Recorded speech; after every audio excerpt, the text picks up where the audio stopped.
Hello everyone and welcome back to the Horror Hut. Now, I know a lot of you use these videos to sleep, so before you drift off I thought it would be a fun idea if everyone can leave a comment to let me know where you are listening from in the world. Also like and subscribe if you are enjoying the episodes. Right, let's get comfy and relax and let's begin. It started as a minor irritation, just a phone call late at night, some static on the line, and then a disconnected tone. I figured it was a wrong number or a prank, something kids do for fun. The second call came the following night, a bit later, around 1 a.m. This time, a voice on the other end whispered, "I see you." I hung up, heart pounding but convinced it was still some cruel joke. By the third call, my irritation turned into worry. The voice, low and menacing, said, "Nice pajamas, Jane." My blood ran cold. How could they know what I was wearing? I began locking all the doors and windows, checking them repeatedly before going to bed. I even bought heavier curtains for the living room, pulling them shut tight every night. My husband, Tom, tried to reassure me. "It's just a prank," he said, though he started keeping a baseball bat next to the bed. The calls continued, each one more specific and personal. "How's little Emily? She looks so sweet when she's sleeping." My hand shook as I slammed the phone down, rushing to check on my daughter. I went to the police, but they didn't take me seriously. "Probably some kids having fun," they said. They promised to look into it but offered no real solution. Nights became torturous. Every ring of the phone sent me into a panic, the whispered threats echoing in my mind long after I hung up. I started noticing odd things around the house, footprints in the garden, a window left slightly ajar, though I knew I had locked it. Paranoia set in, and I began to doubt my own sanity. I installed security cameras and motion sensor lights around the house. Tom thought I was going overboard, but I couldn't shake the feeling of being watched. One night, the phone rang just after midnight.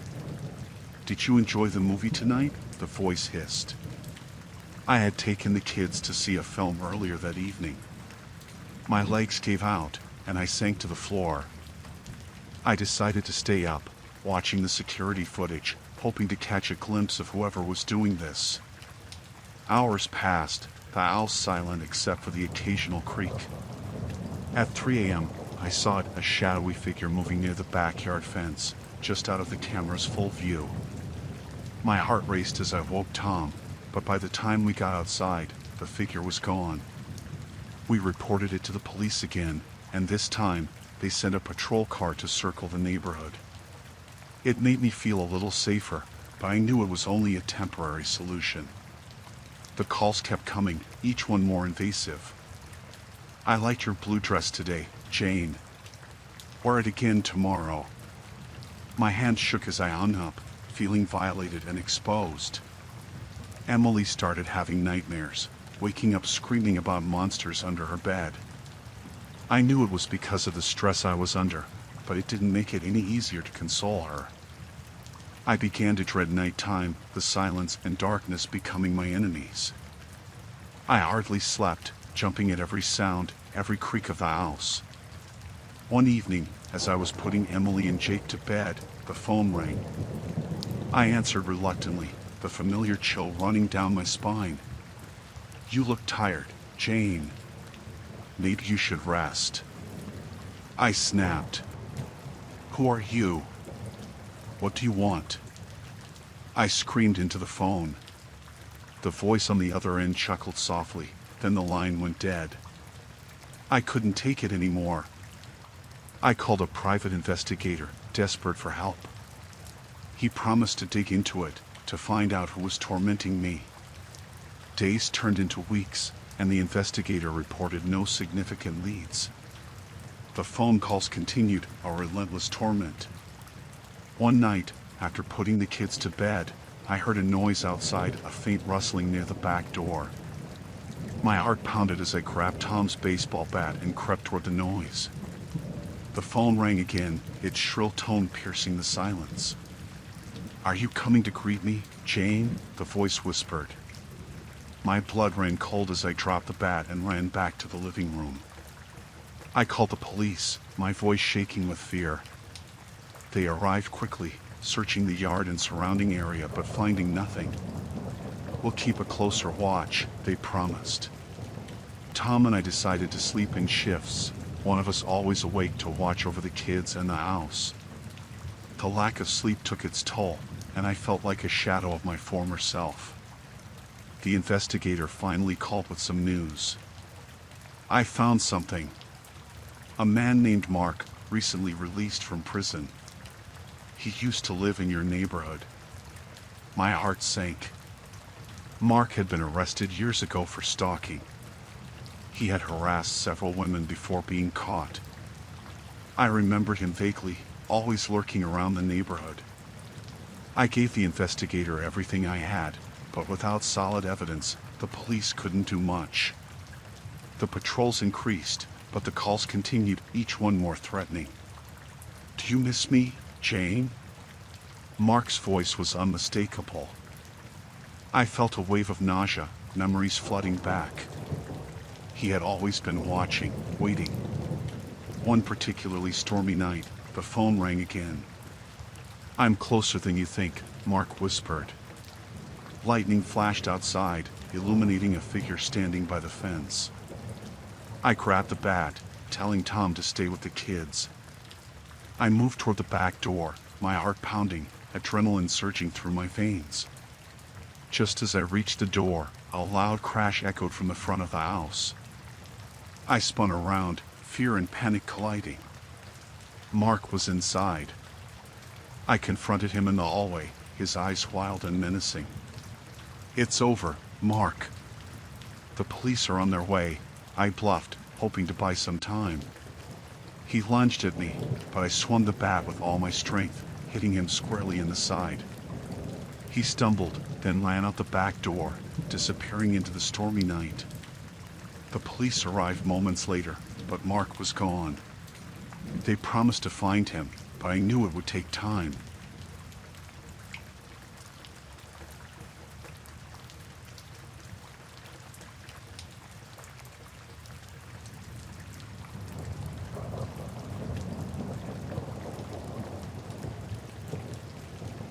I've always loved hiking alone, the solitude and the freedom of the trail offering a welcome escape from the noise and chaos of everyday life. The forest was my sanctuary, a place where I felt truly alive. I had set out early that morning, the crisp air invigorating as I began my ascent.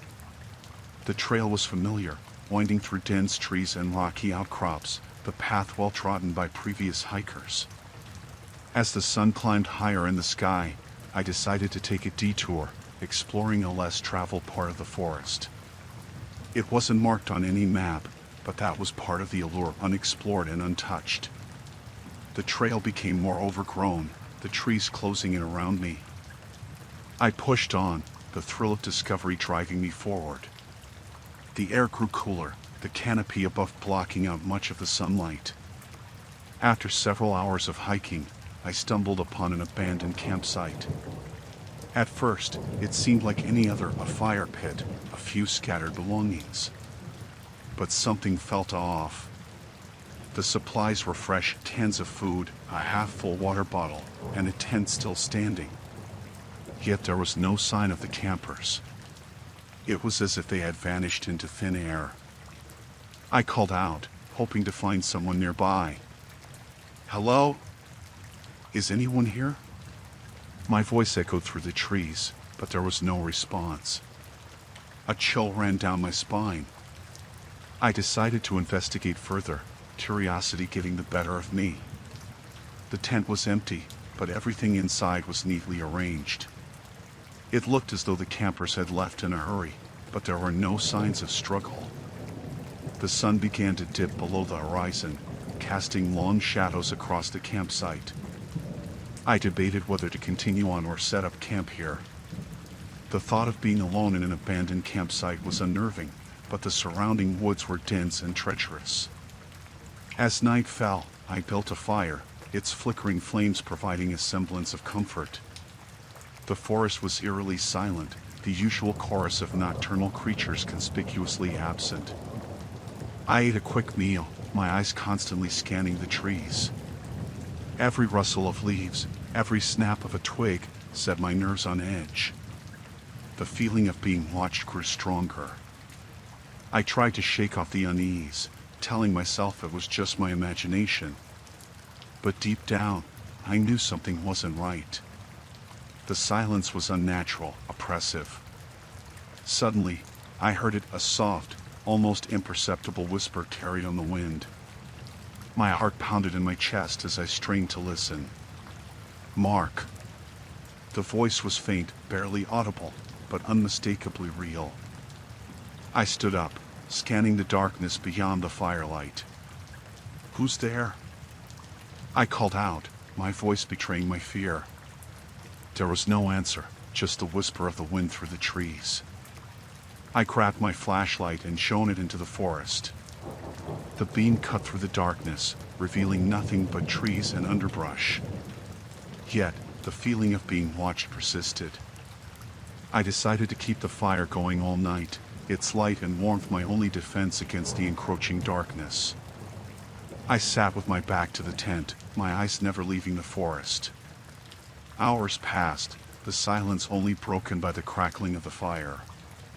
My mind raced, replaying every horror story I'd ever heard. What if the campers had been taken? What if whatever got them was now after me? Just as I began to doze off, a loud crash jolted me awake. I jumped to my feet, the flashlight trembling in my hand. Who's there? I demanded, my voice barely more than a whisper. The beam of light swept across the trees, finally landing on a figure standing at the edge of the campsite. My blood ran cold. It was a man, his clothes dirty and torn, his eyes wide and unblinking. Please, help me, he said, his voice hoarse and desperate. He stumbled forward, collapsing near the fire. I rushed to his side, my fear momentarily replaced by concern. What happened? I asked, helping him sit up. His hands shook as he gripped my arm, his eyes darting around the campsite. They're out there, he whispered. They're watching us. Who? Who's watching us? I demanded, my heart pounding. He shook his head, tears streaming down his face. I don't know. We thought it was just a story, a legend. He told me he was part of the group that had set up the campsite. They had heard tales of the forest, of people disappearing without a trace. They thought it was just a local myth until they saw them. They look human, he said, his voice trembling. But their eyes, they're not. They come at night, from the trees. We tried to leave, but they wouldn't let us. My mind raced, trying to make sense of his words. Was he delirious? Hallucinating? But the fear in his eyes was real, and it mirrored my own. We have to get out of here, I said, helping him to his feet.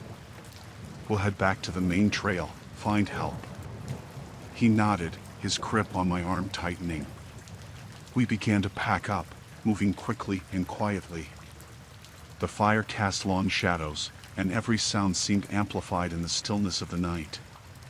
As we started down the trail, the man suddenly stopped. Do you hear that? He whispered. I strained my ears, hearing only the rustling of leaves. They're coming, he said, panic rising in his voice. We broke into a run, the flashlight beam bouncing wildly as we stumbled through the underbrush. I could feel them now, a presence closing in around us, unseen but palpable. The man stumbled and fell, dragging me down with him. Go, he shouted. Save yourself. I hesitated, torn between helping him and saving myself. He pushed me away, his eyes filled with terror. Run, he screamed.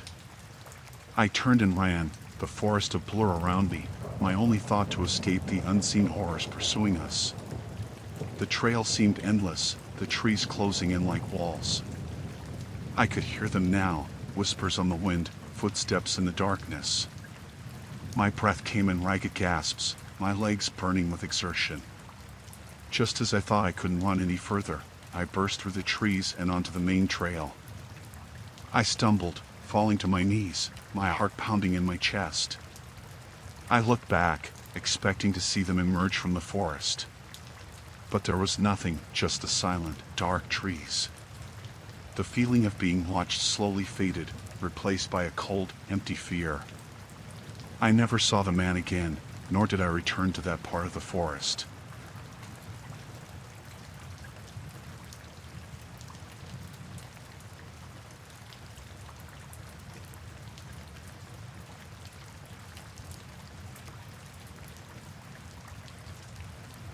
I had been looking forward to this retreat for weeks.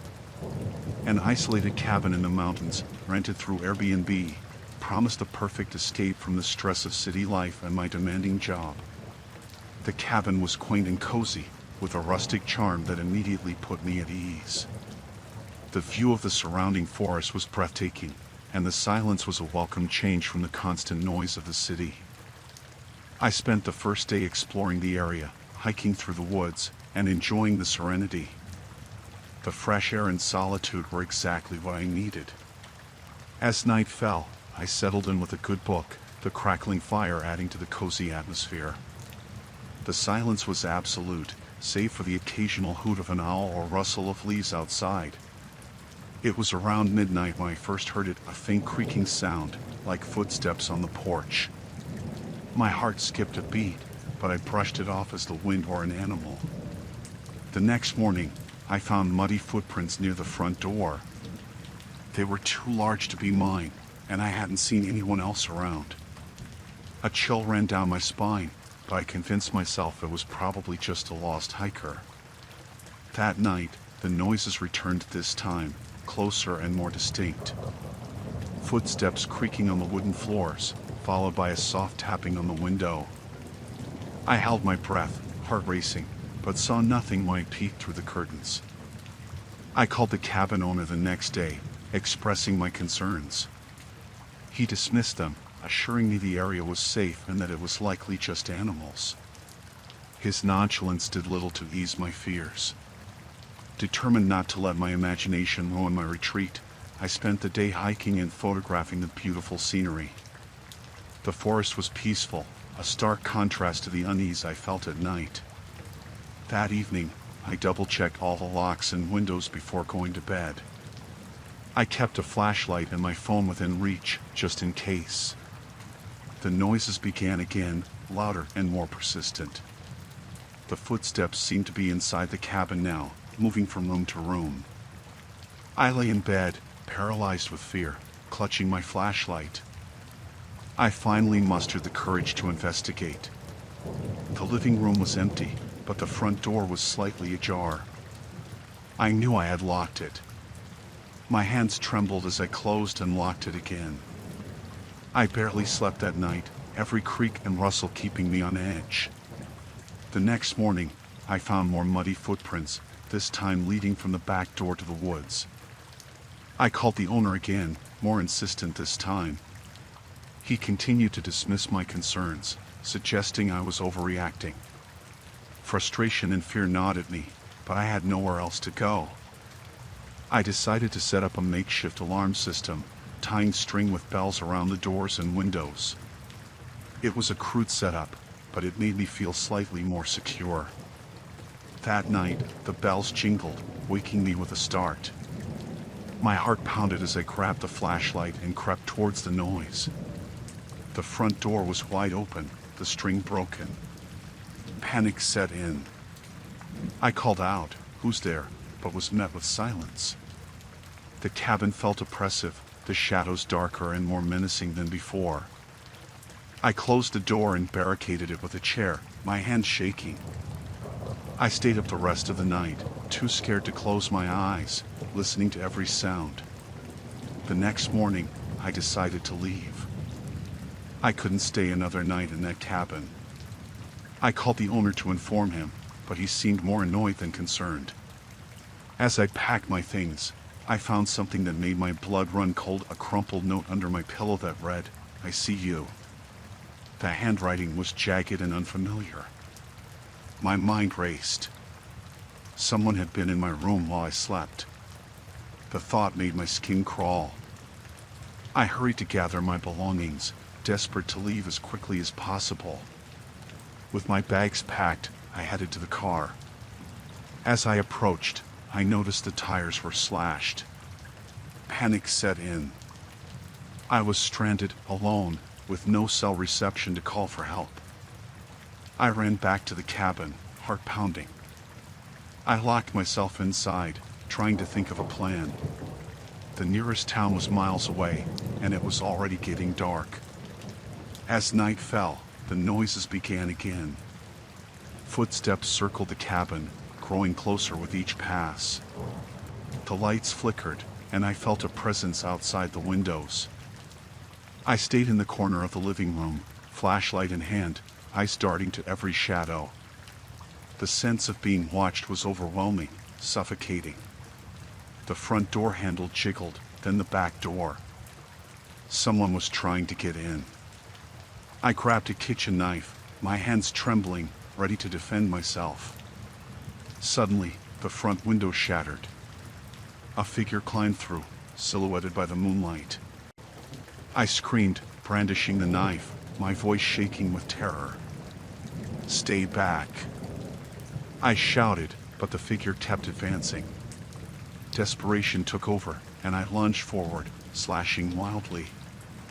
The intruder stumbled back, clutching his arm. He fled through the broken window, disappearing into the night.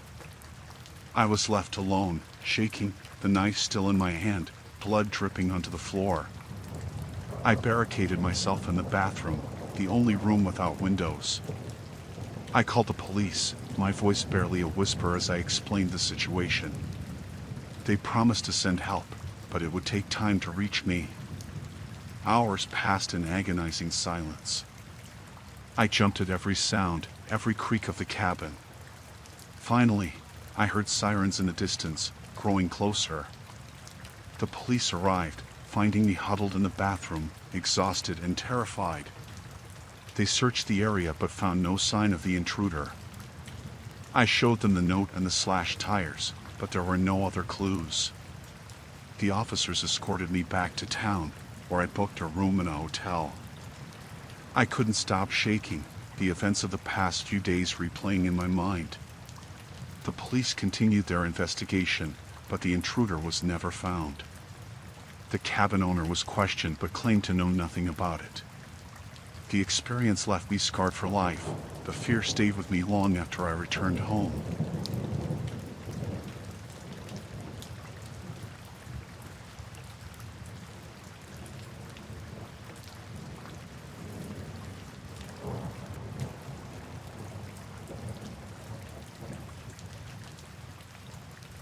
Living alone on a farmhouse miles from the nearest neighbor had always been a source of pride for me. The isolation and self-sufficiency gave me a sense of peace and accomplishment. That sense of peace shattered one stormy night when the power went out. I was reading in the living room, the wind howling outside, when the lights flickered and died, plunging the house into darkness. I sighed, grabbing a flashlight from the drawer.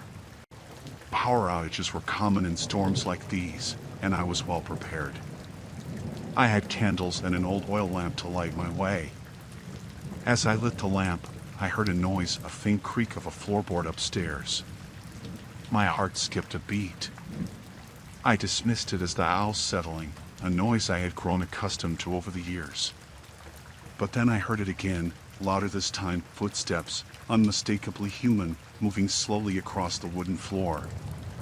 My blood ran cold. I lived alone. There shouldn't be anyone else here. My mind raced, trying to come up with a rational explanation. Had someone broken in?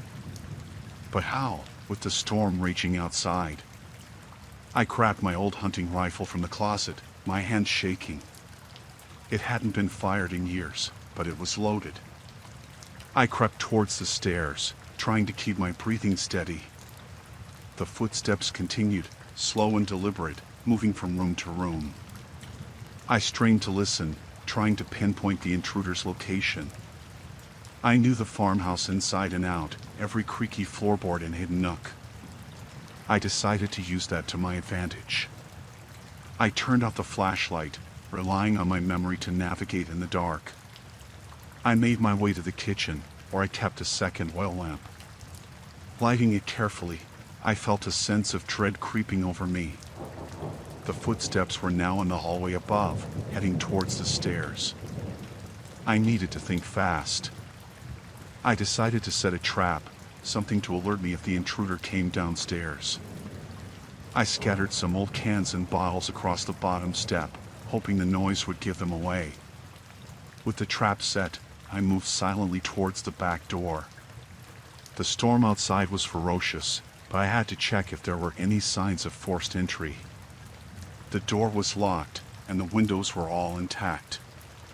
How had someone gotten inside? My mind raced with possibilities, none of them comforting. The footsteps paused at the top of the stairs. I held my breath, every muscle tense, waiting for the clatter of the cans. Instead, the footsteps started descending, slowly and deliberately. My heart pounded in my chest as I crouched behind the kitchen counter, rifle at the ready. The cans rattled, a loud, jarring noise that made me flinch. The footsteps paused again, then continued, more cautiously this time. Whoever it was, they knew they were not alone. I steadied my breathing, preparing myself for a confrontation. The light from my lamp flickered, casting eerie shadows across the room. I gripped the rifle tighter, my palms sweaty. The footsteps reached the bottom of the stairs and stopped. "Who's there?" I called out, trying to sound more confident than I felt.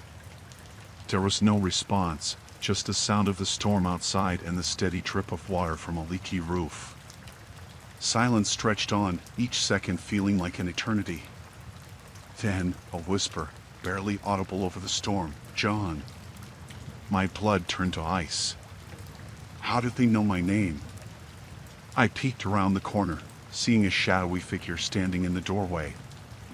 They were tall, dressed in dark clothing, their face obscured by the dim light. "What do you want?" I demanded, my voice shaking. The figure took a step forward, and I raised the rifle, aiming at their chest. "Stay back."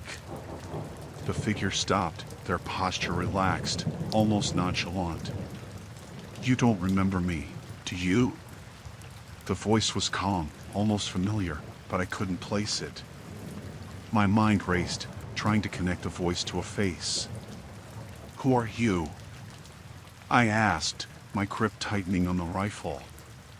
The figure laughed softly, a chilling sound in the darkness.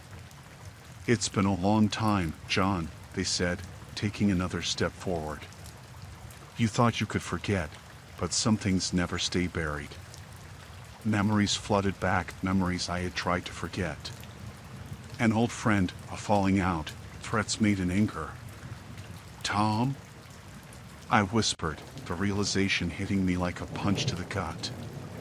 "That's right," he said, stepping into the light. His face was gaunt, eyes sunken, a shadow of the man I once knew. "You took everything from me, John." "That was years ago," I said, lowering the rifle slightly. "I thought you moved on." "We both made mistakes." He shook his head, a bitter smile on his lips. "You moved on," he said, his voice cold. "But I didn't. I lost everything because of you." The anger in his eyes was palpable, a festering wound that had never healed. I tried to reason with him, my mind racing for a way out. "Tom, you don't have to do this. We can talk, find a way to make things right." But I could see he wasn't listening. He lunged at me, and I fired the rifle. The shot echoed through the house, deafening. Tom stumbled back, clutching his shoulder, blood seeping through his fingers. I ran past him, towards the front door, but he grabbed my leg, pulling me down, We struggled on the floor, the storm outside raging as fiercely as the battle inside. I managed to break free, kicking him hard in the chest. He fell back, hitting his head on the corner of the table. I didn't wait to see if he was unconscious. I bolted for the door. I ran into the storm, the rain lashing my face, the wind howling in my ears. I stumbled through the mud, heading towards the barn where I kept an old radio.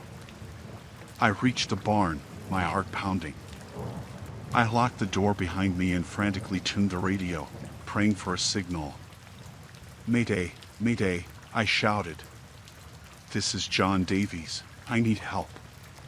Static crackled, then a voice. "This is Ranger Station Alpha. We hear you, John. Help is on the way." Relief washed over me. I was finally safe.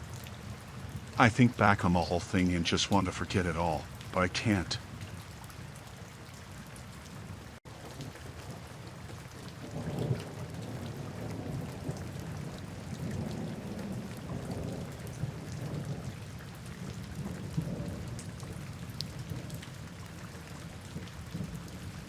The night had started off perfectly. I was out with my closest friends, celebrating the end of a long work week. We laughed, danced, and drank, enjoying the lively atmosphere of our favorite bar. As the night wore on, the crowd grew larger and the noise level increased. I remember stepping outside for a breath of fresh air, feeling the cool night breeze on my face. That's when I noticed my phone was missing. I must have left it inside, I thought, and turned back to get it. But when I tried to re-enter the bar, the bouncer stopped me, saying it was at full capacity. Frustrated and slightly tipsy, I decided to wait outside, hoping one of my friends would come looking for me. Minutes turned into what felt like hours, and the chill in the air became more biting. I texted my friend Jess using a payphone nearby, asking her to come get me. No response. The streets were getting emptier, and a sense of unease started to creep in. I decided to walk a few blocks to the nearest convenience store, hoping to grab a coffee and wait until I could contact my friends. The dim streetlights cast long shadows, making everything look more sinister. That's when I saw him. A man standing under a flickering street lamp, watching me. I quickened my pace, my heart pounding, trying to convince myself it was just my imagination. I reached the convenience store and bought a coffee, feeling slightly better under the harsh fluorescent lights. But when I stepped outside, the man was still there, leaning against a wall, staring directly at me. Panic set in. I started walking briskly in the opposite direction, my mind racing. I could hear footsteps behind me, matching my pace. My breath came in short, sharp bursts. I turned a corner, hoping to lose him, but he was faster. Suddenly, a hand grabbed my arm, pulling me into a dark alley. I struggled, trying to scream, but a cloth was pressed over my mouth, the sickly sweet smell overwhelming my senses. I blacked out.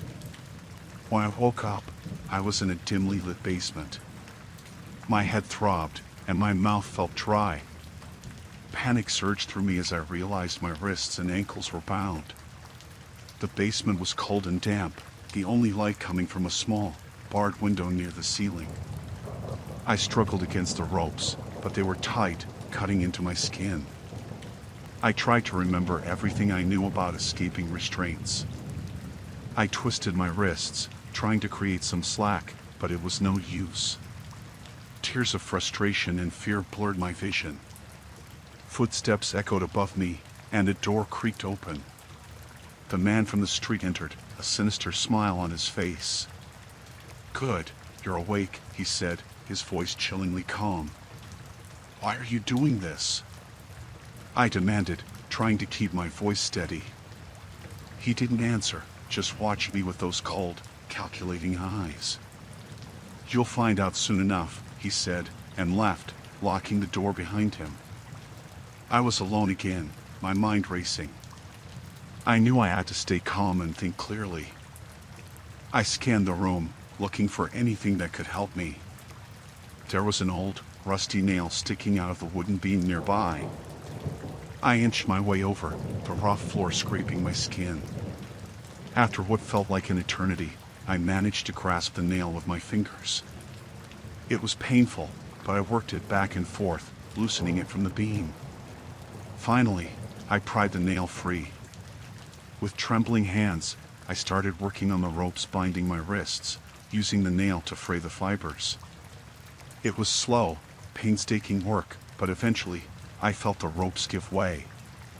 Freeing my wrists was a small victory, but I still had to untie my ankles. I worked as quickly as I could, the fear of the man returning driving me on. Just as I freed my ankles, I heard the door open again. I quickly hid the nail behind me, pretending to still be bound.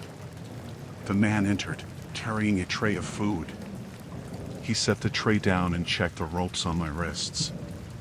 Satisfied they were still in place, he turned to leave. As he did, I lunged, driving the nail into his leg with all my strength. He screamed, stumbling back. I didn't wait. I ran for the door, my heart pounding. The basement stairs were steep and narrow, but I took them two at a time, adrenaline fueling my escape.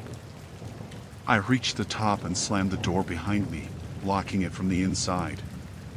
I could hear him pounding on the door, his shouts muffled by the thick wood. I found myself in a dark, unfamiliar house. I had to find a way out. I ran through the rooms, searching for an exit. Every door seemed to be locked, every window barred. In the living room, I found a phone. My hand shook as I dialed 911, praying for a signal. The operator answered, and I quickly explained my situation, my voice trembling with fear and urgency. "Stay on the line," the operator said. "We're sending help." I could hear the man still pounding on the basement door, his shouts growing more desperate. I barricaded myself in the living room, stacking furniture against the door. I could hear sirens in the distance, a faint glimmer of hope in the darkness. The pounding on the door stopped, replaced by a tense silence. I listened, straining to hear any sound, any sign of a man. The sirens grew louder, closer. Finally, I heard a crash as the front door was broken down. "Police!" someone shouted. Relief washed over me as officers stormed the house, guns drawn. They found me huddled behind the barricade, shaking and exhausted. I pointed to the basement door. "He's down there," I whispered. They moved quickly, breaking down the door and subduing the man. Paramedics arrived, checking me over, but I was mostly unharmed, just bruised and terrified. I called my friends, tears streaming down my face as I told them I was safe. The police took my statement, and I learned that the man had been stalking me for weeks, planning my abduction. The thought made my skin crawl. My friends and family were devastated, guilt-ridden for not realizing something was wrong sooner. But all that mattered was that I was alive, thanks to my quick thinking and a lot of luck. It took me a long time to feel safe again. The nightmares were relentless, and every creak of the house sent me into a panic. But I refused to let him take anything more from me. I moved to a new city, started therapy, and slowly rebuilt my life. The scars, both physical and emotional, would always be there, but I was determined to live, not just survive.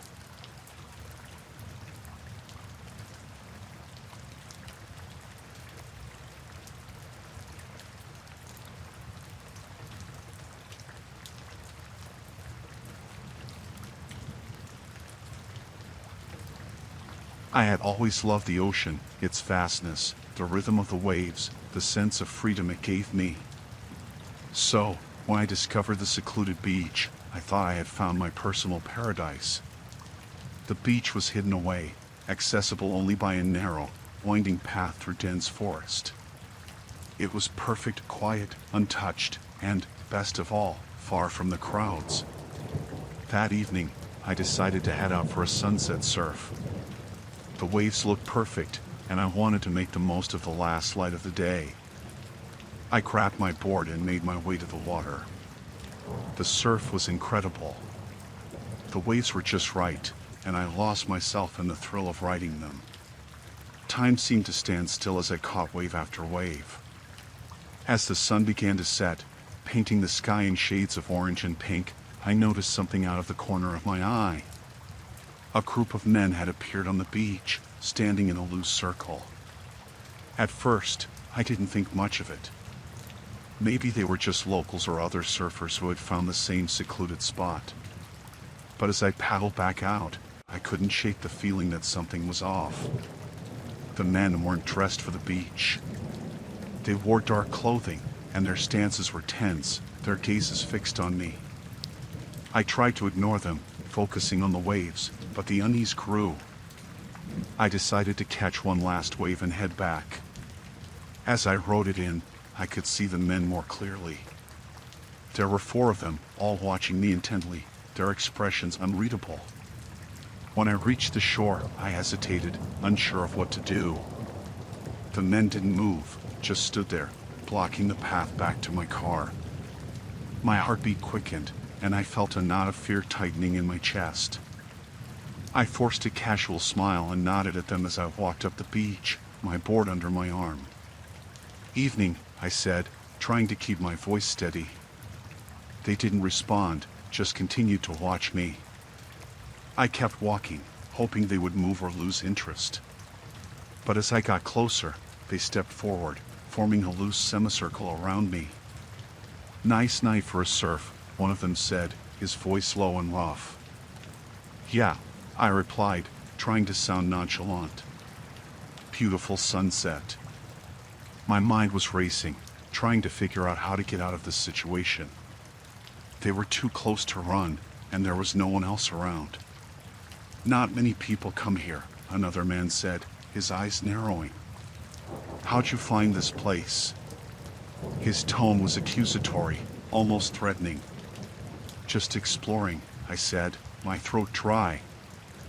I like finding new spots. I took a step back, but they moved with me, closing the gap. I could feel the tension in the air, like a coiled spring ready to snap. "We don't like strangers here," the first man said, his voice hard. "Especially ones who don't know when to leave." The threat was clear, and my fear spiked. "I was just leaving," I said quickly, trying to keep my voice calm. "I'll get out of your way." I took another step back, but they advanced, their faces set with grim determination. My mind raced, trying to come up with a plan. The path to my car was blocked, and the ocean was at my back. I was trapped, with no clear way out. "You think you can just waltz in here and take over our spot?" the second man snarled. "Think again." He reached out, grabbing my arm with a bruising grip. Panic surged through me, and I yanked my arm free, stumbling back. "I don't want any trouble," I said, my voice shaking. "I'll go. Just let me go." The men exchanged glances, and then the first one nodded. "Run," he said, his voice dripping with menace. "We'll give you a head start." I didn't need to be told twice. I turned and ran, my feet pounding the sand. I could hear their laughter behind me, but I didn't look back. My only thought was to get to my car and escape. The path through the forest was narrow and dark, the fading light making it hard to see. Branches scratched at my arms and face as I pushed through, my heart racing. I could hear them behind me, their footsteps crashing through the underbrush. They were gaining on me, and I knew I had to think fast. I veered off the path, hoping to lose them in the dense foliage. The forest was thick and disorienting. I stumbled through the undergrowth, trying to stay quiet. My breaths were ragged, and I could feel the adrenaline coursing through my veins. I found a small hollow under a fallen tree and crawled in, trying to make myself as small as possible. The footsteps grew louder, then stopped. I held my breath, praying they wouldn't find me. "Where'd he go?" One of them shouted, frustration evident in his voice. He can't have gotten far. They spread out, searching the area. I stayed perfectly still, every muscle tensed. Minutes felt like hours as they combed the forest. I could hear them calling to each other, their voices angry and impatient. I knew I couldn't stay hidden forever, but I had to wait for the right moment. Finally, the footsteps began to fade as they moved further away. I took a chance and crept out of my hiding spot, moving as quietly as possible. I had to get to my car and get out of there. I made my way back to the path, keeping low and listening for any sign of the men. The forest was eerily silent, the only sound the distant crash of the waves. When I reached the edge of the forest, I could see my car parked where I had left it. Relief washed over me, but I knew I wasn't safe yet. I sprinted the last few yards, my eyes scanning for any sign of the men. I reached my car and fumbled with the keys, my hands shaking. I could see movement in the trees and knew I had to hurry.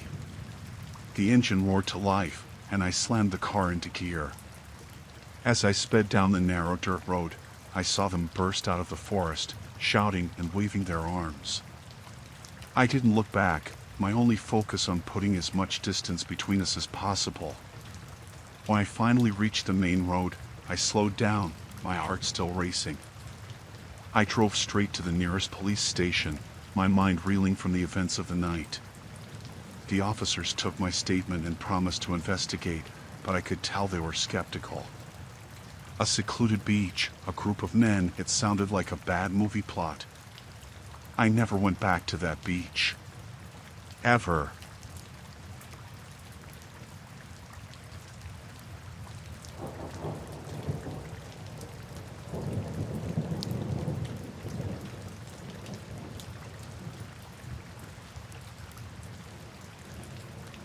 It started innocently enough.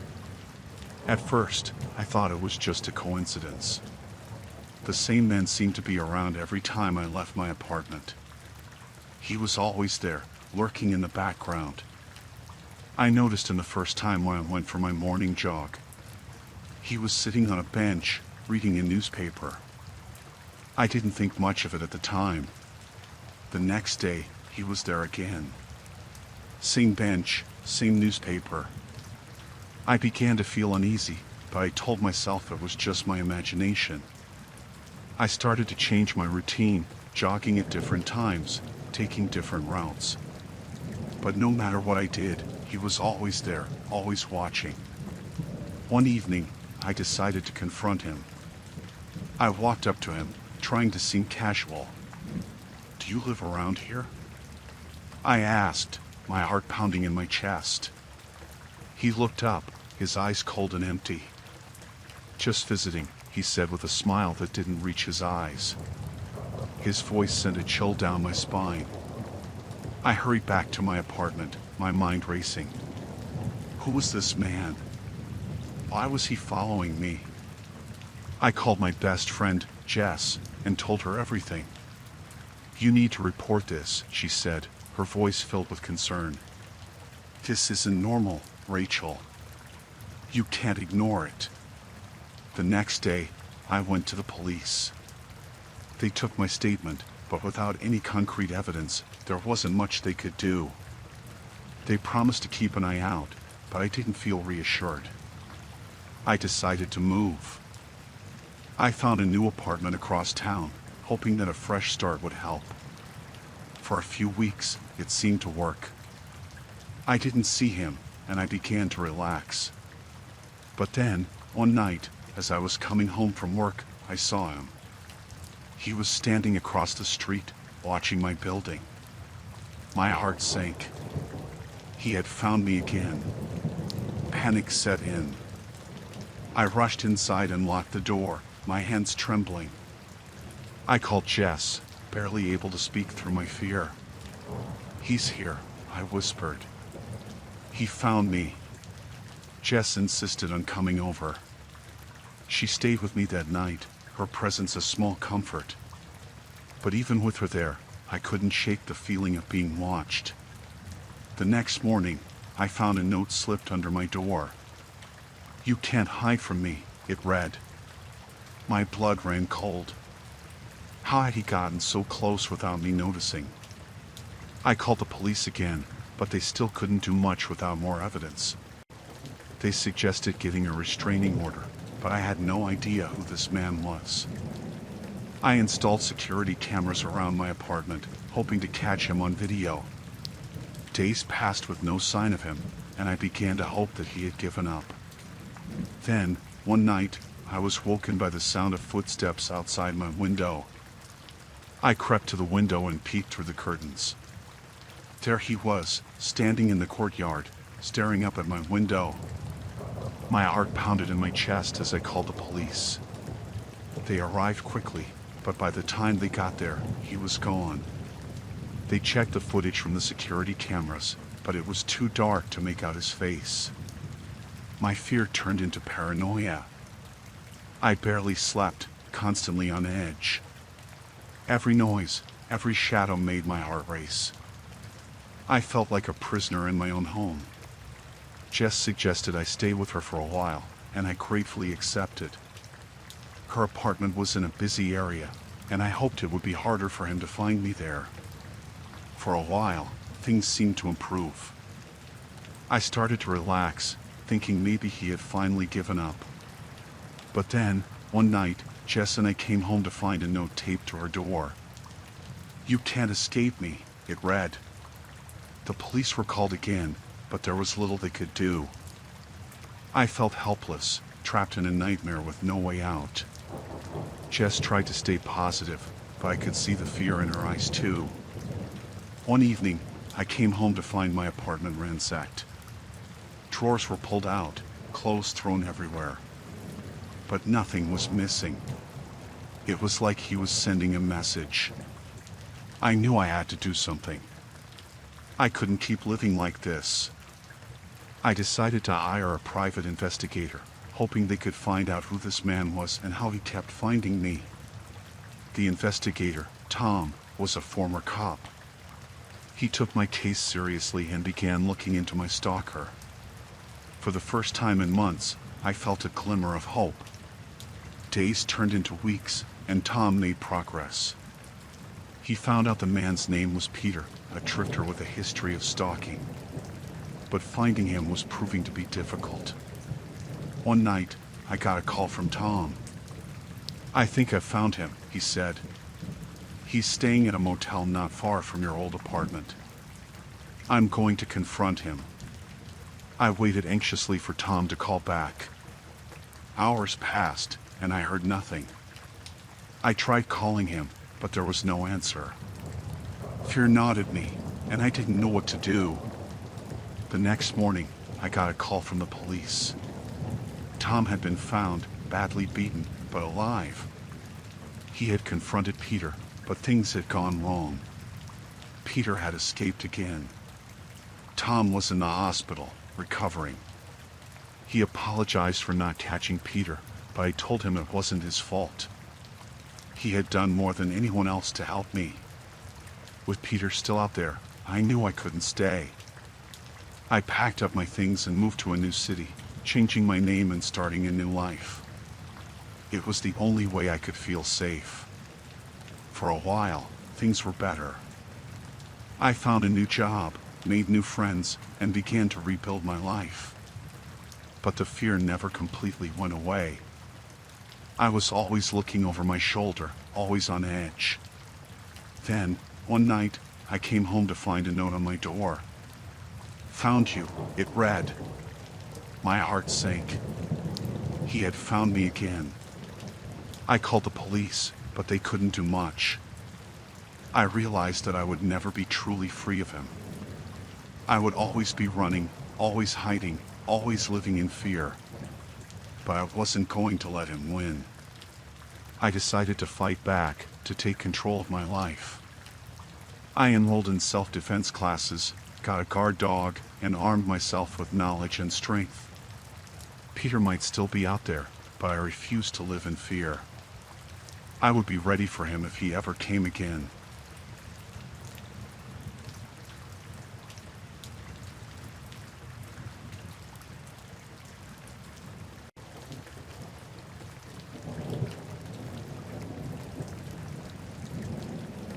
I fled under the cover of darkness, my heart pounding in my chest.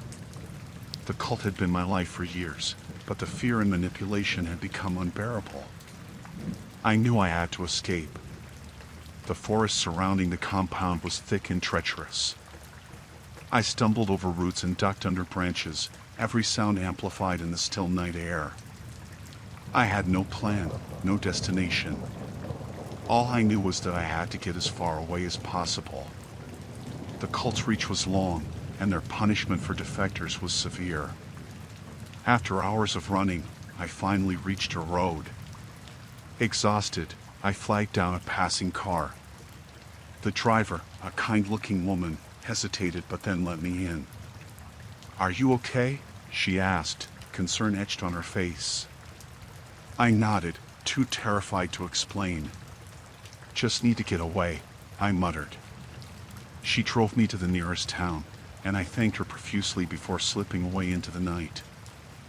I found a motel and used what little money I had to rent a room. As I lay in the uncomfortable bed, my mind raced. I was free, but for how long? They would be looking for me. The next morning, I decided to move again. I couldn't stay in one place for too long. I took a bus to another town, hoping to stay ahead of them. Days turned into weeks, and I kept moving. I found temporary work at diners and stayed in cheap motels. I was always looking over my shoulder, my fear never fully abating. One evening, as I was working at a small cafe, a family came in. They seemed friendly, and the mother, Susan, struck up a conversation with me. She could sense my unease. "If you ever need a place to stay, we have a spare room," she offered. I hesitated but then accepted. I was tired of running and needed a break. Susan and her family welcomed me into their home. For the first time in months, I felt a glimmer of hope. Maybe I could finally rest. But the peace was short-lived. One night, as I was lying in bed, I heard a noise outside. My heart raced as I crept to the window and peeked out. In the dim light, I saw a figure standing by the edge of the yard, watching the house. Panic surged through me. They had found me. I quickly packed my things, careful not to wake Susan and her family. I couldn't put them in danger. I had to leave before the cult members got any closer. As I slipped out the back door, I could hear footsteps approaching. I ran, my breath coming in ragged gasps. I had no idea where I was going, but I knew I couldn't stop. The town was quiet at this hour, and I felt exposed. I ducked into an alley and waited, listening for any sign of pursuit. Minutes passed, and then I saw them. Two men from the cult, their faces familiar and terrifying, walked down the street, their eyes scanning the area.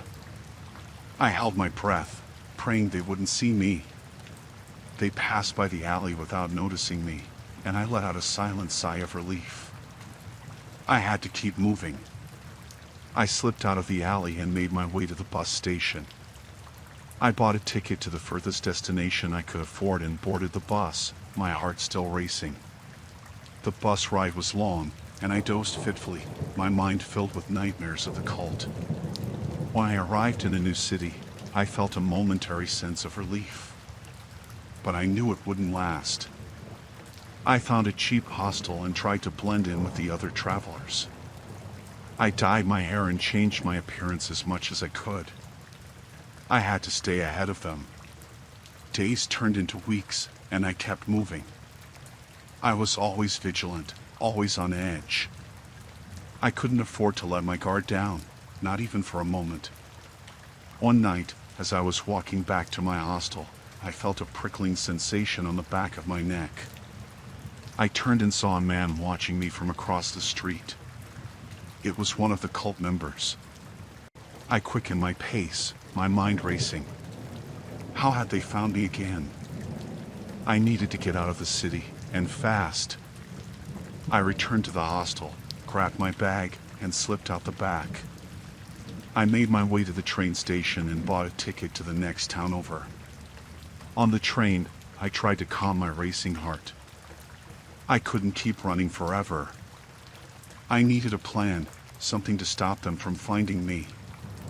I decided to go to the police. I had been avoiding them, afraid they wouldn't believe me, but I had no other choice. I had to try. At the police station, I told them everything.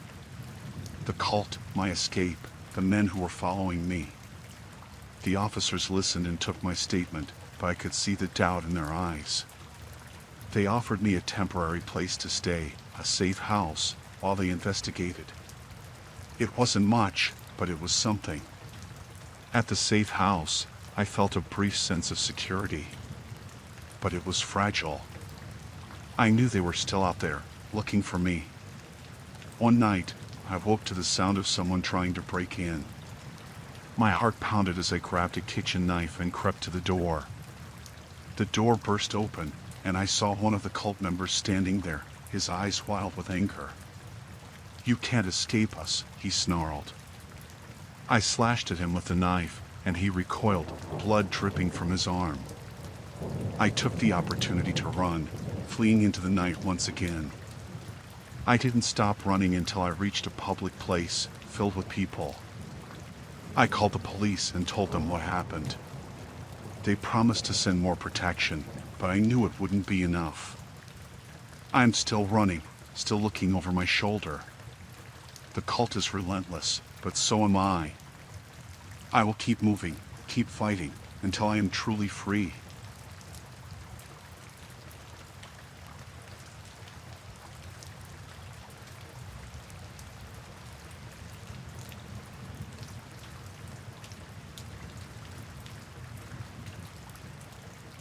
It was supposed to be a routine visit to the bank. I had just gotten off work and needed to deposit a check. The sun was shining, and the day felt normal, uneventful. I walked into the bank, greeted the teller, and stood in line. The bank was moderately busy, a few people ahead of me, and a few behind. The usual hum of transactions filled the air. Just as I reached the counter, a sudden loud noise shattered the calm. The doors burst open, and several masked men stormed in, guns raised, shouting commands. Everyone down on the floor. "Now," one of the robbers yelled, waving his gun menacingly. My heart pounded as I dropped to the floor, trying to stay calm. The robbers quickly took control, locking the doors and disabling the security cameras. The leader, a tall man with a scar on his cheek, barked orders at his accomplices. I lay there, my face pressed against the cold tile floor, listening to the chaos around me. People were crying, whispering prayers, and holding on to each other. The leader began pacing, his eyes scanning the room. "No one needs to get hurt," he said, his voice cold and detached. "Do as we say, and you'll all be fine." I glanced around, assessing the situation. There were 5 robbers, all armed and all wearing masks. They seemed organized, but there was an air of desperation about them. One of the tellers, a young woman, was pulled to her feet and forced to open the vault. The rest of us stayed on the floor, too scared to move. I knew we couldn't just wait and hope for the best. We needed a plan, a way to keep everyone calm and get out of this alive. Slowly, I began to formulate an idea. "Stay calm," I whispered to the person next to me, a middle-aged man who looked like he was on the verge of a panic attack. "We'll get through this." The man nodded, taking deep breaths. I knew that keeping everyone as calm as possible was crucial. Panic would only make things worse. The robbers were getting agitated. The vault was taking longer to open than they anticipated, and the tension in the room was palpable. I needed to act soon. "Excuse me," I called out, my voice shaking slightly. "May I speak to your leader?" The robbers turned towards me, surprised by my boldness. The leader walked over, his eyes narrowing. "What do you want?" he demanded, his gun pointed at me. "I'm Tom," I said, trying to keep my voice steady. "I work in conflict resolution. Let me help keep everyone calm. The last thing you need is a room full of panicked people. He seemed to consider this for a moment, then nodded. Fine. But don't try anything stupid. I stood up slowly, hands raised to show I meant no harm. I moved around the room, speaking softly to the hostages, reassuring them. Gradually, the atmosphere shifted from panic to cautious calm. I kept an eye on the robbers, noting their movements and interactions. The leader was clearly the one in charge, but there was tension among them. They were not as unified as they appeared. The vault finally opened, and the robbers began filling bags with money. The leader was still watching me, but he seemed slightly less hostile. "You're doing great," I whispered to a young mother clutching her child. "Just keep breathing. We're going to get out of this." The leader approached me again. "What's your plan, Tom?" he asked, suspicion in his voice. "My plan is to keep everyone safe," I replied. "You don't want this to turn into a bloodbath. Let's work together to make sure it doesn't." He stared at me for a moment, then nodded reluctantly. "Just don't try anything funny." I knew that keeping the robbers somewhat cooperative was key. If they felt in control, they were less likely to become violent. Suddenly, there was a commotion at the front of the bank. I heard the faint sound of sirens in the distance. The police were arriving. The robbers panicked, shouting at each other. The leader grabbed me, pulling me towards the front. "You said you'd keep this under control," he snarled. "We can still do this peacefully," I said, my mind racing. "Let me talk to the police. We can negotiate." He hesitated, then shoved me towards the door. "Fine. But if this goes south, it's on you." I stepped outside, my hands raised. The police were positioned behind their cars, guns drawn. "I'm Tom," I called out. "I'm here to negotiate." An officer stepped forward, her eyes never leaving mine. "What's the situation in there?" she asked. "We have hostages," I said, my voice steady. "But no one has been hurt. The robbers want safe passage out of here. We need to keep this calm." The officer nodded, lowering her gun slightly. "Let's talk," she said. "But we need to ensure everyone's safety." I returned to the bank, relaying the message to the leader. The tension was still high, but there was a glimmer of hope. We continued negotiating, slowly building trust. Hours passed, but finally, the robbers agreed to surrender. The hostages were released, and the robbers were taken into custody. As the last hostage left the bank, I felt a wave of relief wash over me. We had made it out alive.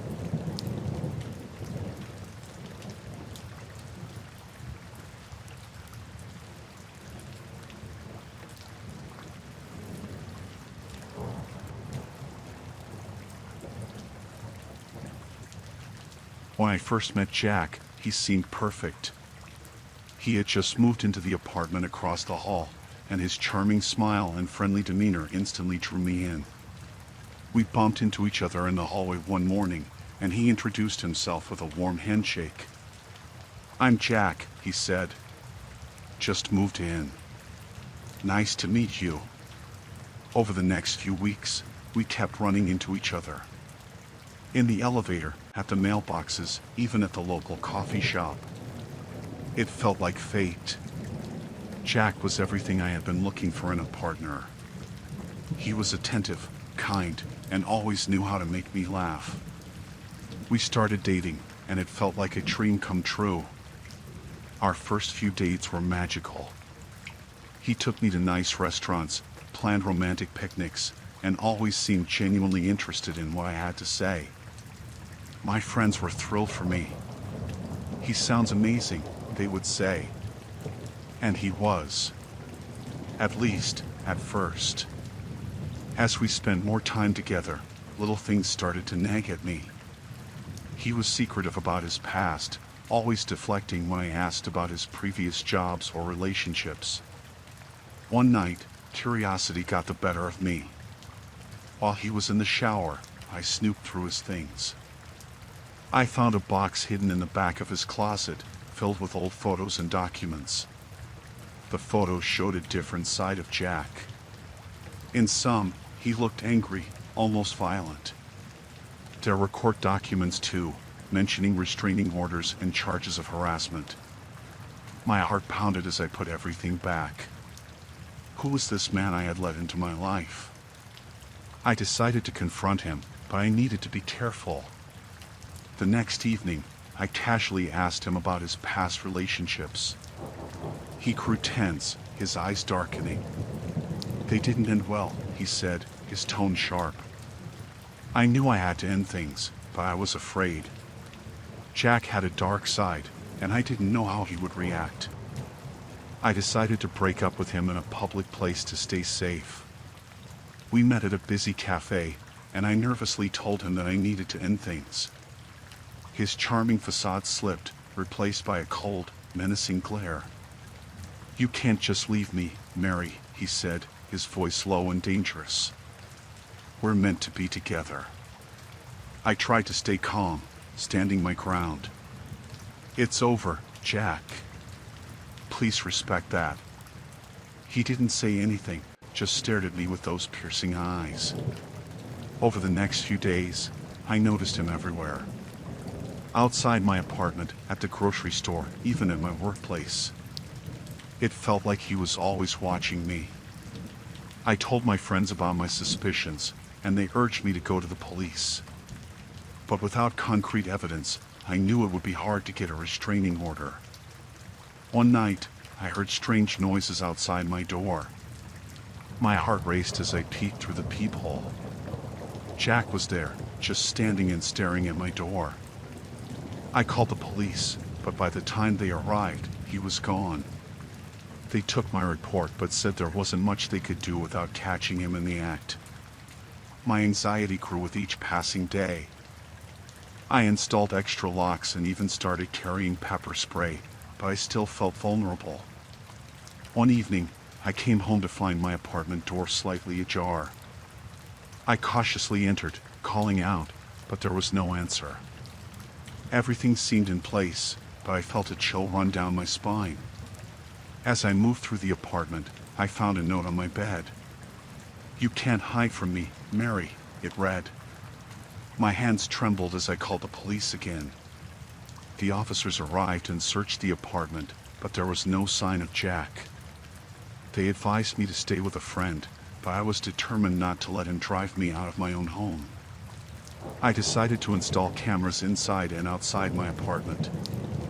I needed evidence if I was going to get the police to take this seriously. That night, I couldn't sleep. Every creak and rustle sounded like a threat. I watched the camera feeds obsessively, my nerves on edge. Around 3 a.m., I saw him on the camera by my front door. He was picking the lock, his movements slow and deliberate.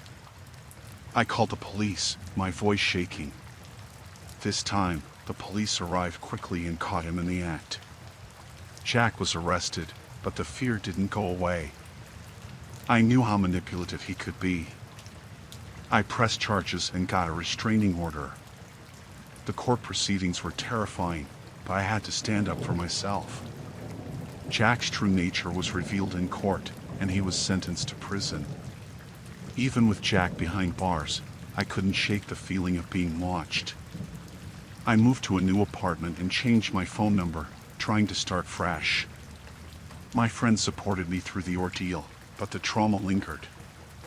I sought therapy to help deal with the lingering fear and paranoia. Slowly, I began to rebuild my life. I made new friends, found new hobbies, and started to feel like myself again. But the memory of Jack's obsession haunted me. I became more cautious, always aware of my surroundings. Trust was hard to come by, but I learned to listen to my instincts. Years passed, and the fear lessened, but it never fully disappeared. I would occasionally check online to make sure Jack was still in prison. One day, I received a letter. My heart stopped when I saw the sender's name, Jack. Inside was a single sentence, "I'll see you soon." Panic surged through me, but I refused to let it control my life. I reported the letter to the police and took extra precautions. I wouldn't let Jack's shadow dominate my life. I had escaped him once, and I would do it again.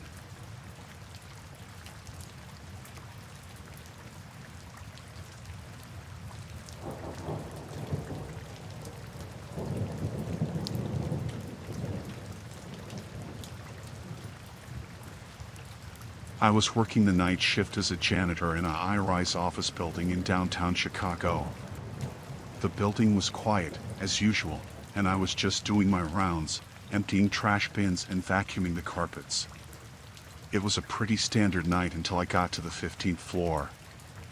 I stepped out of the elevator with my cleaning cart, the lights dimmed for the night.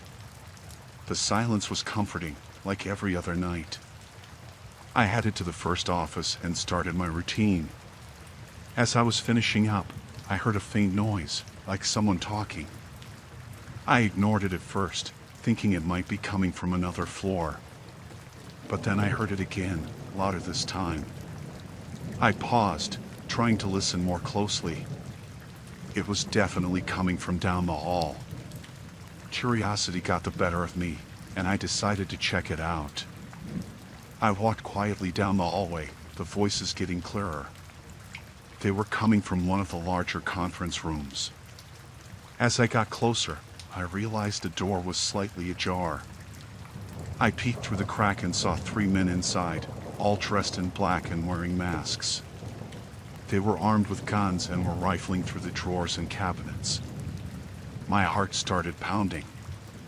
I knew I shouldn't be there, but I was frozen in place, unable to move.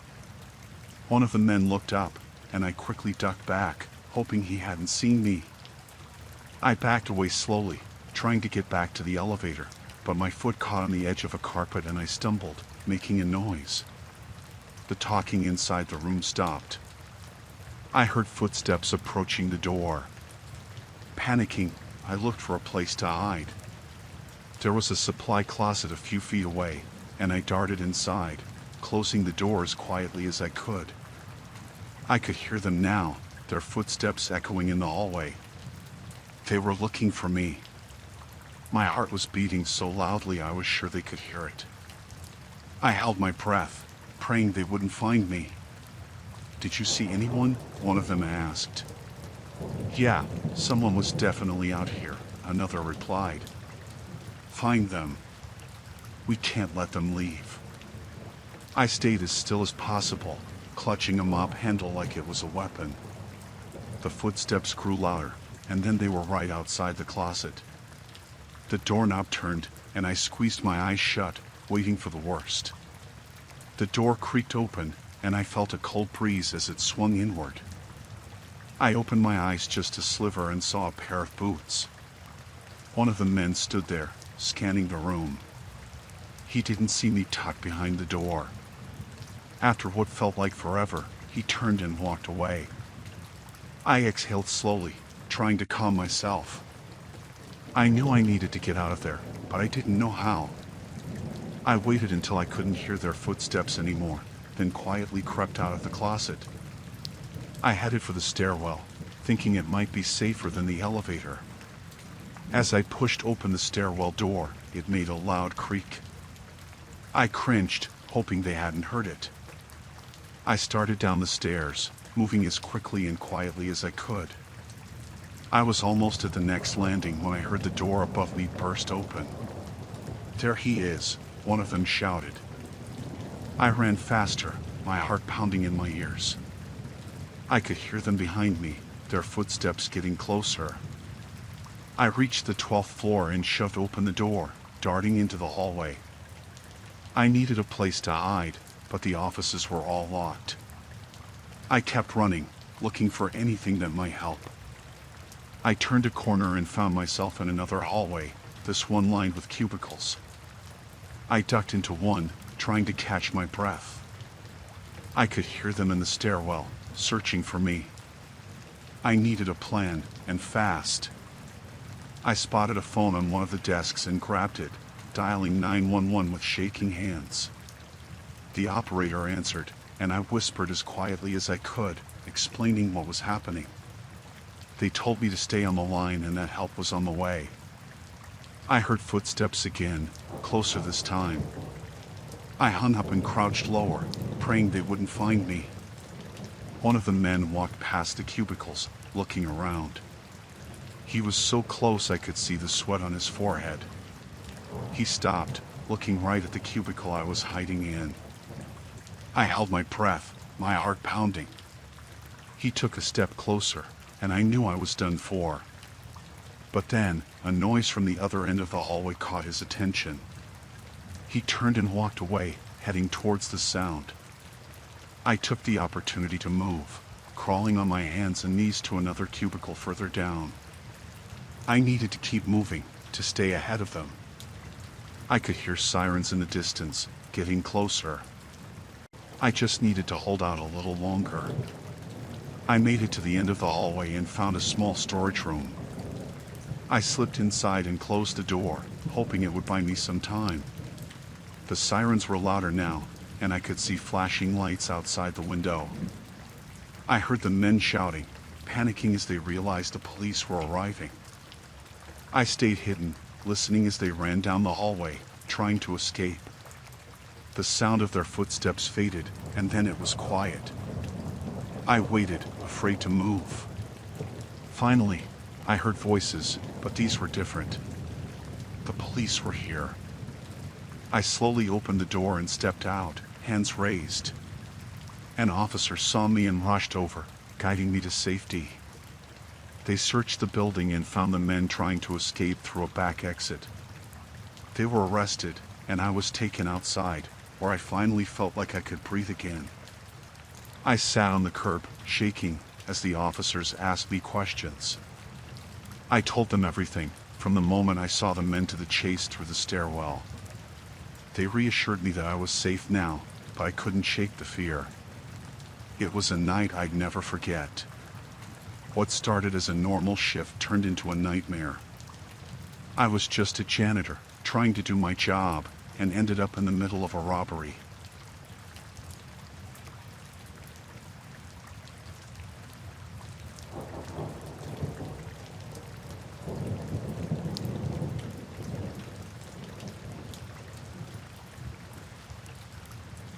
I had just left a 4th of July party at my friend's house.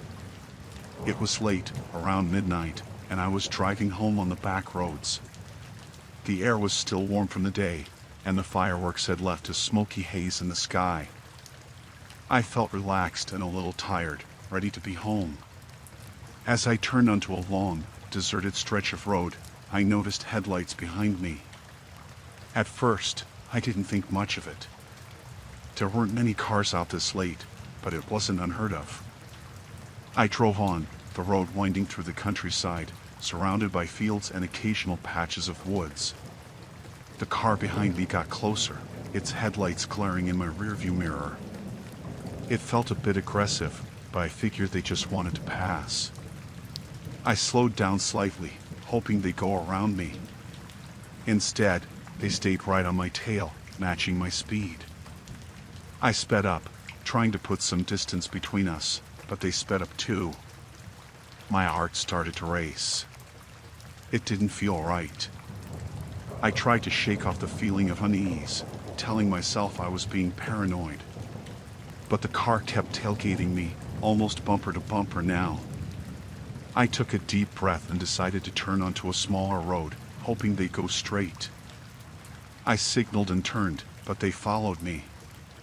The road was even darker here, with thick trees on either side. I could barely see beyond the reach of my headlights. I felt a cold sweat break out on my forehead. This was no coincidence. Whoever was driving that car was following me. I pressed harder on the gas, the engine revving as I tried to put some distance between us. But the car behind me kept up, relentless. I took another turn, this one sharper, hoping to lose them. My tires screeched on the pavement, but the car stayed right with me. I was driving faster than I ever had on these roads, the scenery a blur. My mind raced, trying to figure out what to do. I thought about calling the police, but I didn't want to take my hands off the wheel or my eyes off the road. I took another turn, then another, weaving through the back roads. Each time, the car followed, unwavering. I spotted a narrow dirt road up ahead and decided to take it, hoping it would throw them off.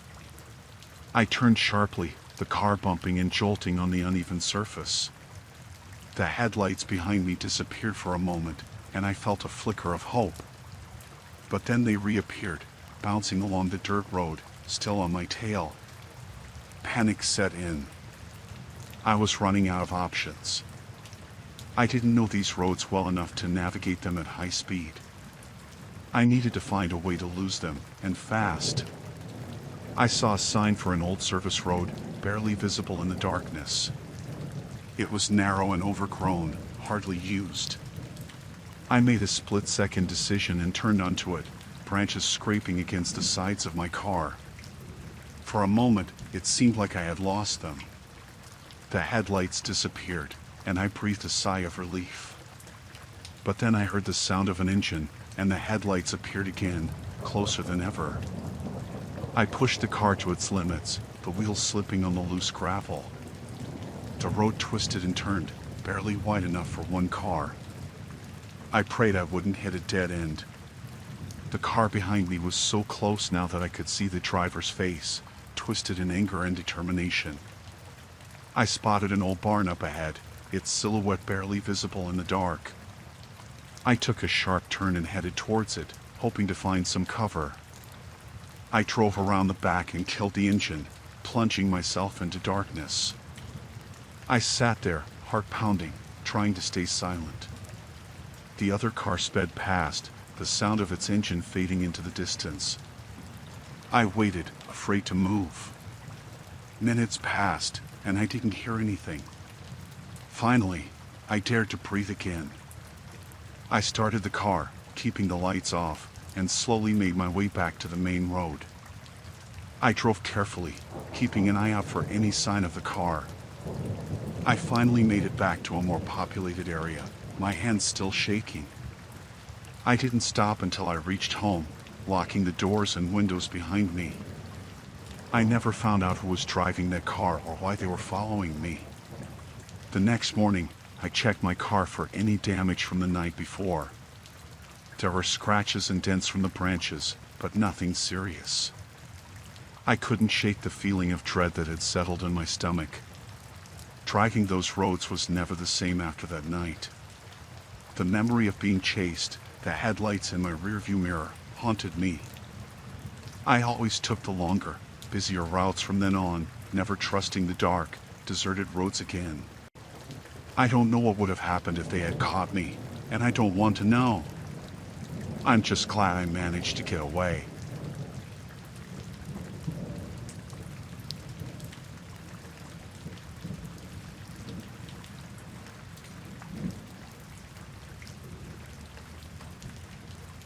I was babysitting for the Bakers one Thursday night.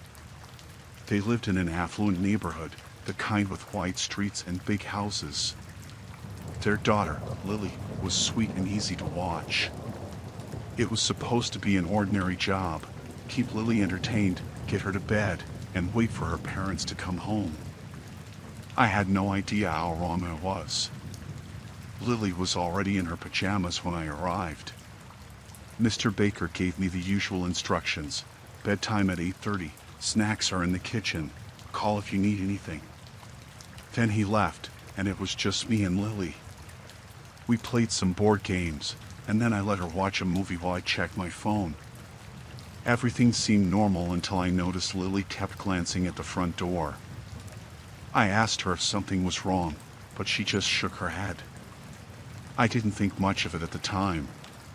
After dinner, I told Lily it was time to get ready for bed. She protested a bit but eventually went upstairs. I tucked her in, read her a story, and she fell asleep pretty quickly. I went back downstairs and settled on the couch, ready for a quiet night. Around 9 p.m., I heard a noise coming from outside. It sounded like a car door slamming. I thought maybe Mr. Baker had forgotten something and come back. I went to check, but when I looked out the window, I didn't see anyone. I closed the door and went back inside, feeling a bit uneasy. A few minutes later, I heard the noise again, this time louder. My heart started pounding. I knew the Bakers weren't supposed to be home yet. I looked out the window again and saw a man standing by a car in the driveway. He looked like Mr. Baker, but something felt off. I decided to ignore it and went back to watching TV. A few minutes later, there was a knock at the door. I jumped up, my heart racing. I opened it just a crack and saw the same man standing there. He smiled at me, but it didn't reach his eyes. "Hi, I'm here to pick up Lily," he said. Mr. Baker asked me to. Something didn't feel right. I hesitated, and he pushed the door open wider. "It's okay," he said, stepping inside. "I'm a family friend." I stepped back, unsure of what to do. "I need to call Mr. Baker," I said, trying to sound confident. He smiled again, but this time it was more like a smirk. "There's no need for that," he said, shutting the door behind him. "He knows I'm here." I backed away, my hands shaking. "Please, I need to call him," I insisted. He grabbed my arm, his grip tight and painful. "You're not calling anyone," he said, dragging me into the living room. He shoved me onto the couch and stood over me, his eyes cold and menacing. I glanced towards the stairs, thinking about Lily sleeping upstairs. "What do you want?" I asked, my voice trembling. He pulled out a gun and pointed it at me. "You're going to sit here quietly and not make a sound," he said. "If you do anything stupid, the girl gets hurt." My heart was pounding so hard I thought it might burst. I nodded, too scared to speak. He sat down across from me, the gun never leaving his hand. We sat there in tense silence for what felt like hours. I kept thinking about Lily, hoping she wouldn't wake up and come downstairs. I didn't know who this man was, but it was clear he wasn't a friend of the Bakers. Eventually, I heard footsteps on the stairs. My heart sank. Lily appeared at the top, rubbing her eyes. "I heard noises," she said sleepily. "What's going on?" The man stood up and pointed the gun at her. "Come down here, Lily," he said, his voice smooth but threatening. She looked at me, confused and scared. "Do what he says," I said, my voice barely a whisper. She came down the stairs slowly, her eyes wide with fear. The man grabbed her arm and pulled her to him. "We're leaving," he said. "And you're coming with us." I didn't know what to do. I was terrified, but I knew I had to protect Lily. "Please," I begged. "Let her go. She's just a child." He ignored me and started dragging Lily towards the door. I couldn't let him take her. Summoning all my courage, I lunged at him, trying to wrestle the gun from his hand. There was a struggle, and in the chaos, the gun went off. The sound was deafening. I felt a searing pain in my shoulder and fell to the ground. Lily screamed. The man kicked me aside and grabbed Lily, dragging her out the door. I tried to get up, but the pain was too much. I could hear the sound of the car starting and driving away. I crawled to the phone and called the police, my hands shaking so badly I could barely dial. I told them what happened and begged them to hurry. The police arrived within minutes. They called for an ambulance and started searching the area for the man and Lily. I was taken to the hospital, my mind racing with fear for Lily. It took hours, but the police eventually found them. The man had taken Lily to an abandoned house a few miles away. She was scared but unharmed. The man was arrested and charged with kidnapping and assault. I found out later that the man was a known criminal who had been stalking the Bakers for weeks. He had planned to take Lily and hold her for ransom. The Bakers were horrified and grateful that Lily and I were safe. The experience left me shaken. I still babysit, but I'm much more cautious now. I always make sure the doors are locked and keep an eye out for anything unusual. It's scary to think how close we came to something terrible, but I'm grateful we got out of it safely.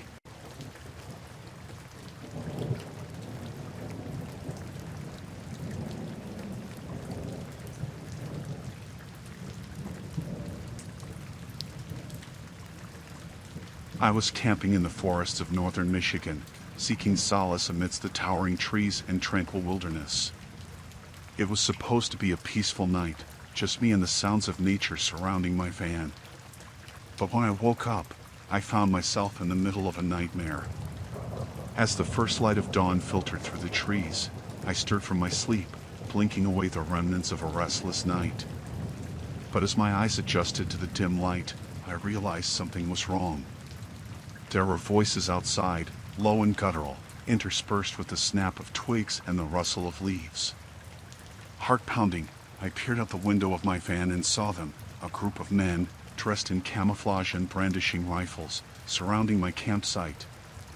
Fear clutched at my chest as I realized I was surrounded, trapped in my own little slice of wilderness. I didn't know what to do. Should I confront them? Or should I stay hidden inside my van and hope they went away? My mind raced with fear and uncertainty as I weighed my options. But before I could make a decision, one of the men spotted me. He shouted something to the others, and suddenly they were closing in, their faces twisted with anger and hostility. I panicked, scrambling to lock the doors of my van as they pounded on the windows, demanding that I come out. I felt like a trapped animal, my heart pounding in my chest as I searched frantically for a way out. But there was nowhere to run. The men had surrounded my van, cutting off any possible escape routes. I was completely at their mercy, and I didn't know what they were capable of. Then, just when I thought things couldn't get any worse, one of the men produced a shotgun from his pack and aimed it at my van. My blood ran cold as I realized they were serious, that they were willing to use violence to get me out. I didn't know what to do. Should I try to reason with them? Or should I fight back and risk getting hurt? My mind raced with fear and indecision as I tried to come up with a plan. But before I could make a decision, the situation took an unexpected turn. From out of nowhere, a voice called out from the trees, clear and commanding. It was a park ranger, drawn by the commotion. He demanded to know what was going on, and the men reluctantly backed off, their anger tempered by the presence of authority. I breathed a sigh of relief as the ranger approached my van, his expression stern but sympathetic. He listened as I explained what had happened, and he assured me that I was safe now, that he would take care of everything. As the men slunk away into the forest, their anger replaced by sullen resentment, the ranger helped me pack up my things and escorted me out of the woods. I was shaken but unharmed, grateful to be alive. But as I drove away from that place, the memory of what had happened lingered in my mind, a dark shadow cast over the beauty of the forest.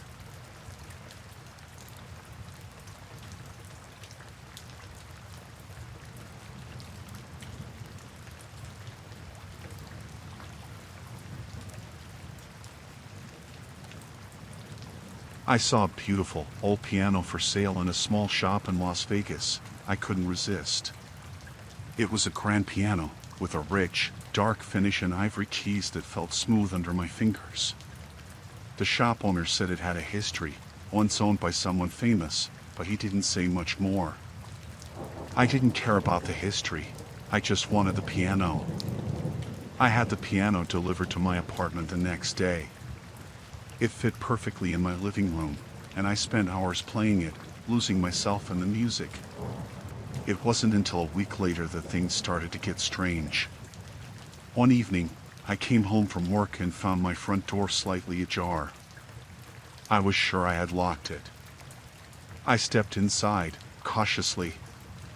Nothing seemed out of place, but the piano lid was open. I never left it open. I felt a chill but dismissed it, thinking I must have forgotten. That night, I woke up to the sound of someone playing the piano. The notes were soft, almost ghostly. I grabbed a flashlight and went to the living room, but no one was there. The piano was closed. I stood there, heart pounding, convinced I was losing my mind. The next morning, I found a note on my doorstep. It said, "We know you have it. Return it, or else." I had no idea what it meant, but I couldn't shake the feeling that it was about the piano. I called the shop owner, but his number was disconnected. I went to the shop, but it was closed, the windows boarded up. That evening, 2 men showed up at my door. They were dressed in dark suits and looked serious. One of them showed me a photo of the piano and asked if I had it. I lied and said no, but they didn't believe me. They pushed past me and searched my apartment. When they saw the piano, one of them smiled. "You have something that belongs to us," he said. "We need it back." I tried to explain that I bought it from the shop, but they didn't care. They insisted that the piano once belonged to a notorious mobster and that it had something valuable hidden inside. They demanded I let them take it, but I refused. It was my piano, and I wasn't going to give it up. The men left, but they made it clear they would be back. I was terrified. I couldn't sleep that night, jumping at every sound. The next day, I went to the police, but they said there wasn't much they could do without more information. I felt helpless. A few nights later, I woke up to find the men in my apartment again. This time, they weren't alone. They had brought tools and were determined to take the piano apart. I tried to stop them, but one of them grabbed me and held me back. They dismantled the piano piece by piece, but they didn't find anything.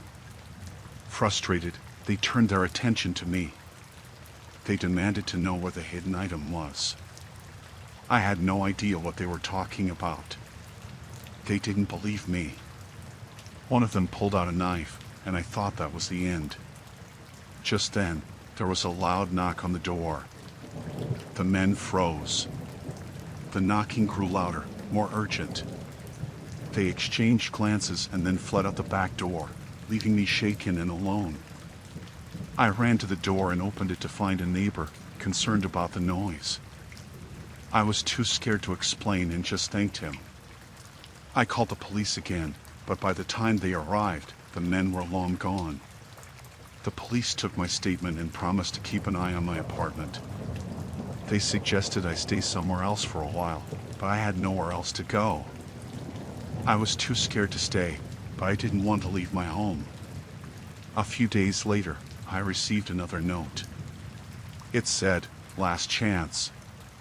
Give it back, or you'll regret it." I decided I couldn't stay any longer.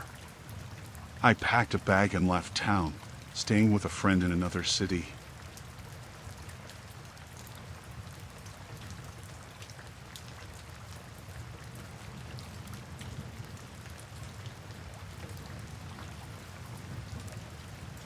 I decided to take a solo trip into the Oregon wilderness to clear my mind. I had always loved hiking, and being out in nature helped me find peace. I picked a remote trail that promised solitude and beautiful scenery. My backpack was loaded with supplies, and I planned to camp for a few days. The first day was uneventful. The forest was thick and green, the air fresh and cool. I found a good spot to set up my tent and made a small fire. As the sun set, I felt a sense of calm. I cooked a simple meal and ate while listening to the sounds of the forest. The next day, I decided to explore further into the woods. I followed a narrow path that seemed rarely used. After a few hours of walking, I noticed signs of human activity, trampled grass, discarded food wrappers. It struck me as odd since this area was supposed to be isolated. As I ventured deeper, I heard voices. They were rough, angry. I crept closer, staying hidden behind trees. Through the foliage, I saw a group of men. They were heavily armed and carrying animal carcasses. Poachers. My heart raced as I realized the danger. These men were breaking the law, and they wouldn't want any witnesses. I started to back away slowly, careful not to make any noise. But then I stepped on a dry twig. It snapped loudly, and the men turned in my direction. I froze, hoping they wouldn't see me, but it was too late. One of them shouted, and they all began moving towards me. Panicking, I ran. My heart pounded in my chest as I crashed through the underbrush. I could hear them behind me, cursing and shouting. They were getting closer. I stumbled and fell, scraping my hands on the ground, but I pushed myself up and kept running. I reached a small clearing and hid behind a large rock, trying to catch my breath. I could hear them nearby, their footsteps heavy on the forest floor. I stayed as still as possible, praying they wouldn't find me. But then I heard one of them say, "She's got to be around here somewhere." Fear gripped me. These men were dangerous, and I was alone, deep in the wilderness. I had no way to call for help. I decided to move again, staying low and quiet. I headed towards a creek I remembered passing earlier, thinking the water might help cover my tracks. I reached the creek and waded in, following the water downstream. The cold water numbed my feet, but I didn't stop. I could still hear the men searching behind me. The creek led to a dense part of the forest, and I hoped it would be enough to lose them. Hours passed, and the sun began to set. I was exhausted, cold, and hungry, but I kept moving. The forest grew darker, and the sounds of the night began to surround me. I found a small cave and decided to hide there for the night. I curled up, trying to stay warm and quiet. The next morning, I cautiously emerged from the cave. The forest was silent, and there was no sign of the poachers. I felt a small sense of relief, but knew I wasn't safe yet. I needed to find my way back to my camp and get out of the woods. I retraced my steps, staying alert for any signs of the men. As I got closer to my camp, I noticed smoke rising in the distance. My heart sank. It was coming from the direction of my campsite. I approached cautiously and saw that my tent and supplies were gone, burned to ashes. I was devastated. Everything I had brought was destroyed. I had no food, no shelter, and no way to call for help. I realized I had to keep moving, to find a way out of the forest and reach safety. I tried to stay calm and think clearly. I remembered a ranger station a few miles away. It was my best chance. I began walking, trying to conserve my energy and stay hidden. Every sound made me jump, fearing the poachers might still be out there. I walked for hours, my body aching and tired. Finally, I saw the ranger station in the distance. Relief washed over me, but I didn't let my guard down. I approached carefully, scanning the area for any signs of danger. When I reached the door, I knocked frantically. A ranger opened the door, and I collapsed into his arms, sobbing. I explained what had happened, and he assured me I was safe now.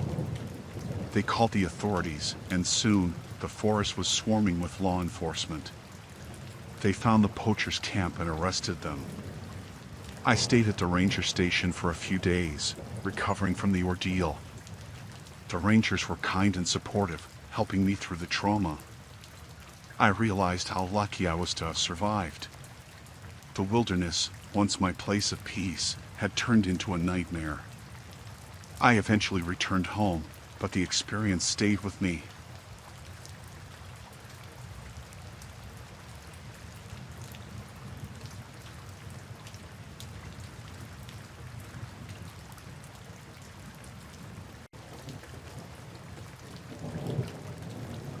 Last summer, my friends and I decided to go camping in the Utah desert.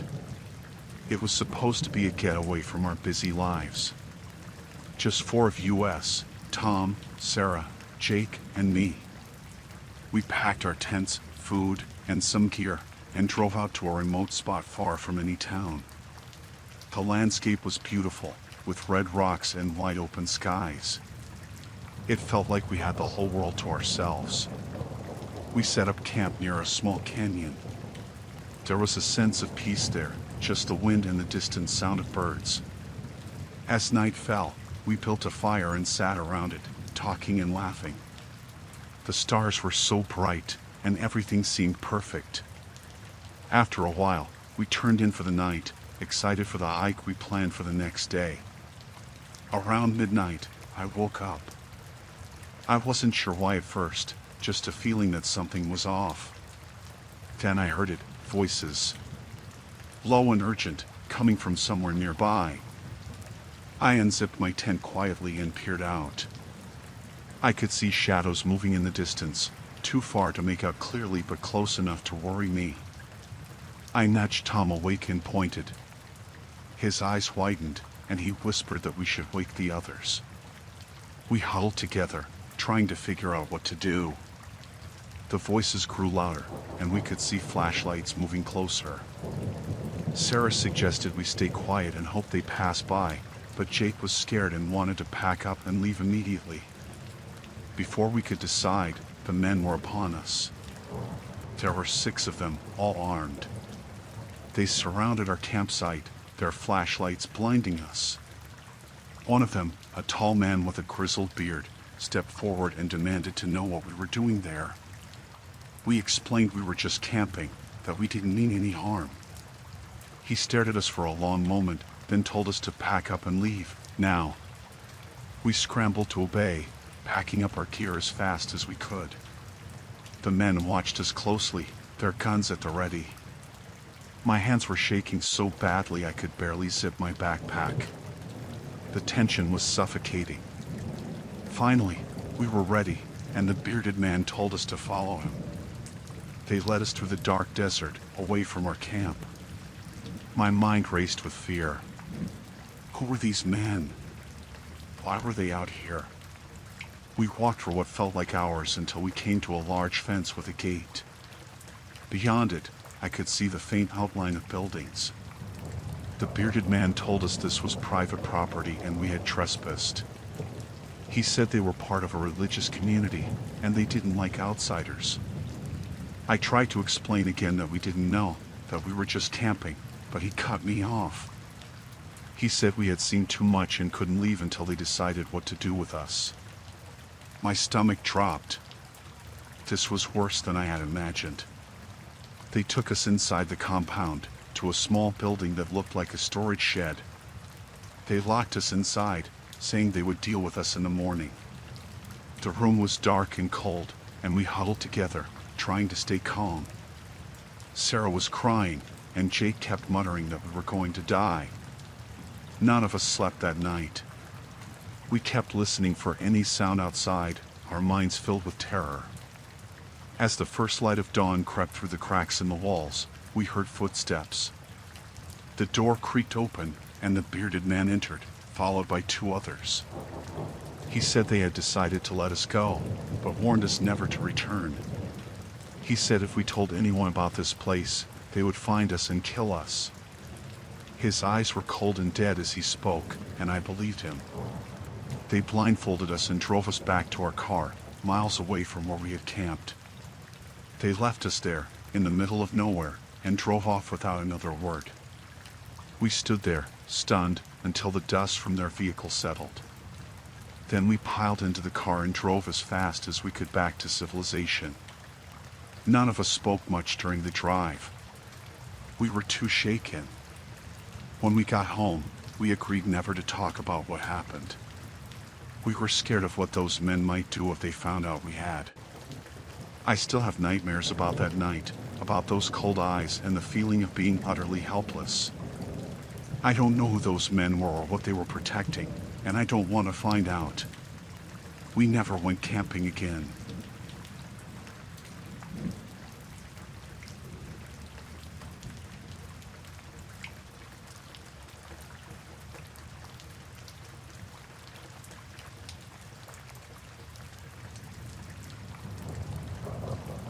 It was the 4th of July, and I was working the late shift at the convenience store. Most people were out celebrating, so it was quiet, just the occasional customer grabbing snacks or beer. I was behind the counter, scrolling through my phone, when I noticed a man walk in. He had a hoodie pulled up despite the warm night, and he was looking around too much. My gut told me something was off. He came to the counter with a six-pack, and I scanned it, trying to stay calm. He reached into his pocket, and my heart sank when he pulled out a gun. He pointed it at me and told me to give him all the money in the register. My hands were shaking as I opened the drawer. Stay calm, I told myself. I gathered the bills and handed them over. He kept the gun aimed at me, eyes darting to the door.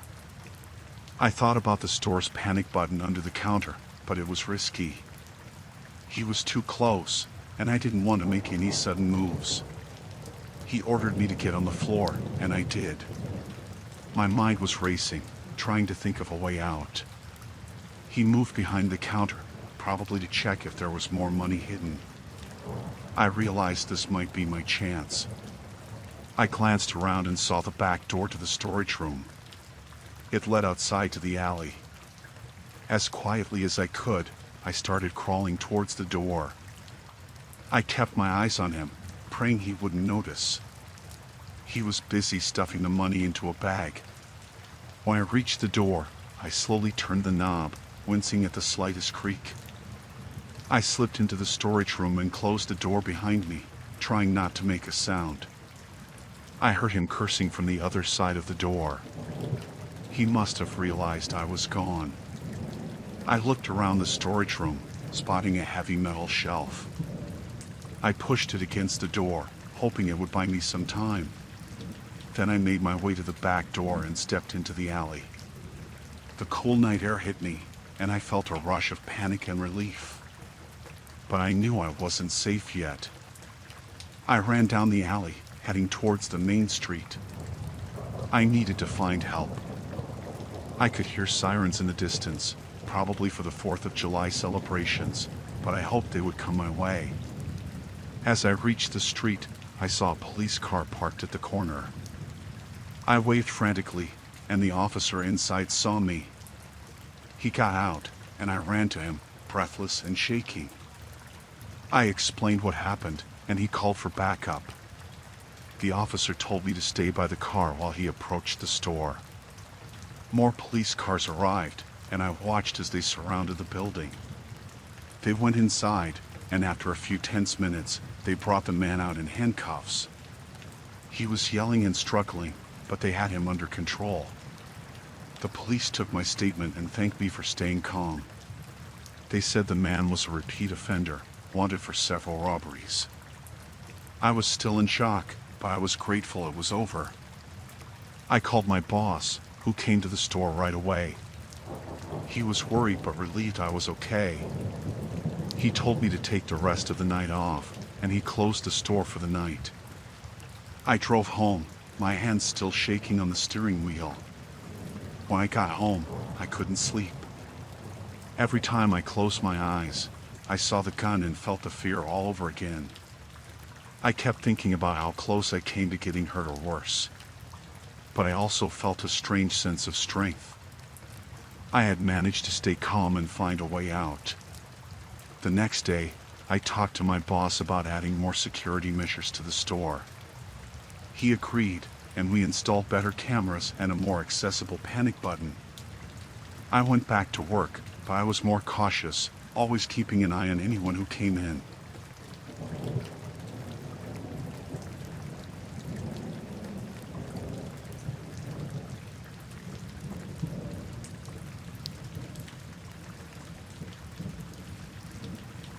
I had been driving for hours, feeling the weight of the road and the fatigue setting in.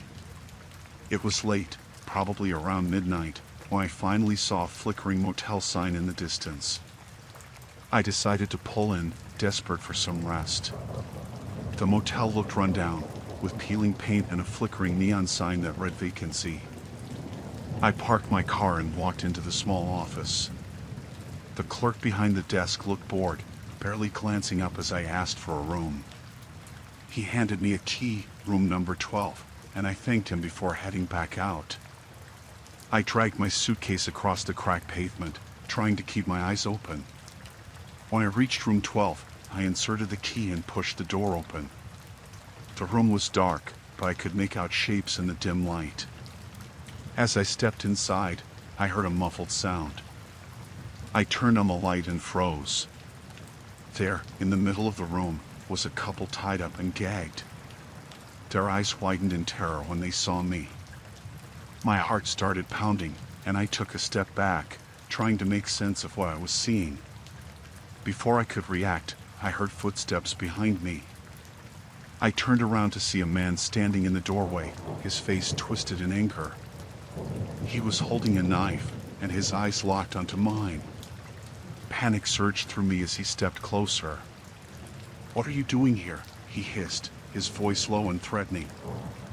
I was given this key," I stammered, holding up the key as if it would explain everything. The man looked at the key, then back at me. His grip on the knife tightened. "Get in here," he ordered, pushing me further into the room. He shut the door behind him, and I could hear the click of the lock. The couple on the floor were struggling, their muffled cries filling the room. The man walked over to them, glaring at me the whole time. "If you try anything, they die," he warned. I nodded, my mind racing. How had I ended up in this situation? I needed to think of a way out, but my brain felt like it was moving through molasses. The man walked over to me, his knife still in hand. "You're going to help me," he said, his voice cold and calm. "Or you'll end up just like them." I swallowed hard, trying to keep my composure. "What do you want me to do?" I asked, my voice shaking. "First, you're going to take their car and move it to the back lot. Make it look like they left," he instructed. I nodded, taking the keys he handed me. I glanced at the couple, their eyes pleading with me to help them. I gave them a small nod, hoping they understood that I was going to do my best to get us all out of this alive. I left the room and found their car in the parking lot. I drove it around to the back, out of sight. My hands were trembling as I parked it and turned off the engine. I took a deep breath, trying to calm myself. I needed to stay focused if I was going to get out of this. When I returned to the room, the man was waiting for me. "Good," he said, a twisted smile on his face. "Now, you're going to help me with them." He pointed to the couple on the floor. "Untie them," he ordered, but the way he was holding the knife made it clear he didn't want me to set them free. I knelt down and started untying the ropes, my mind racing for a plan. As I worked, I could feel the man's eyes on me, watching my every move. The couple was shaking, but they remained still, not wanting to provoke their captor.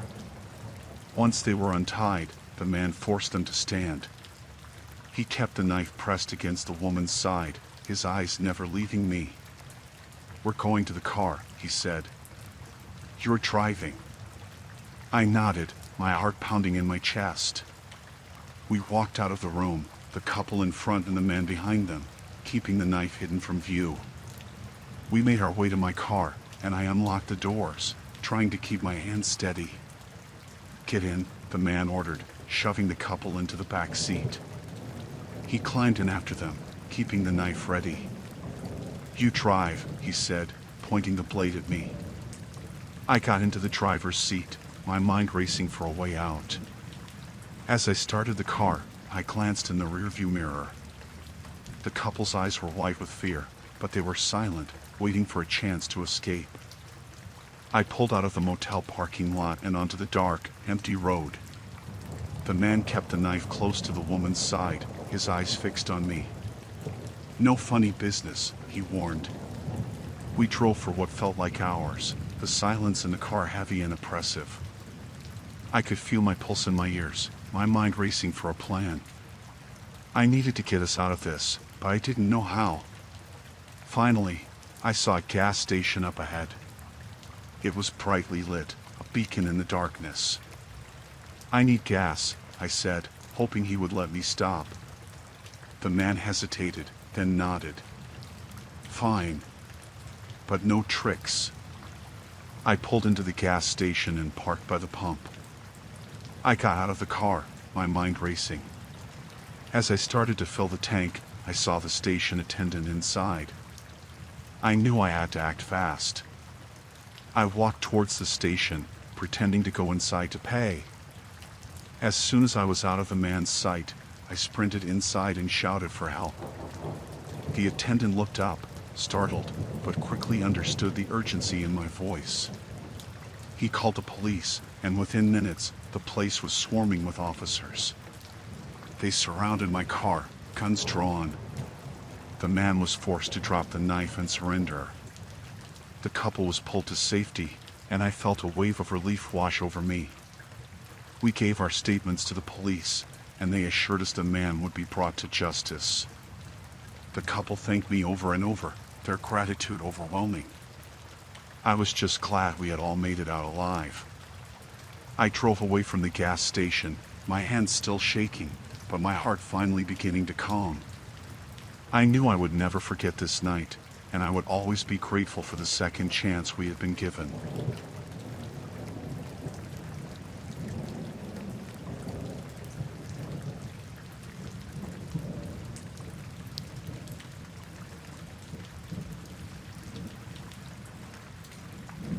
The island was shrouded in mystery, its dense jungle canopy hiding secrets just waiting to be uncovered. With my trusty machete in hand, I hacked my way through the underbrush, eager to see what lay hidden within its depths. And then, just when I thought I had seen everything the island had to offer, I stumbled upon a hidden temple nestled deep in the jungle. Its stone walls were covered in intricate carvings, depicting scenes of ancient rituals and ceremonies. Intrigued, I decided to explore further, eager to uncover the secrets hidden within the temple's depths. But as I ventured deeper into its corridors, a sense of unease settled over me. The air grew colder as I descended into the darkness, the sound of my footsteps echoing off the walls. I could feel the weight of centuries pressing down on me, as if the very walls of the temple were alive with ancient energy. But then, just when I thought things couldn't get any worse, I heard the sound of movement up ahead, a soft rustling that sent a chill down my spine. I froze in place, my heart pounding in my chest as I strained to listen for any sign of danger. And then, to my horror, I caught sight of them, shadowy figures lurking in the darkness, their eyes gleaming with malevolent intent. Panic surged through me as I realized that I was not alone in the temple. With trembling hands, I searched for a way out, but the corridors seemed to twist and turn in on themselves, leading me deeper into the heart of the temple. I knew I had to find a way to escape before it was too late. But as I searched for an exit, I stumbled upon a chamber filled with ancient artifacts, golden idols, jewel-encrusted masks, and ornate carvings that seemed to pulse with energy. It was like something out of a nightmare, a testament to the power of the curse that lay dormant within the temple's depths. Panic surged through me as I realized that I had unwittingly awakened the curse, unleashing its wrath upon myself. I knew I had to find a way to break the curse before it consumed me completely. With every ounce of strength I had left, I fought to resist the curse's influence, but it seemed to seep into my very soul, twisting and corrupting me from within. I could feel its dark power coursing through my veins, threatening to consume me entirely. But then, just when I thought all hope was lost, I caught sight of a glimmer of light up ahead, a sign that there was still a chance for me to escape. With renewed determination, I pushed myself towards it, ignoring the pain and exhaustion that threatened to overwhelm me. And then, finally, I burst through the surface and into the open air, gasping for breath as I emerged from the depths of the temple. I collapsed onto the ground, exhausted and shaken, but alive.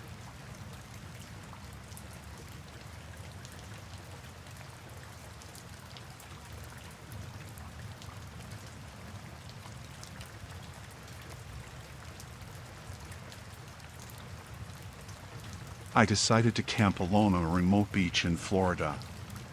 I wanted to get away from everything for a few days, clear my head, and enjoy some peace. I brought my boat, some supplies, and set up camp right by the water. The first day was perfect. The weather was warm, and the sound of the waves was soothing.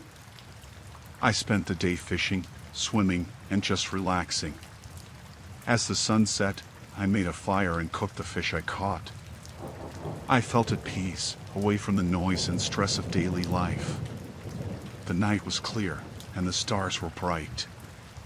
I stayed up for a while, just enjoying the quiet before heading to my tent to sleep. I woke up in the middle of the night to a strange sound. At first, I thought it was just the wind or an animal, but then I heard it again. It was a soft rustling, like someone walking on the sand. I unzipped my tent and peeked outside, but I couldn't see anything. The fire had died down to embers, and everything was dark. I listened for a while longer, but the sound stopped, so I went back to sleep. When I woke up in the morning, I felt uneasy. I got out of my tent and walked down to the water. My boat was gone. Panic hit me like a punch in the gut. I looked around and saw footprints all around my tent. They weren't mine. Someone had been here during the night. I tried to calm down and think. I was on a small island, miles from the mainland. Without my boat, I was stranded. I had enough food and water for a couple of days, but after that, I would be in trouble. I had to find a way to escape. I spent the day looking for any sign of my boat. I walked around the entire island, but there was no trace of it. The footprints led to the water and then disappeared. It was like whoever took it vanished into thin air. I felt a growing sense of dread. I was completely alone, and someone had intentionally left me here. That night, I built a larger fire, hoping it would deter anyone from coming near my camp. I didn't sleep much, jumping at every sound. The wind rustled the leaves, and the waves crashed on the shore, but every noise seemed amplified. My mind kept going back to the footprints and the missing boat. The next morning, I decided to explore the island more thoroughly. Maybe there was something I had missed. I found an old path leading into the trees and followed it. It led to a small clearing with an abandoned cabin. It looked like it had been there for years, falling apart and covered in vines. Inside the cabin, I found a few old tools and a dusty, moldy mattress. There was nothing that could help me. As I was about to leave, I noticed a small, carved symbol on the wall. It looked recent, and it sent a shiver down my spine. Someone had been here not long ago. I hurried back to my camp, feeling more paranoid than ever. I couldn't shake the feeling that I was being watched. That night, I didn't even bother trying to sleep. I sat by the fire, clutching a makeshift spear I had fashioned from a piece of driftwood. The hours dragged by, and every shadow seemed to move. Just before dawn, I heard the sound again. Footsteps, coming from the direction of the cabin. I stood up, heart pounding, and peered into the darkness. I could barely make out a figure moving toward me. They stopped at the edge of the firelight, just out of reach. "Who are you?" I called out, trying to keep my voice steady. The figure didn't answer. Instead, they took a step forward, into the light. It was a man, his face hidden in the shadows.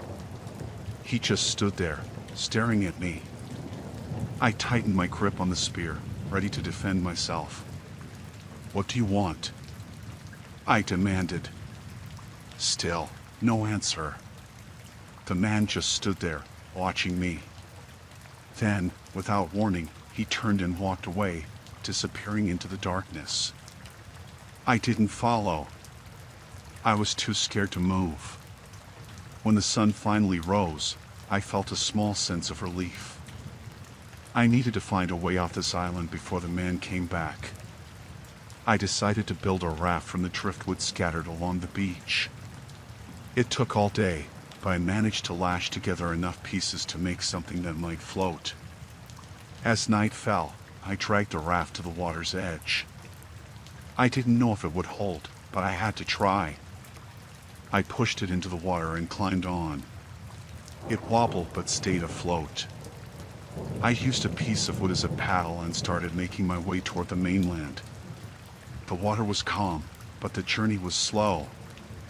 Every splash of the paddle echoed in the silence, and I kept looking over my shoulder, expecting to see the man following me. Hours passed, and I began to lose hope. The mainland still seemed so far away. Just as I was about to give up, I saw lights on the horizon. I paddled with renewed energy, the lights growing brighter and closer. Eventually, I reached the shore, exhausted but alive. I stumbled onto the beach and collapsed, grateful to be off that island. I never found out who the man was or why he took my boat.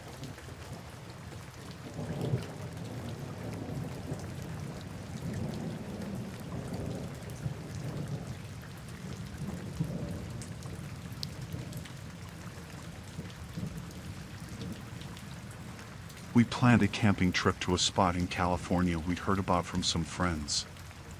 It was supposed to be a relaxing weekend away from everything. There were 4 of us, me, my boyfriend Mike, and our friends Lisa and Tom. We set up our tents in a nice clearing, surrounded by trees, not too far from a small creek. It seemed perfect. The first night was great. We cooked over the campfire, told stories, and laughed a lot. The next day, we went for a hike and swam in the creek. By the time we got back to the campsite, we were tired but happy. We settled in for another night by the fire, enjoying the peace and quiet. Late that evening, we noticed a faint smell of smoke. At first, we didn't think much of it. Maybe someone else had a campfire nearby. But then the smell got stronger, and we started to see a haze in the air. Mike climbed a small hill to get a better look and came back with bad news. There was a wildfire not too far from us, and the wind was blowing it our way. Panic set in fast. We grabbed our stuff, but we couldn't pack everything. We took what we could carry and left the rest. The path back to the parking area was narrow and rocky, and it was hard to move quickly. The smoke got thicker, making it hard to see and breathe. We could hear the fire crackling in the distance, getting closer. As we hurried along the trail, we came across a group of people. They didn't look like campers. They had backpacks, but they weren't carrying camping gear. They had guns. My heart sank. We were trapped between the fire and these strangers. One of the men stepped forward and told us to hand over our backpacks. I could see the desperation in his eyes. These weren't just looters, they were people trying to survive, just like us. But they had the upper hand. We didn't have a choice. We handed over our packs, hoping they would let us go. But then another man noticed Lisa's necklace, and things got worse. They started arguing among themselves, giving us a chance to run.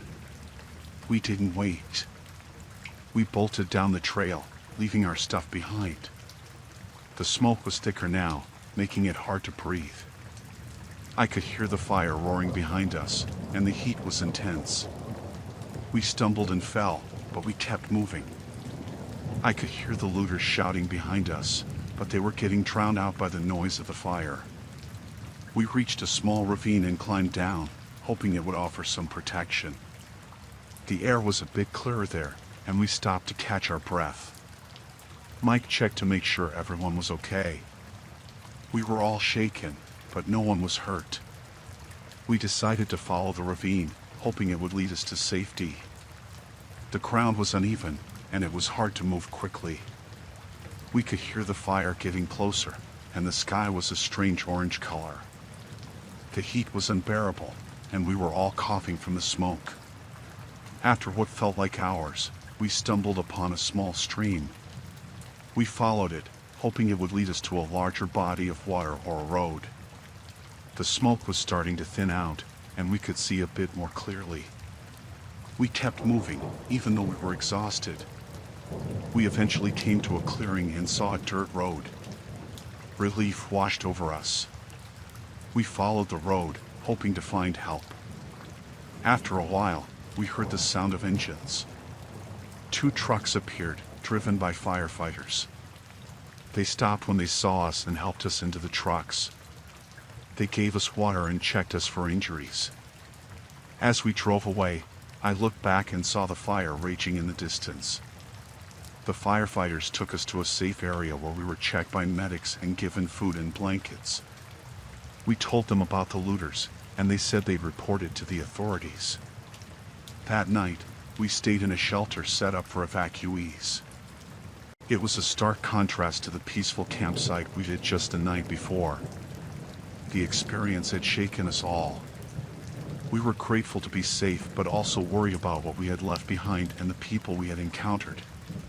We never found out what happened to the looters. The police took our statements and said they would investigate. The wildfire was eventually contained, but it took days. We lost most of our gear, but that didn't matter compared to what could have happened. That trip changed us. We were more cautious about where we camped and always kept an eye on the weather and fire reports. The memory of that fire and the fear we felt stayed with us. We were lucky to get out alive, and we knew it. From then on, we made sure to be better prepared and more aware of our surroundings. Camping was still something we enjoyed, but we never forgot how quickly things could go wrong. The wilderness could be beautiful, but it could also be deadly. That experience taught us to respect it and to always be ready for the unexpected.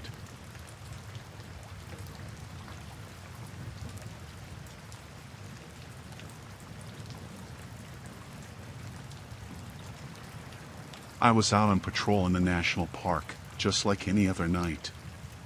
My job as a park ranger was to ensure the safety of the park and its wildlife, but that night, I stumbled upon something that made my blood run cold.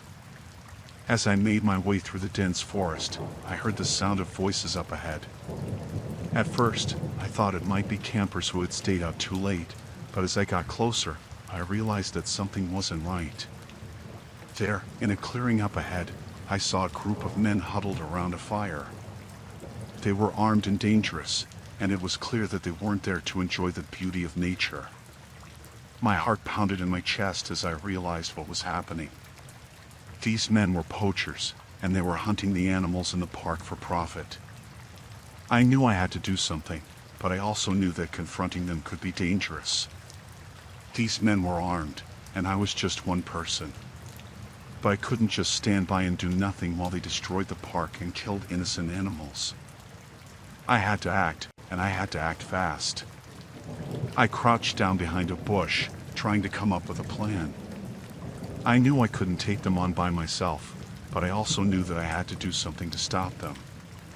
As I watched them from my hiding spot, I saw one of the men raise his rifle and take aim at a nearby deer. My heart sank as I realized that they were about to kill one of the park's majestic creatures. Without thinking, I sprang into action. I burst out from my hiding spot and shouted at the men to stop what they were doing. They turned to look at me, surprise and anger written on their faces. But before they could react, I pulled out my radio and called for backup. Within minutes, the sound of sirens filled the air as park rangers descended upon the clearing. The poachers realized that they were outnumbered and outgunned, and they quickly surrendered without a fight. As the rangers took the poachers into custody, I breathed a sigh of relief. The animals in the park were safe, and the poachers would be brought to justice for their crimes. But as I made my way back to the ranger station, I couldn't shake the feeling of unease that lingered in the back of my mind.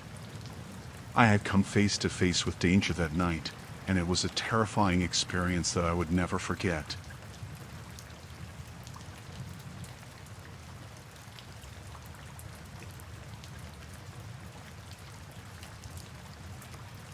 I was driving down this empty highway, miles of nothing but desert on either side. My car had broken down, and I was stranded in the middle of nowhere. I was starting to panic, wondering how I was going to get out of this mess. And then, out of nowhere, this truck pulls up beside me. The driver rolls down his window and asks if I need a lift. I was hesitant at first, not wanting to get into a car with a stranger. But I didn't really have much of a choice. So, I climbed into the truck, grateful for the ride. The driver seemed friendly enough, making small talk as we drove deeper into the countryside. But as we got further and further from civilization, something didn't feel right. The driver kept glancing at me out of the corner of his eye, like he was sizing me up or something. I tried to ignore it, telling myself I was just being paranoid. But then, he started asking these weird questions, like if I lived alone, if anyone knew I was out here, stuff like that. I started to feel this sense of unease, like maybe I'd made a mistake getting into this guy's truck. But before I could say anything, he suddenly pulled off onto this dirt road, miles from the nearest town. I asked him where we were going, but he just laughed and said he had a surprise for me. I felt my stomach drop, like I was in some kind of horror movie. I tried to keep calm, telling myself that maybe he was just taking a shortcut or something. But as we drove deeper into the countryside, I started to realize that something was seriously wrong. The road got narrower and narrower, until it was little more than a dirt track winding through the desert. And then, just when I thought things couldn't get any worse, the truck started to slow down. I asked the driver what was going on, but he didn't answer. He just kept driving, his eyes fixed on the road ahead. And then, out of nowhere, he stopped the truck. We were in the middle of nowhere, surrounded by nothing but desert for miles in every direction. I knew I had to get out of there, but before I could make a move, the driver turned to me with this sickening smile on his face. He said something about how he liked to take his time with his victims, how he enjoyed the chase. And then, before I could react, he lunged at me, grabbing me by the throat. I fought back with everything I had, screaming for help as he tried to drag me out of the truck. But he was too strong, too determined to see his sick plans through. And then, just when it seemed like all hope was lost, I heard the sound of approaching headlights. It was another car, coming down the road towards us.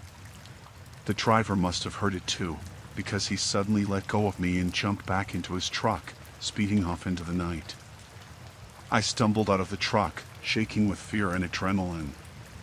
The driver of the other car pulled up beside me, asking if I was okay. I told him what had happened, and he offered to give me a ride to the nearest town. I was too shaken up to refuse, grateful for the chance to get away from that nightmare. As we drove off into the night, leaving the desert and the memory of that twisted truck driver behind, I couldn't help but wonder what would have happened if that other car hadn't come along when it did. But one thing's for sure, I'll never forget the terror I felt that night, stranded on that desolate stretch of highway. And I'll never take rides from strangers again.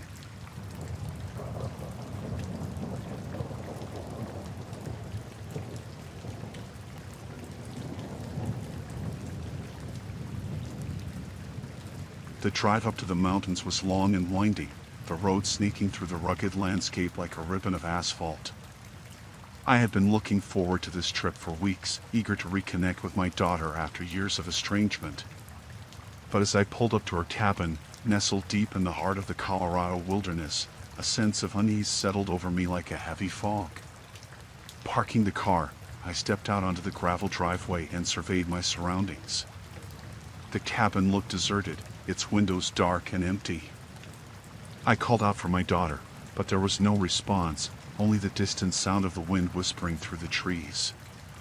My heart pounding in my chest, I approached the front door and tried the handle, but it was locked tight. With a sinking feeling in the pit of my stomach, I pulled out my spare key and let myself in, the door creaking ominously on its hinges as I pushed it open. Inside, the cabin was eerily silent, the air thick with the scent of pine and something else, something metallic and acrid. I called out for my daughter again, but there was still no answer, only the sound of my own voice echoing off the walls.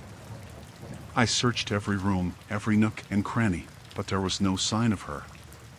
It was as if she had simply vanished into thin air, leaving behind nothing but an empty shell of a home.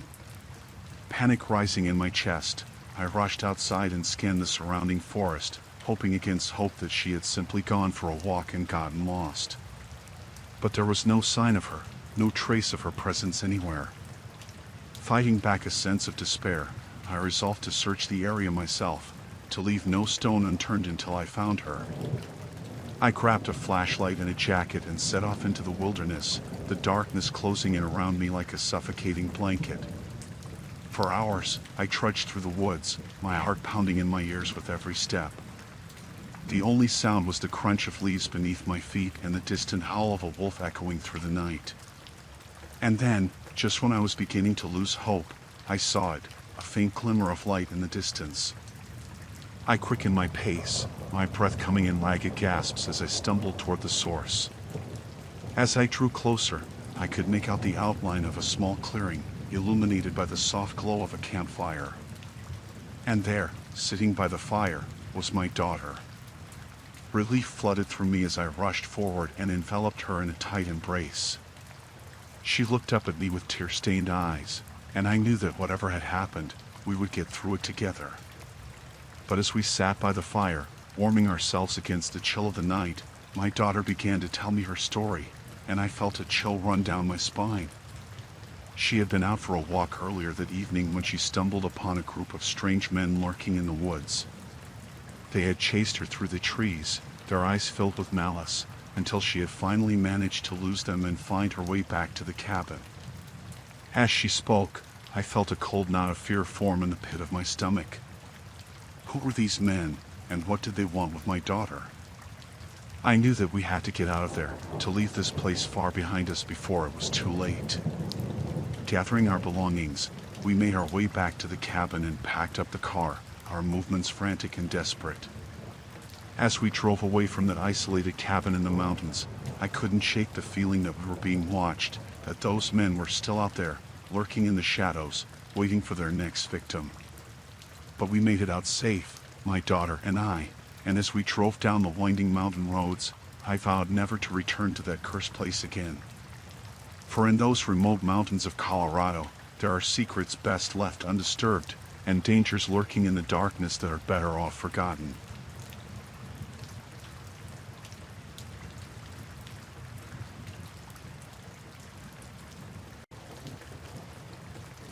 I travel a lot for work. It was supposed to be just another trip, another night in another hotel. This time I was in a city I hadn't visited before. The hotel was one of those mid-range places, nothing fancy, but decent enough. I checked in late, around 10 p.m., after a long day of meetings and flights. I was exhausted. I got to my room on the third floor, unpacked a few things, and decided to take a quick shower. The room was typical: a bed, a desk, a TV, and a small bathroom. Everything seemed fine, but I had this weird feeling, like I was being watched. I shrugged it off, thinking I was just tired. After my shower, I changed into pajamas and started to unwind. I noticed the curtains were slightly open, so I went to close them. As I did, I glanced out and saw a man in the room across the courtyard, on the same floor, standing by his window. He was staring right at me. I quickly closed the curtains, feeling uneasy but trying to convince myself it was nothing. I turned on the TV and tried to relax, but I couldn't shake the feeling of being watched. Every so often, I'd glance at the window, half expecting to see him again. I decided to double-check the door lock. It was secure, but I put the chain on too, just to be sure. I tried to distract myself with some work, but my mind kept wandering back to that man. I didn't see him clearly, just a silhouette, but the way he was staring felt wrong. I told myself I was overreacting and forced myself to focus on my work. Around midnight, I decided to call it a night. I turned off the TV and got into bed, but I couldn't sleep. Every noise seemed amplified, every creak and groan of the building made my heart race. After what felt like hours, I finally started to drift off. I woke up suddenly, my heart pounding. I didn't know why at first, then I heard it, the sound of someone trying to open my door. The handle rattled softly, then more forcefully. I froze, my mind racing. The chain held, but the door shook as the person outside tried harder to get in. I grabbed my phone and dialed the front desk. My voice was shaking as I told them someone was trying to break into my room. The person on the other end said they'd send someone up immediately. The rattling stopped, and I heard footsteps walking away. A few minutes later, there was a knock at the door. I peeked through the peephole and saw a hotel employee. I opened the door a crack, keeping the chain on, and explained what had happened. The employee looked concerned and said they checked the security footage. I didn't sleep much after that. Every sound made me jump. Around 6 a.m., I got up, packed my things, and went down to the front desk to check out. The manager was there and apologized profusely. They said they reviewed the footage and saw a man trying to get into my room, but they couldn't identify him. They offered me a refund and a different room for the rest of my stay, but I declined. I decided to cut my trip short and head home. I didn't feel safe there anymore. As I waited for my taxi, I saw the man again. He was sitting in the lobby, staring at me. Our eyes met, and he gave me a chilling smile. I got out of there as fast as I could. The ride to the airport was a blur. I kept looking over my shoulder, half expecting to see him following me. Even on the plane, I couldn't relax until we were in the air. I kept replaying everything in my mind, trying to make sense of it. When I finally got home, I locked all my doors and windows and called my boss to explain why I cut the trip short. They were understanding and more concerned about my safety than anything else. That night, I slept with the lights on. It's been a few weeks since then, and I still can't shake the feeling of being watched. Every time I check into a hotel now, I make sure to double lock the door and keep my phone within reach. I haven't seen that man again, but the memory of his stare haunts me. I'm more cautious now, always aware of my surroundings. It's a lesson I wish I didn't have to learn the hard way.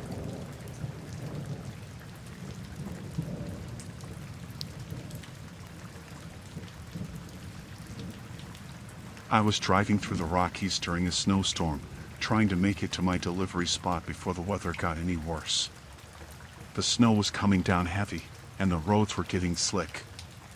It was late, and there were hardly any other vehicles on the road. Just me and my thoughts, the radio on low to keep me company.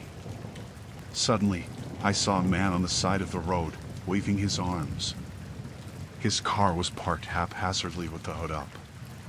He looked desperate, and I couldn't just drive past him in this weather. I pulled over, rolled down my window, and asked if he needed help. He told me his car had broken down and he needed a ride to the nearest town. I hesitated for a moment but then unlocked the passenger door. He climbed in, shaking the snow off his coat and thanking me profusely. He looked normal enough, middle-aged, a bit rough around the edges, but who wouldn't be in this weather? We started driving, and he made small talk, asking where I was headed and how long I'd been on the road. Something about him felt off, but I couldn't put my finger on it. I chalked it up to the stress of the storm and focused on the road ahead. After a few miles, his demeanor changed. He got quiet and started looking around the cab, almost like he was casing the place. My nerves were on edge, and I tightened my grip on the steering wheel. Then, out of nowhere, he lunged at me, grabbing the wheel and trying to steer us off the road. I fought back, wrestling for control of the truck. He was yelling something about needing my truck and how he couldn't let me ruin his plans. Panic surged through me as I realized this wasn't just a desperate man, he was dangerous. I managed to elbow him in the ribs, causing him to lose his grip on the wheel. I hit the brakes, skidding to a stop on the icy road. We were both breathing hard, and I knew I had only seconds before he tried something else. I reached for the door handle, but he was quicker, pulling a knife from his coat and pointing it at me. "Get out," he ordered, his voice cold and steady. "Now!" I raised my hands, trying to show I wasn't a threat, and slowly got out of the cab. The snow was falling harder, the wind whipping it into my face. He got out too, keeping the knife trained on me as he moved towards the driver's seat. As he climbed in, I saw my chance. I grabbed the door and slammed it on his leg, making him howl in pain and drop the knife. I kicked it away and yanked the door open, dragging him out and throwing him into the snow. He scrambled to get up, but I was already back in the truck, locking the doors. I started the engine and floored it, the tires spinning for a moment before finding traction. In the rearview mirror, I saw him standing in the middle of the road, shouting and waving his arms, but I didn't slow down. My heart was pounding, and my hands were shaking, but I couldn't stop now. I drove for what felt like hours, not daring to pull over or slow down. Eventually, I saw the lights of a small town up ahead. Relief washed over me as I pulled into a gas station and parked under the bright lights. I got out, shaking, and ran inside to call the police. The cops arrived quickly, and I told them everything. They took my statement and assured me they'd search for the man. I stayed at the station for a while, trying to calm down and collect myself. The snowstorm was still raging outside, but I felt a little safer knowing I wasn't alone anymore. Eventually, I got back in my truck and continued my journey, the fear slowly fading but never completely gone. I kept replaying the events in my head, wondering how close I had come to real danger. The snowstorm finally eased up, and the roads cleared as I made my way out of the mountains. I never saw the man again, and I don't know if the police ever caught him. But every time I drive through a storm now, I can't help but feel a twinge of fear, remembering that night in the Rockies.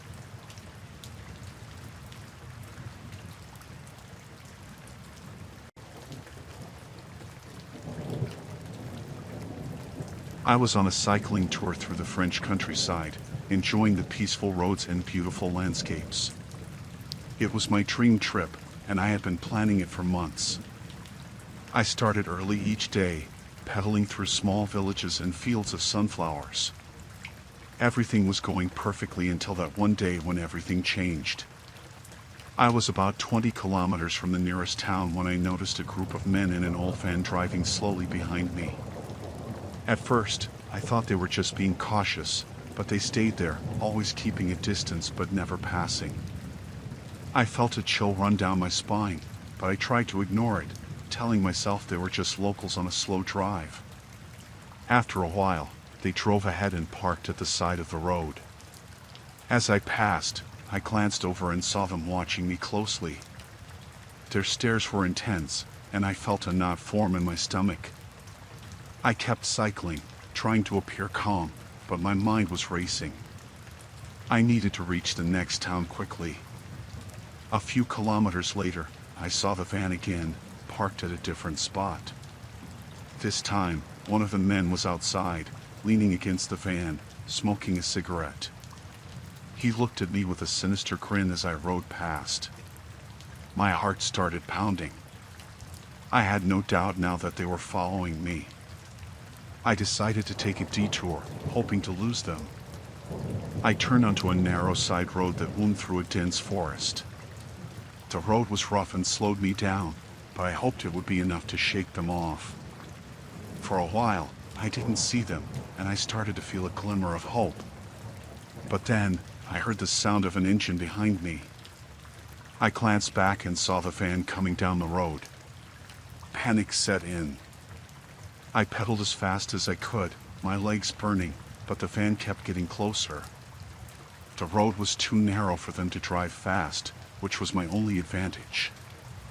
I saw a small path leading into the forest and decided to take it. I hoped the trees would provide some cover. I jumped off my bike, grabbed it, and ran into the woods. The ground was uneven, making it hard to move quickly, but I kept going, trying to put as much distance between me and the van as possible. After a few minutes, I heard voices behind me. The men were following me on foot. I ducked behind a thick tree, trying to catch my breath without making a sound. The forest was dense, and the light was fading. I hoped the darkness would hide me. I heard them talking in French, their voices getting closer. My heart was pounding so hard I was afraid they would hear it. I stayed as still as possible, barely daring to breathe. They were only a few meters away now, and I could see their flashlights sweeping through the trees. One of them stopped near my hiding spot, shining his light around. I pressed myself against the tree, praying he wouldn't see me. After what felt like an eternity, he moved on, following the others deeper into the forest. I waited until their voices faded before moving again. I needed to get out of there and find help. I knew the nearest town was still several kilometers away, and it was getting dark. I carefully made my way through the forest, trying to stay off the path. Every sound made me jump, but I kept going, driven by fear. Eventually, I found a small clearing and saw a farmhouse in the distance. It was my only hope. I ran towards it, hoping the people inside would help me. When I reached the house, I banged on the door, desperate. An old man opened the door, looking surprised to see me. I quickly explained what was happening, my French broken and frantic. He nodded and ushered me inside, locking the door behind me. His wife brought me some water, and they listened as I told them everything. The old man called the local police, explaining the situation. They told us to stay inside and that they would send someone as soon as possible. The wait was agonizing, every minute feeling like an hour. I kept looking out the window, expecting to see the men any moment. Finally, after what felt like forever, the police arrived. They searched the area and found the van abandoned on the side of the road. There was no sign of the men, but the police assured me they would continue to look for them. They escorted me to the nearest town, where I stayed in a small hotel. I spent the night in a state of constant fear, jumping at every sound. The next morning, I decided to cut my trip short and head back home. The police never found the men, and I never found out why they were following me. But the experience left me shaken. I still love cycling, but now I'm much more cautious about where I go and who I trust. The French countryside is beautiful, but it hides its dangers well. I was lucky to escape, but I'll never forget the terror of that day.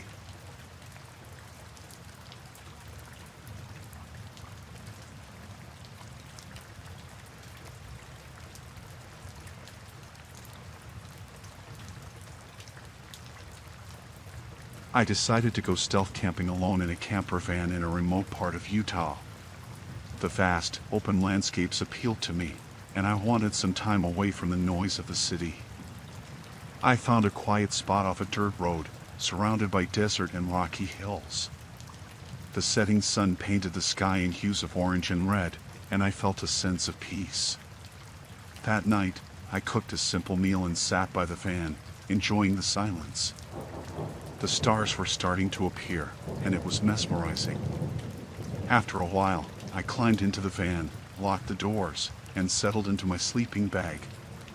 The quiet of the desert was comforting, and I drifted off to sleep easily. Sometime in the middle of the night, I woke up suddenly. At first, I couldn't figure out what had disturbed my sleep. The van was dark, and everything outside was silent. I lay there, trying to calm my racing heart, telling myself it was just the unfamiliar surroundings. Then I heard a faint rustling sound coming from outside the van. My pulse quickened. I strained to hear, trying to convince myself it was just an animal. But the sound grew louder, and I could hear voices, low and urgent, speaking in hushed tones. Panic started to set in. I moved as quietly as I could, peeking through a small gap in the window curtains. In the dim moonlight, I saw a group of men, 4 or 5, creeping around the van. They were armed, carrying rifles and handguns. My blood ran cold. I had no idea who they were or what they wanted, but it couldn't be good. One of them was trying to pry open the back door with a crowbar. I held my breath, hoping they wouldn't get in. My mind raced with thoughts of what to do. I had no weapon, no phone signal, and no one knew where I was. I felt utterly trapped. I heard one of the men say something about a witness. They thought I had seen something I shouldn't have. I realized then that they were here to silence me. My heart pounded so loudly I was sure they could hear it. I had to act fast. I quietly moved to the front of the van and checked the driver's seat. The keys were there. I prayed the engine would start quietly, but I knew it wouldn't. I took a deep breath, readying myself for what was to come. With a quick twist of the key, the engine roared to life. The men shouted in surprise, and I saw them scramble towards the front of the van. I floored the gas pedal, the van lurching forward. A gunshot rang out, and I ducked instinctively, feeling the van swerve. The bullet shattered a side window, but I kept driving. The dirt road was rough, and the van bounced and jolted violently. I saw the men's truck in my rearview mirror, their headlights growing brighter as they gave chase. Fear gripped me, but I knew I had to stay focused. I couldn't let them catch me. I drove as fast as I could, the van's tires kicking up clouds of dust. The road twisted and turned, and I struggled to keep control. More gunshots rang out, and I felt a bullet hit the back of the van. I had to find a way to lose them. Up ahead, I saw a narrow trail veering off the main road. It was risky, but I had no choice. I turned sharply onto the trail, the van barely squeezing through the tight path. The headlights behind me grew dimmer as the terrain became more rugged. The trail led into a narrow canyon, and I knew it was my chance. I turned off the van's lights and slowed down, hoping the darkness would hide me. I could hear their truck still searching, but the sound was getting fainter. I kept driving, deeper into the canyon. Finally, I reached a spot where the trail widened slightly. I pulled the van behind a large rock formation and turned off the engine. My hands were shaking, and my breath came in ragged gasps. I listened intently, straining to hear any sign of the men. For what felt like hours, I stayed there, hidden in the darkness. I didn't hear their truck anymore. I hoped they had given up or taken a different path. I couldn't stay there forever, but I needed to be sure they were gone. As dawn began to break, I cautiously started the van again. The engine noise seemed deafening in the stillness. I drove slowly, carefully making my way back to the main road. Every sound, every shadow made me jump, but I didn't see the men or their truck. Eventually, I reached a small town. I pulled into a gas station, my body shaking with exhaustion and relief. I told the attendant what had happened, and they called the local authorities. I knew I was safe, but the fear and adrenaline still coursed through me. The police took my statement and promised to look into it. I didn't have much hope they would find the men, but at least I was alive.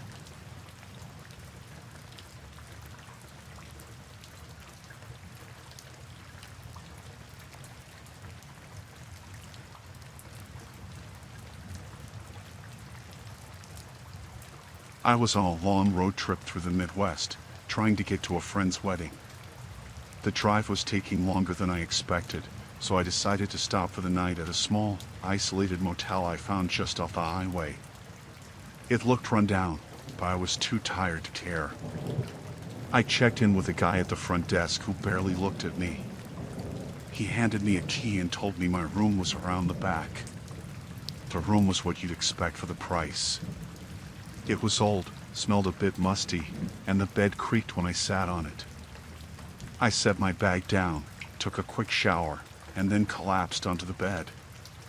I was exhausted, so I fell asleep almost immediately. Sometime in the middle of the night, I thought I heard something outside my door. It sounded like someone was trying to open it. I got up and looked through the peephole, but I couldn't see anything. I figured it was just my imagination or maybe the wind. I went back to bed, but I couldn't shake the uneasy feeling. When I woke up the next morning, I felt groggy. I got dressed and went outside to get to my car, but it wasn't where I had parked it. Panic set in.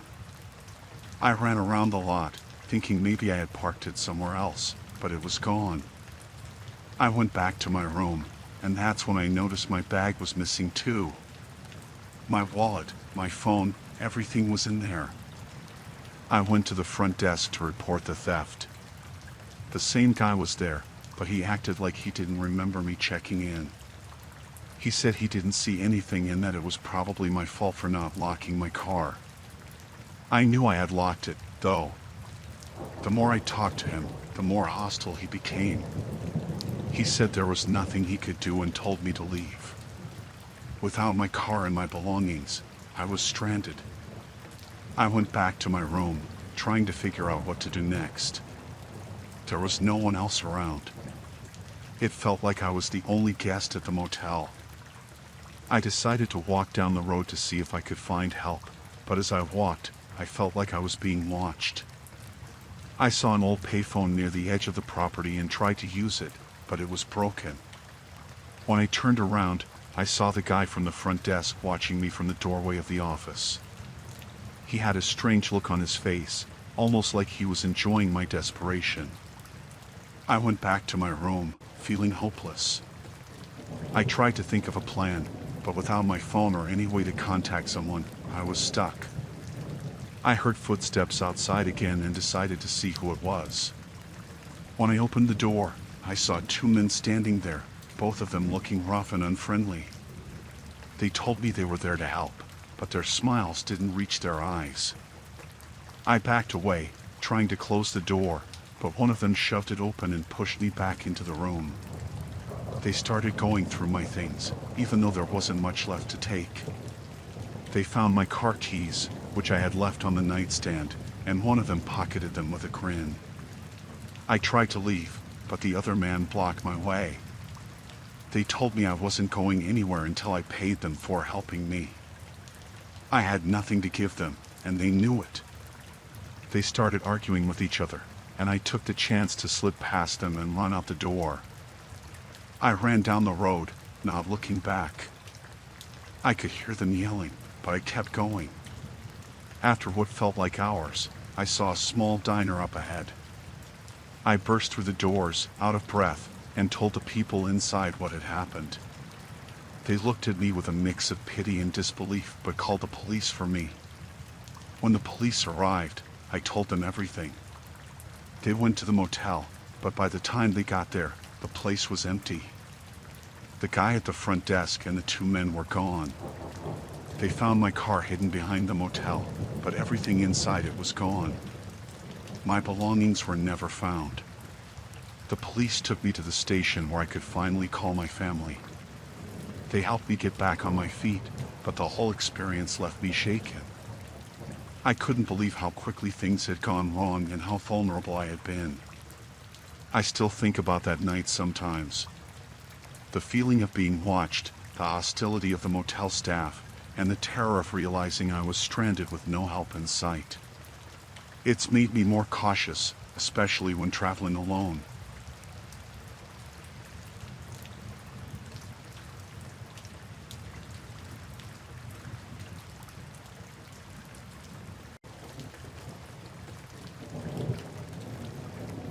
I moved to a small town in North Carolina for a fresh start. After a rough year, I wanted peace and a place where everyone knew everyone. It was quiet, friendly, and felt safe. I found a cozy little house and settled in, enjoying the slower pace of life. A few weeks after I arrived, I met Mark at the local coffee shop. He was charming, with a warm smile and easy laughter. He seemed like the perfect Southern gentleman. We started dating, and everything felt like a dream. He took me to nice dinners, showed me around town, and introduced me to his friends. Everyone seemed to like him. But slowly, things started to change. Mark would get jealous over little things. If I talked to another man, even just a cashier, he would sulk or get angry.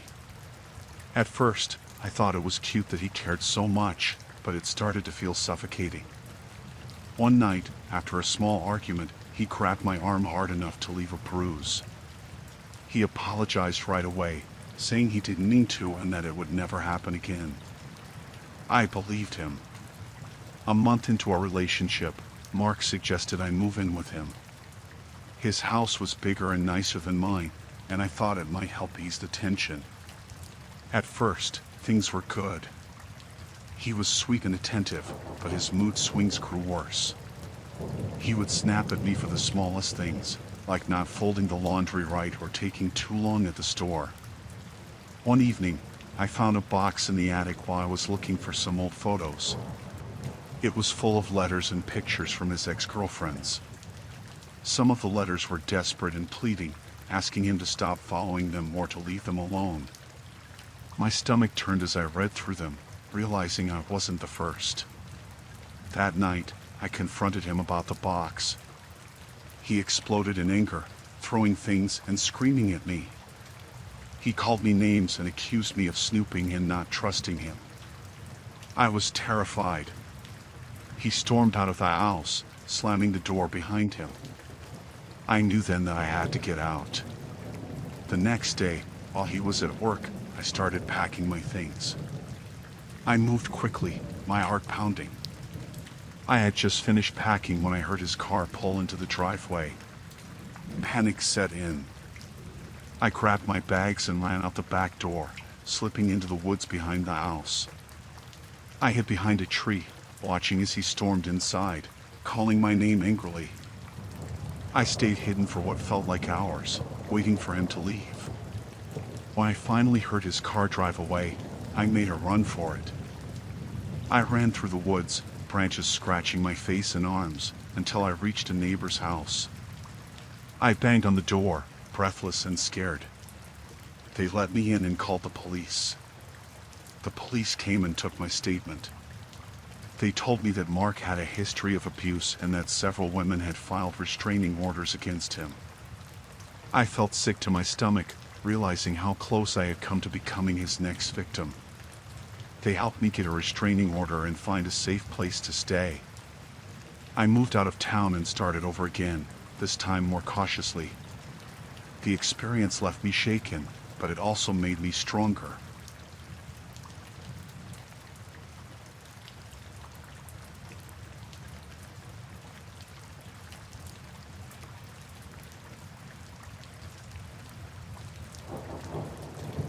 I took a job at a gas station in a deserted area of Nevada.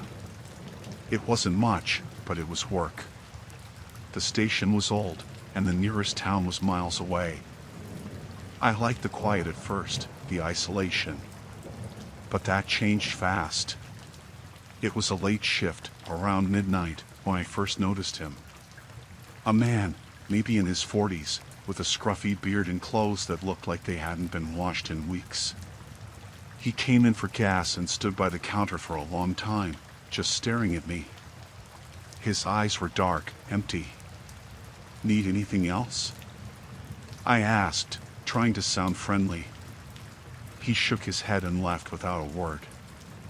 I watched him drive off, a beat-up old truck disappearing into the night.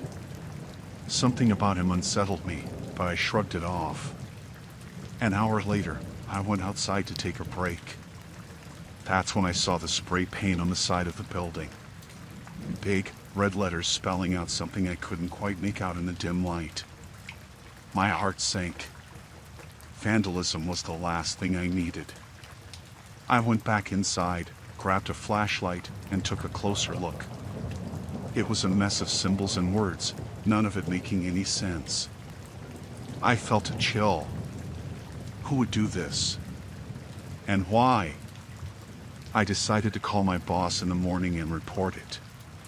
For now, I just wanted to get through the night.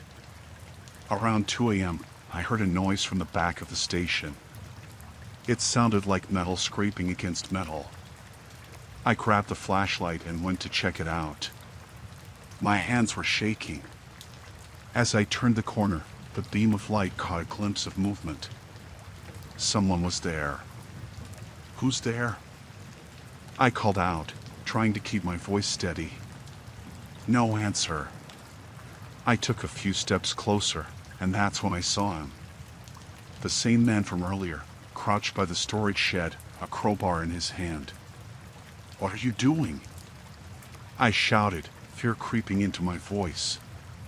He stood up slowly, a menacing grin spreading across his face. "Just fixing things," he said, his voice cold and mocking.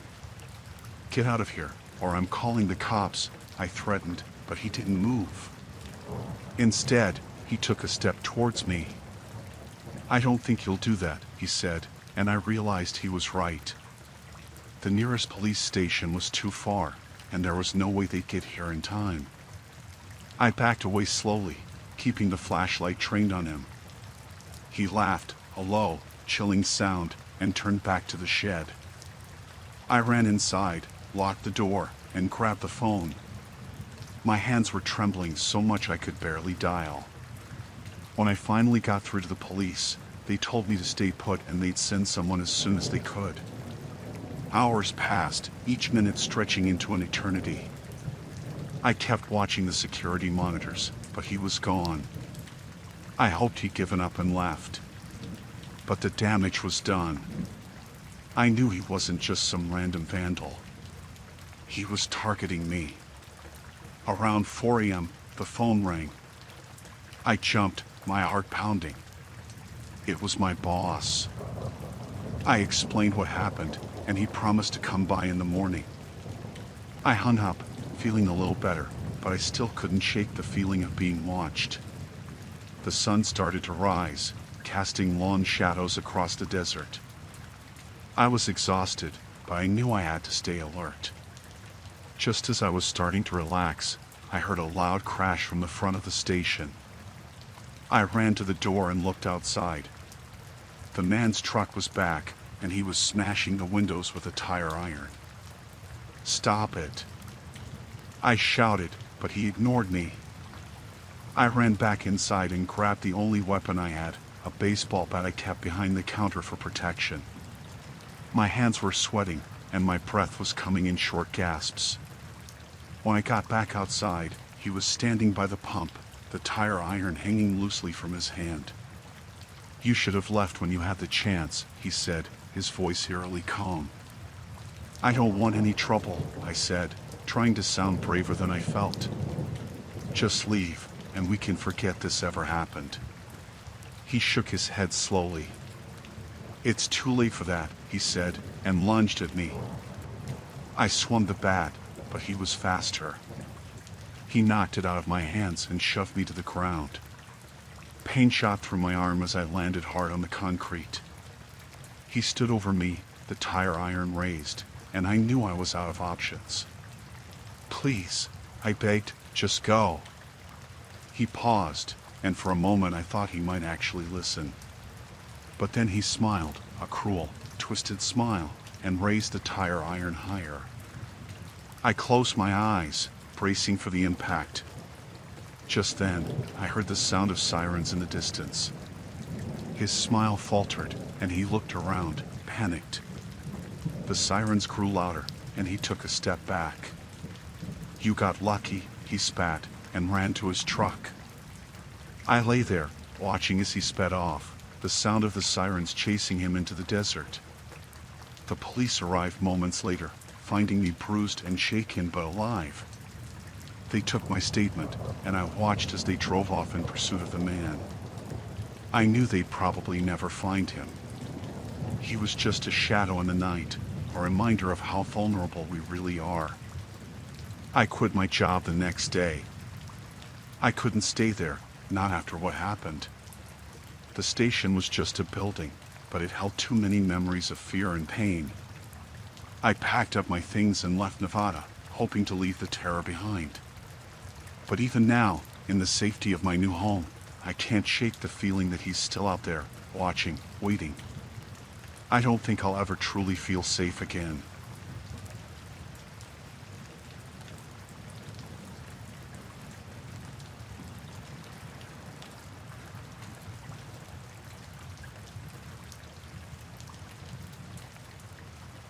I was babysitting in a wealthy neighborhood, a house I'd been to a few times before. It was a large, old home with lots of rooms and hallways that seemed to go on forever. The kids were easy to look after and usually went to bed without much fuss. This time was no different. By 8:30, they were both asleep.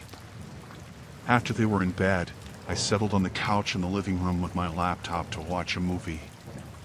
It was quiet, almost too quiet, but I was used to the eerie stillness of big houses. Around 9:30, I heard a faint noise coming from the basement. At first, I thought it was just the house settling or maybe the kids moving in their sleep. But the noise came again, this time louder and more distinct, like something being moved. I tried to ignore it, but my curiosity got the better of me. I grabbed a flashlight from the kitchen drawer and headed towards the basement door. The stairs creaked under my weight as I descended, and the air grew colder with each step. When I reached the bottom, I shone the flashlight around the room. There were the usual items you'd expect: old furniture, boxes, and a washing machine. But then I noticed a door at the far end of the room, one I hadn't seen before. The door was slightly ajar, and I could see a faint light coming from inside. My heart was racing as I approached it. I pushed the door open slowly, revealing a hidden room. It was small, with shelves lining the walls filled with documents, cash, and what looked like drugs. My stomach dropped. This was clearly something illegal. As I stepped further into the room, I saw a table in the center with even more documents spread out. There were photos of people, some of them looking like surveillance shots. I realized I was in way over my head. Just as I was about to back out, I heard the front door open upstairs. The homeowner was back, much earlier than expected. Panic set in. I quickly turned off the flashlight and tried to quietly close the hidden door. I hoped he wouldn't come down to the basement, but my lock ran out. I heard his footsteps on the floor above, heading towards the basement stairs. I had nowhere to hide except behind some boxes near the washing machine. The footsteps grew louder as he descended. He was talking to someone on his phone, saying something about the package being ready for pickup. I held my breath, trying to stay as still as possible. He walked past my hiding spot and went straight to the hidden room. I could hear him moving things around, probably checking on whatever illegal operation he had going on. My mind raced, trying to figure out how to get out without being caught. The only way out was past him, up the stairs, and out the front door. I had to wait for the right moment. After what felt like an eternity, I heard him muttering to himself and then heading back towards the stairs. He paused for a moment, and I feared he might hear my frantic heartbeat. He finally went upstairs, and I heard the front door close behind him. I waited a few minutes to make sure he was really gone. Then, I crept out of my hiding spot and dashed up the stairs as quietly as possible. I checked on the kids to make sure they were still asleep and unharmed. They were fine, oblivious to the danger I had just encountered. I knew I couldn't stay in the house. I called the parents, trying to sound calm, and told them there was an emergency and they needed to come home. I didn't give any details over the phone. They said they were on their way. I packed up my things and waited by the front door, ready to bolt if anything else happened. When the parents arrived, I quickly explained what I had found in the basement. They were shocked but thanked me for letting them know. I left as soon as they were back, still shaken by the experience. The next day, I heard from a mutual friend that the homeowner had been arrested. The police had raided the house and found all the evidence in the hidden room. I felt a sense of relief, knowing that I had done the right thing by reporting it. But the fear and adrenaline from that night stayed with me for a long time. I never took another babysitting job in that neighborhood again.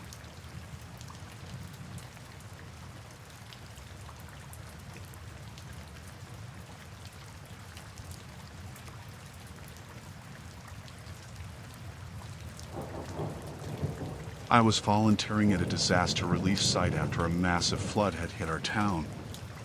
People lost their homes, and some lost everything. It felt good to help, to hand out supplies, and to see the relief on people's faces when they got something they needed. I was working long hours, but it was worth it. One evening, I was organizing donations in the back of the warehouse. It was getting late, and most of the other volunteers had gone home. I was about to leave when I heard voices coming from the office. I didn't mean to eavesdrop, but something in their tone made me stop and listen. "We can't keep hiding this," one voice said. It was tense, almost frantic. "Relax," another voice replied. "No one will find out. We have everything under control." I recognized the second voice. It was the head of the relief organization, Mr. Dawson. He was well respected in the community, known for his charity work. Hearing him sound so cold sent a shiver down my spine. I waited until the voices stopped and the office door opened. I quickly hid behind a stack of boxes and watched as Mr. Dawson and another man I didn't recognize walked out. They were carrying a small, heavy-looking box. Once they left, I crept into the office. My heart was pounding, but curiosity got the better of me. Inside, I found documents spread out on the desk. I saw spreadsheets, invoices, and bank statements. Something caught my eye, a list of donations that didn't match the supplies we had been giving out. It looked like a significant amount of money and goods were missing. I took a few photos with my phone, my hands shaking. As I was about to leave, I heard footsteps. I barely had time to eye behind the door when it opened, and Mr. Dawson walked back in. He was talking on his phone. "Yes, we moved the funds. No one suspects a thing," he said. "We'll make another transfer tomorrow." I held my breath, praying he wouldn't see me. After what felt like an eternity, he left again. I slipped out of the office and ran to my car. My mind was racing. I didn't know what to do. I couldn't just ignore what I had found, but I was scared of what might happen if they found out I knew. The next day, I decided to confront one of the other volunteers I trusted, Sarah. She had been there as long as I had and seemed like someone who would know what to do. I showed her the photos, and her face went pale. "This is bad," she whispered. "We need to go to the police." We agreed to meet at the police station after our shifts. That day at the relief site felt like it dragged on forever. I kept looking over my shoulder, expecting someone to figure out what I had done. Mr. Dawson was there, acting normal, but I couldn't shake the feeling that he knew something was up. Finally, my shift ended, and I met Sarah outside. We drove to the police station together. We told the officer on duty everything, showed him the photos, and handed over the documents. He took it seriously and assured us they would investigate. I thought that would be the end of it, but things took a darker turn. The next day, I noticed a black car following me. At first, I thought I was being paranoid, but then I saw the same car outside my house that night. I called Sarah to warn her, but she didn't answer. Panic started to set in. I decided to stay with a friend for a few days. I couldn't shake the feeling that I was being watched. My phone rang, and I saw it was an unknown number. Against my better judgment, I answered it. "You're in over your head," a voice said. It was Mr. Dawson. "Stay out of this, or you'll regret it." I hung up, my hands trembling. I called the police again and told them about the threat. They promised to send someone to check on me, but I didn't feel safe. The following day, I heard that Sarah had gone missing. Her family was frantic, and the police were involved. I knew it was connected to what we had found. I felt guilty, terrified, and helpless. Desperate, I went back to the relief site to look for more evidence. I needed something concrete to bring these people down. As I was searching through the office again, I heard footsteps. This time, I couldn't hide in time.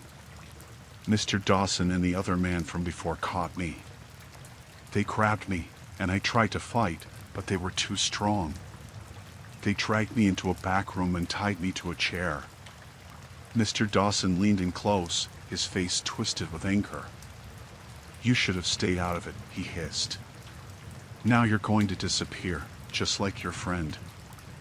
I was terrified, but I couldn't give up. I remembered the silent alarm button I had seen near the entrance earlier. If I could just get free and reach it, maybe I had a chance. They left me alone for a moment, probably to figure out what to do with me. I struggled against the ropes, and finally, I managed to loosen them enough to slip one hand free. I quietly worked on the other hand, my heart pounding in my chest. I heard them coming back, and I knew I had only seconds. I freed my other hand and ran for the door. They saw me and shouted, but I didn't look back. I sprinted to the front of the building and slammed my hand on the silent alarm button. The alarm rang out, louder than I expected. Panic set in as I heard them closing in. I grabbed a heavy wrench from a nearby table and swung it at the first man who reached me. He went down, and I kept running. Sirens wailed in the distance, and I felt a glimmer of hope. The police arrived just as Mr. Dawson lunged at me. They pulled him off and handcuffed him, along with his accomplice. I collapsed on the ground, shaking and exhausted. The police took my statement and reassured me that I was safe now. They found Sarah alive, though shaken, and arrested several others involved in the corruption. It took me a long time to recover from that night. The relief site was shut down, and the community was outraged when the truth came out. I never volunteered there again, but I learned to trust my instincts and stay vigilant. I still think about that night sometimes, about how close I came to disappearing.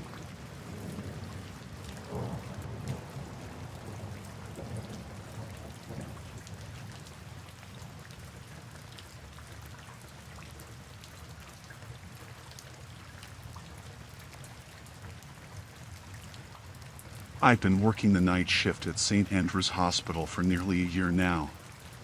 It was quiet most nights, the halls echoing with the occasional soft beep of machines and distant chatter of nurses. My job as a janitor was to keep the place tidy, emptying trash bins, mopping floors, and making sure everything was in order for the day's shift. One night, around 3 a.m., I was making my rounds on the third floor when I noticed something odd. Samantha, one of the nurses on duty, was acting strangely near the supply closet. She kept glancing around nervously, checking over her shoulder as she fumbled with the door lock. Curiosity got the better of me, and I approached quietly, trying to see what she was up to. To my shock, Samantha was carefully removing vials of medication from the closet and stashing them in her bag. My mind raced with disbelief and concern. This couldn't be right. Nurses were supposed to administer medication, not take it. I stepped back, my heart pounding. I needed to think carefully about what to do next. Samantha was a big woman, tough and known to be a bit volatile. Confronting her directly seemed risky, but I couldn't just ignore what I had seen. Patients' lives could be at stake. I decided to keep an eye on her, observing from a distance while I continued my duties. Samantha moved from room to room, administering medications as if nothing was amiss. But every now and then, she would slip something into her pocket or purse when she thought no one was looking. As the night wore on, my anxiety grew. I couldn't let this go on. But how could I expose her without putting myself in danger? I knew I had to gather evidence, something concrete to prove what she was doing.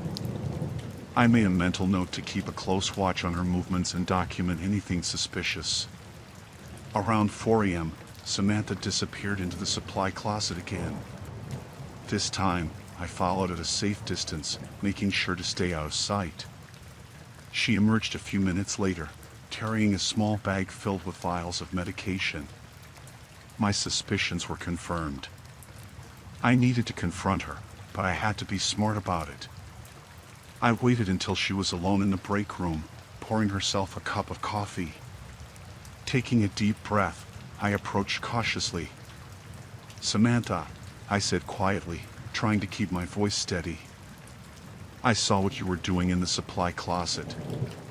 She froze, her eyes narrowing. "What are you talking about?" she snapped, her tone defensive. "I saw you taking medication," I replied, keeping my distance. "You're smuggling drugs out of here." Her face turned red with anger.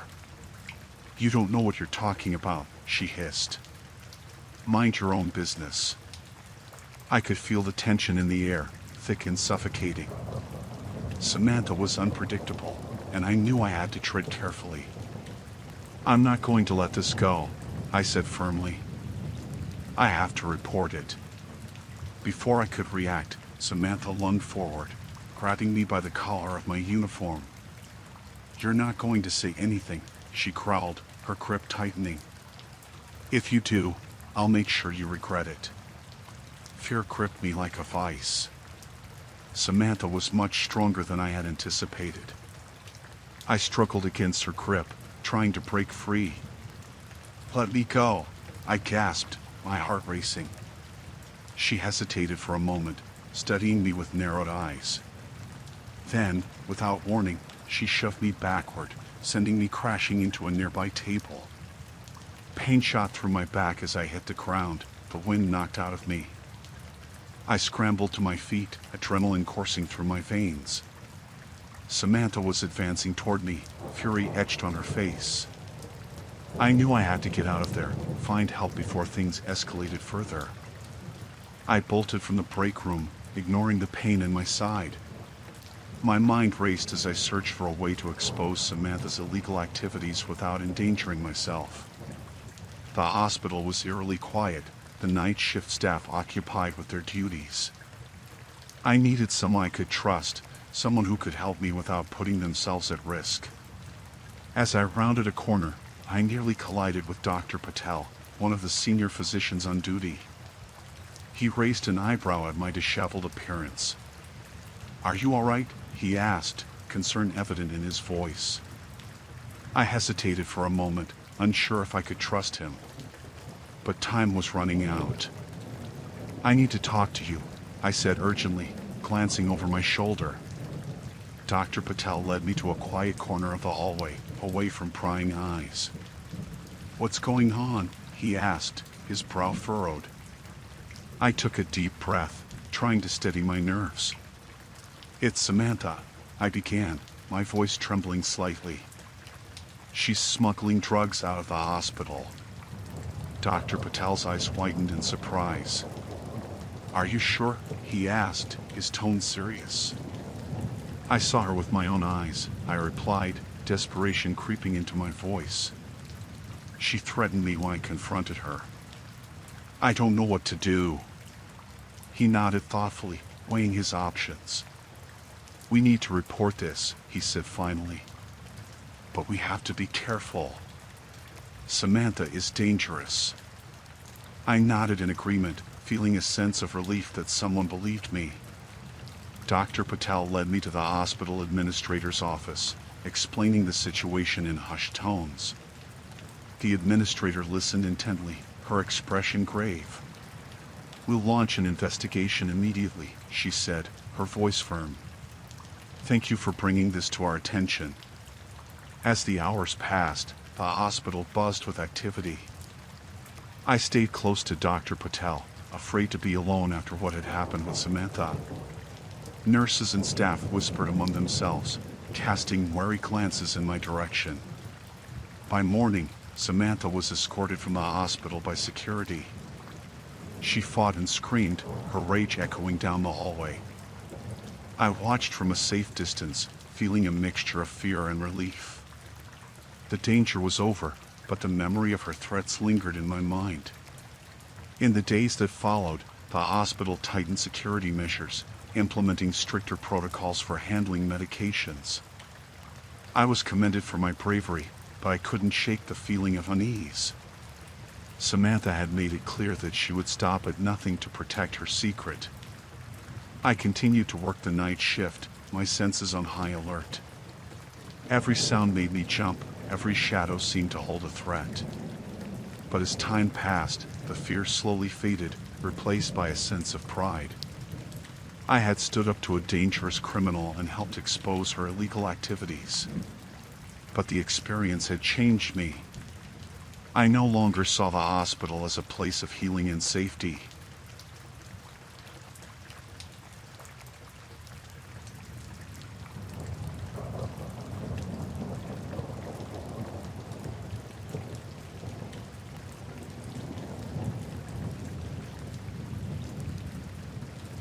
I had been searching for a unique piece of jewelry for months, something special that I could wear on my birthday.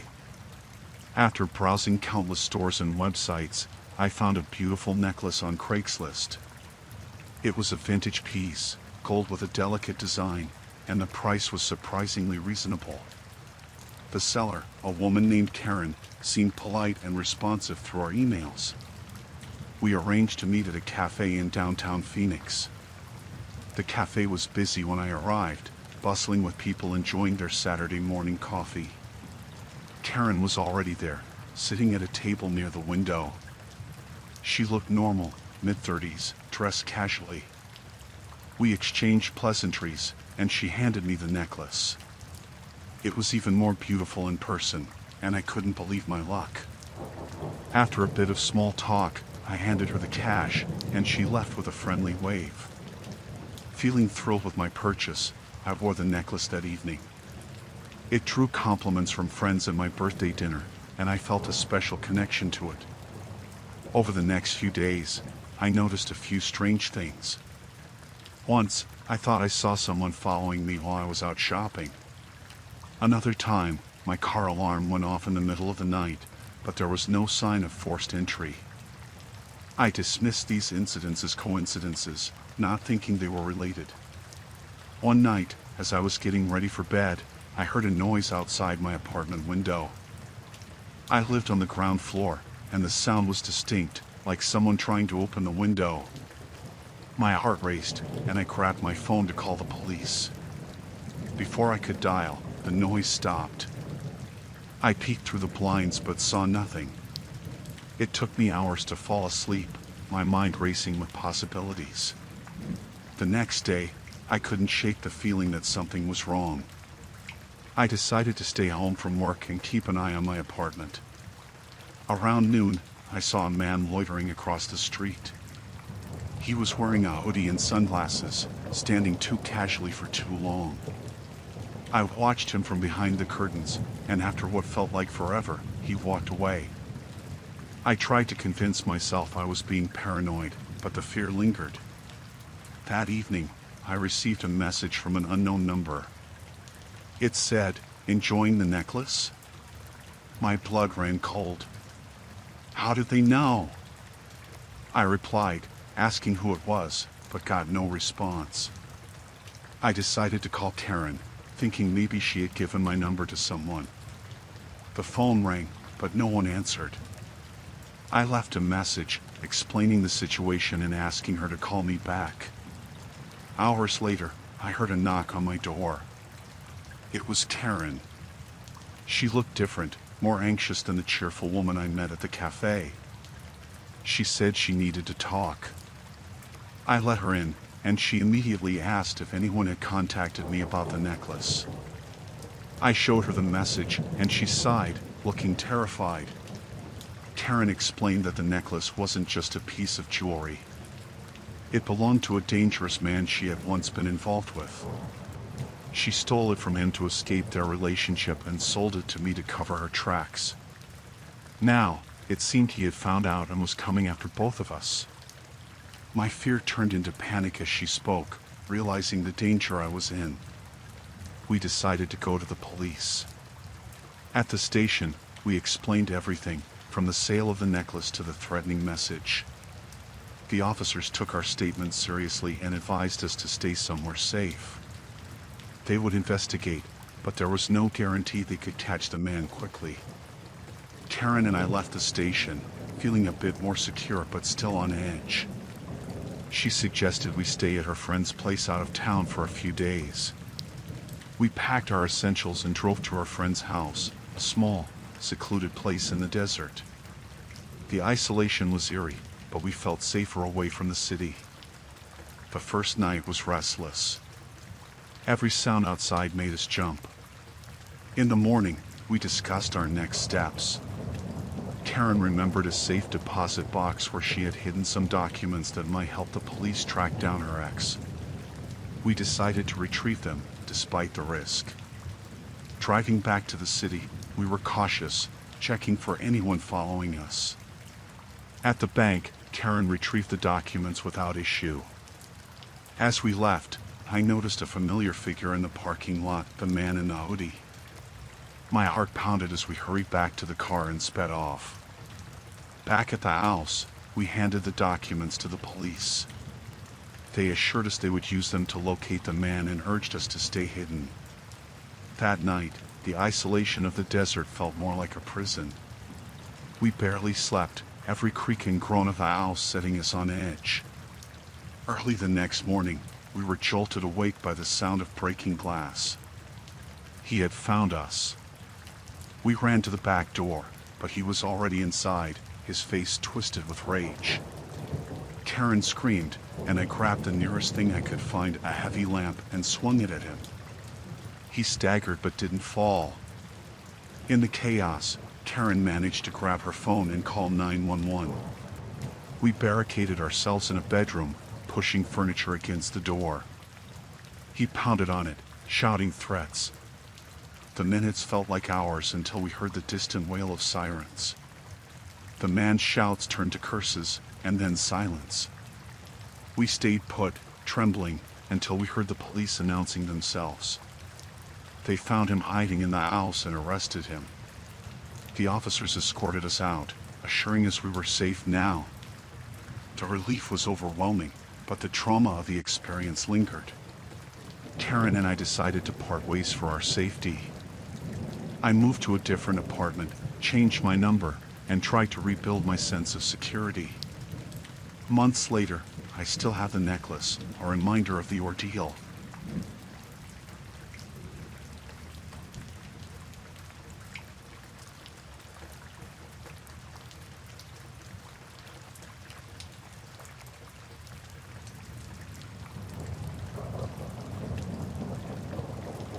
I was traveling through the remote woods of Siberia, a place I'd always wanted to see. The untouched wilderness had a sort of haunting beauty to it, and the isolation was a strange mix of peaceful and unnerving. My trip was supposed to be an adventure, something to break the monotony of everyday life. I was alone, which added to the thrill. The weather was cold, as expected. Snow blanketed the ground, and the trees stood tall and silent. It was easy to get lost in thought while walking through those woods, and that's probably why I didn't notice them at first. When I did, it was too late. I stumbled upon a clearing, and there they were, 3 men, rough-looking, dirty, and clearly not supposed to be there. I froze, realizing my mistake. They saw me immediately. One of them shouted something in Russian, and before I could react, they were on me. They grabbed me, their hands rough and unforgiving. I struggled, but it was no use. They were too strong. They dragged me to their camp, a makeshift setup hidden deep in the forest. There was a fire burning, and around it were more men, all looking as rough as the ones who had captured me. I recognized the look in their eyes, desperation and danger. I had heard stories about escaped convicts in Siberia, but I never thought I would encounter them. Now, I was their prisoner. They tied my hands and pushed me to the ground near the fire. One of them, who seemed to be the leader, started talking to me in broken English. He demanded to know who I was and what I was doing there. I tried to explain that I was just a traveler, but he didn't seem to care. He laughed, a harsh, cruel sound, and said something to the others. They all laughed too. I realized then that my survival depended on keeping calm and finding a way out. I watched them carefully, noting how they interacted and who seemed to be in charge. The leader was the one to focus on. He was the key to my escape. They kept me tied up, giving me just enough food and water to keep me alive. Days passed in a blur of fear and planning. I pretended to be more helpless than I was, hoping they would underestimate me. They mostly ignored me, which gave me time to observe. I noticed that the leader kept the key to my restraints on a cord around his neck. I would have to get that key. One night, after they had drunk themselves into a stupor, I saw my chance. The leader was passed out near the fire, the key just within reach. I quietly shuffled over to him, my heart pounding in my chest. I managed to grab the key without waking him and quickly freed myself. I knew I had to act fast. I took a knife from one of the sleeping men and slipped into the darkness of the forest. The cold air hit me like a wall, but I didn't stop. I ran as fast as I could, the snow crunching under my feet. The forest was disorienting in the dark, but I couldn't stop. I had to put as much distance between them and me as possible. I stumbled and fell several times, but I got back up, driven by the fear of what would happen if they caught me. I don't know how long I ran, but eventually, I saw lights in the distance. It was a small village, barely more than a few houses and a store. I made my way there, exhausted and freezing. I banged on the first door I came to, desperate for help. An old woman answered, her eyes widening in shock at the sight of me. I tried to explain what had happened, but I was so cold and tired that the words wouldn't come out right. She called for help, and soon I was surrounded by villagers. They took me in, giving me food and warmth. I learned later that the convicts had been caught not long after I escaped. The villagers had alerted the authorities, and they were captured without much resistance. The leader was the last to be found, hiding in a nearby cave. They told me I was lucky to be alive. I stayed in the village for a few days, recovering from my ordeal.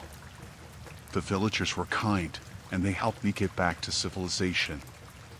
I never thought I would be so grateful for simple things like a warm bed and a hot meal. The experience left me shaken, but it also made me appreciate life in a way I never had before. I learned the hard way how fragile our existence can be, and how quickly things can change.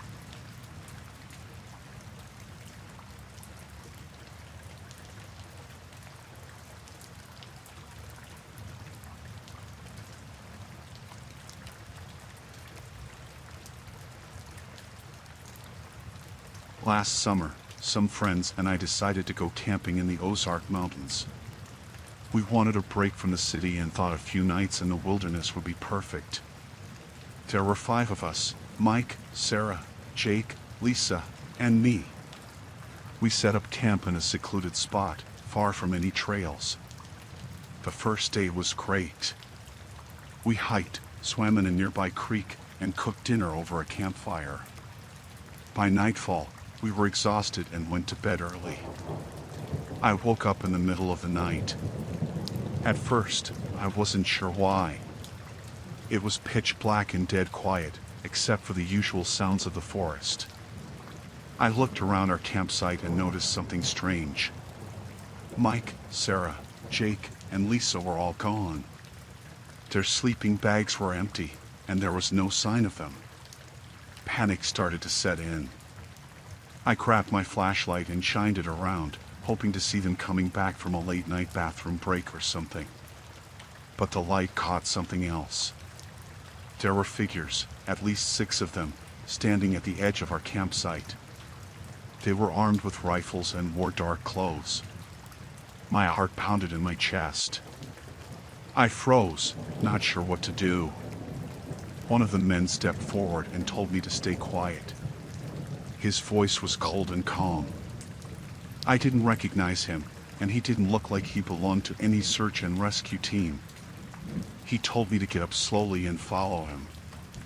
I had no choice. I got out of my sleeping bag, trying not to make any sudden moves. The other men surrounded me, their rifles pointed at me. They led me away from the campsite, deeper into the woods. We walked for what felt like hours, but it was probably only about 20 minutes. They took me to a small clearing where there was an old, beat-up van. They opened the back doors, and inside I saw Mike, Sarah, Jake, and Lisa. They were tied up and gagged. Relief washed over me for a second, knowing they were alive, but then fear took over again. They shoved me into the van and tied my hands behind my back. One of the men stayed in the back with us while the others got into the front and started driving. The man in the back kept his rifle trained on us, his eyes cold and hard. No one spoke. The tension was thick, and my mind raced with thoughts of what they wanted and where they were taking us. I tried to think of a way out, but with my hands tied and a rifle pointed at us, there was nothing I could do. After what felt like hours, the van finally stopped. They dragged us out and led us into a small, abandoned cabin. The place looked like it hadn't been used in years. They tied us to chairs and then left us alone, locking the door behind them. We were in the middle of nowhere, with no way to escape. We sat in silence, listening to the men talking outside.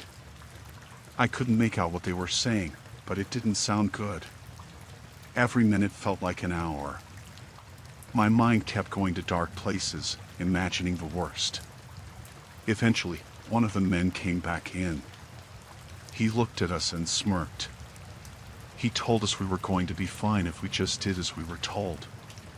He didn't say what that meant, but his tone made it clear that not obeying was not an option. Hours passed, maybe even a full day. We had no sense of time. They didn't feed us or give us any water. My mouth was dry, and my stomach was in knots. All we could do was wait and hope for a chance to escape. Then, late in the night, we heard yelling outside. It sounded like a fight had broken out among the men. This was our chance. Somehow, in the chaos, they had left the door unlocked. Mike managed to free himself and then the rest of us. We were shaky and scared, but we knew we had to move fast. We slipped out of the cabin and ran into the woods. We didn't know where we were going, just that we needed to get as far away as possible. We could hear the men shouting behind us, but the darkness was on our side. We stumbled through the forest, tripping over roots and branches, but we didn't stop. Eventually, we found a small creek and followed it. We hoped it would lead us to safety. After what felt like hours, we saw lights ahead. We stumbled into a small campsite where a family was vacationing. They looked at us, confused and scared, but when they saw our condition, they quickly called for help. The authorities arrived, and we told them everything. They searched the area but didn't find the men or the cabin. We were taken to a nearby town, given food and water, and eventually reunited with our families. The police continued their search, but as far as I know, they never found those men. I still think about that night often. The fear, the helplessness, it's all still so vivid.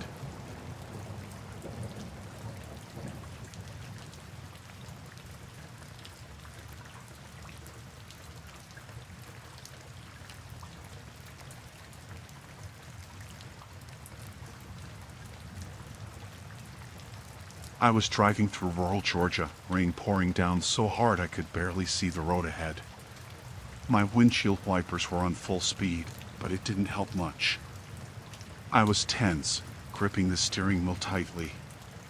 It had been a long day, and all I wanted was to reach my motel and get some rest. Up ahead, I saw a car on the side of the road, hazard lights flashing. A woman stood next to it, waving her arms frantically. She looked drenched and desperate. I hesitated for a moment, but then I decided to pull over. It didn't feel right to leave her out there in the storm. I rolled down my window a crack.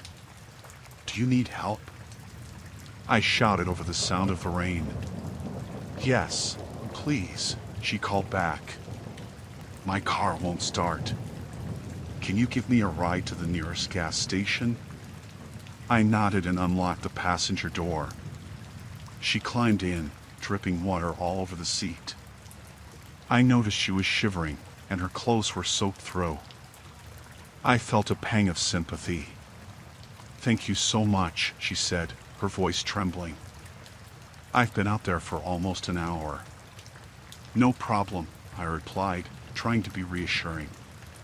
"Where's the nearest gas station?" "Just a few miles down the road," she said. "It's not far." I put the car in drive and pulled back onto the road. The rain was relentless, hammering against the roof and windows. We drove in silence for a few minutes, the tension in the car palpable. Suddenly, I noticed movement in my rearview mirror. A dark figure appeared from the shadows, running towards my car. I barely had time to react before the back door was yanked open, and a man climbed in, brandishing a gun. "Don't move," he snarled, pointing the weapon at me.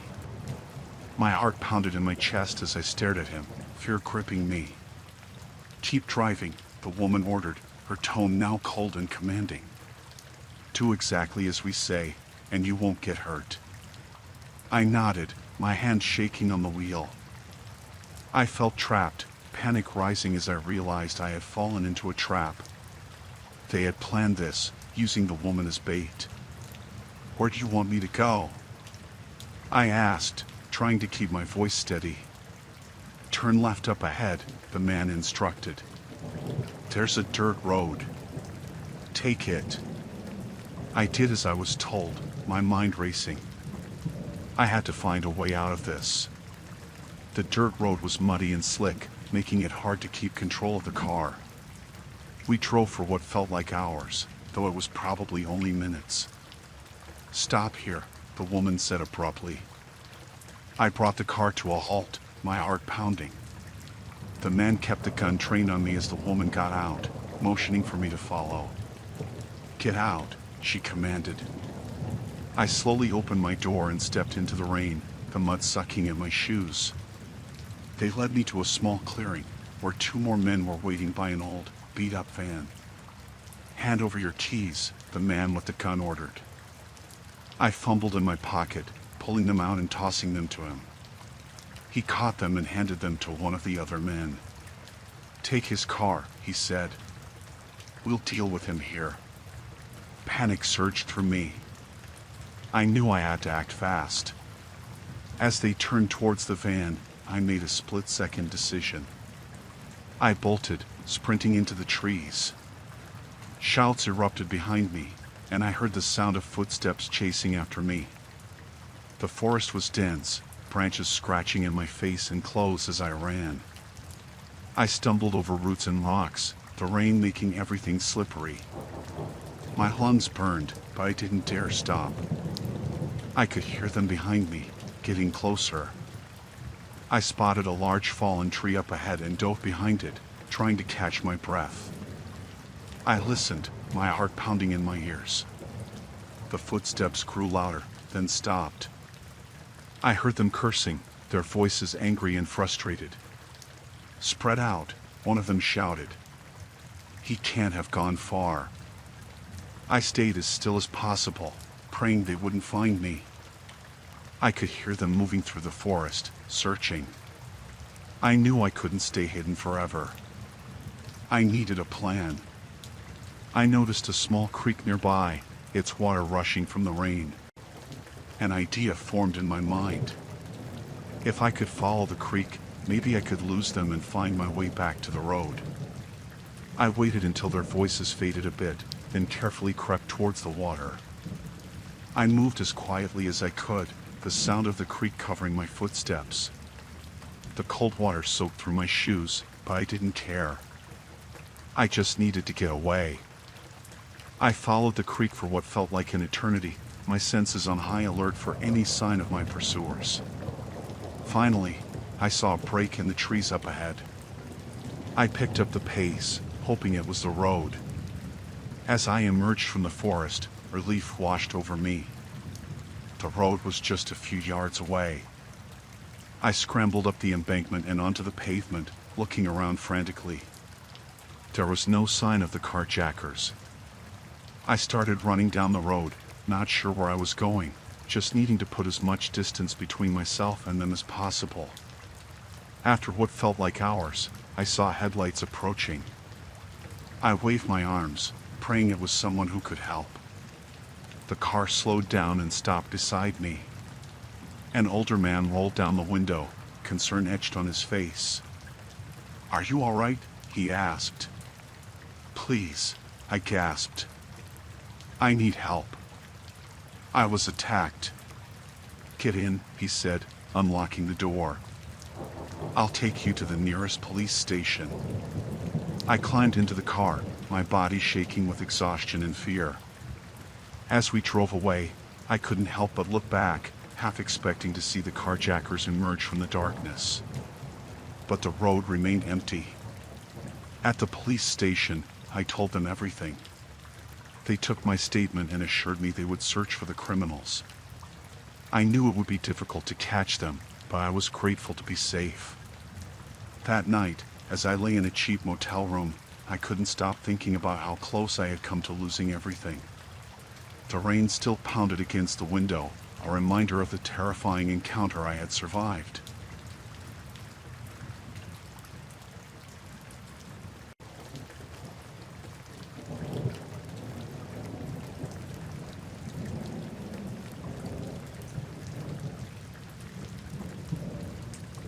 We were on a road trip, just my wife, our 2 kids, and me. It was supposed to be a fun family vacation, driving through the countryside and stopping in motels along the way. We were on our way to visit some relatives we hadn't seen in a while. Everything was going great until that night. We pulled into a small, rundown motel on the outskirts of a quiet town. It was the only place around for miles, and it was getting late. The sign flickered, and the paint was peeling off the walls, but we were tired and just needed a place to sleep. The manager was an older man, friendly enough, who gave us a room key with a smile. Room 12. Our room was at the end of a long hallway. It smelled a bit musty, but it seemed clean enough. The kids were excited, jumping on the beds while my wife and I unpacked. After a quick dinner of takeout, we settled in for the night. I turned on the TV, trying to find something for the kids to watch while my wife got ready for bed. Around 10 p.m., we heard a knock at the door. I thought it was odd, but maybe it was the manager checking if we needed anything. I opened the door a crack, and before I knew it, 3 men barged in, pushing me back. They had guns and were shouting, telling us to be quiet and not to move. My heart was pounding. One of the men grabbed my wife and pushed her onto the bed with the kids. The other 2 forced me into a chair and tied my hands behind my back. My kids were crying, and my wife was trying to comfort them while keeping herself calm. The men were dressed in dark clothes, their faces covered with ski masks. They looked desperate and dangerous. "We're not here to hurt you," one of them said, though his voice didn't reassure me. "We just need a place to lay low for a while. Do as we say, and you'll be fine." The leader, the one who had spoken, seemed the most level-headed. He kept glancing at his watch and out the window. The other 2 were more jittery, pacing back and forth. They kept the guns trained on us, watching our every move. We sat there for what felt like hours, the tension in the room thick enough to cut with a knife. My mind was racing, trying to figure out a way to get my family out of this alive. I could hear my kids whispering, scared, asking my wife what was going on. She kept telling them it would be okay, but I could see the fear in her eyes. I tried to talk to the men, to reason with them. "Please, we won't cause any trouble. Just let my family go, and you can stay here." The leader looked at me, considering. "Shut up," he finally said. "You're not in a position to make demands." Time dragged on. The men were getting more nervous. They talked among themselves in low voices, making plans. I caught bits and pieces about a getaway car and meeting someone.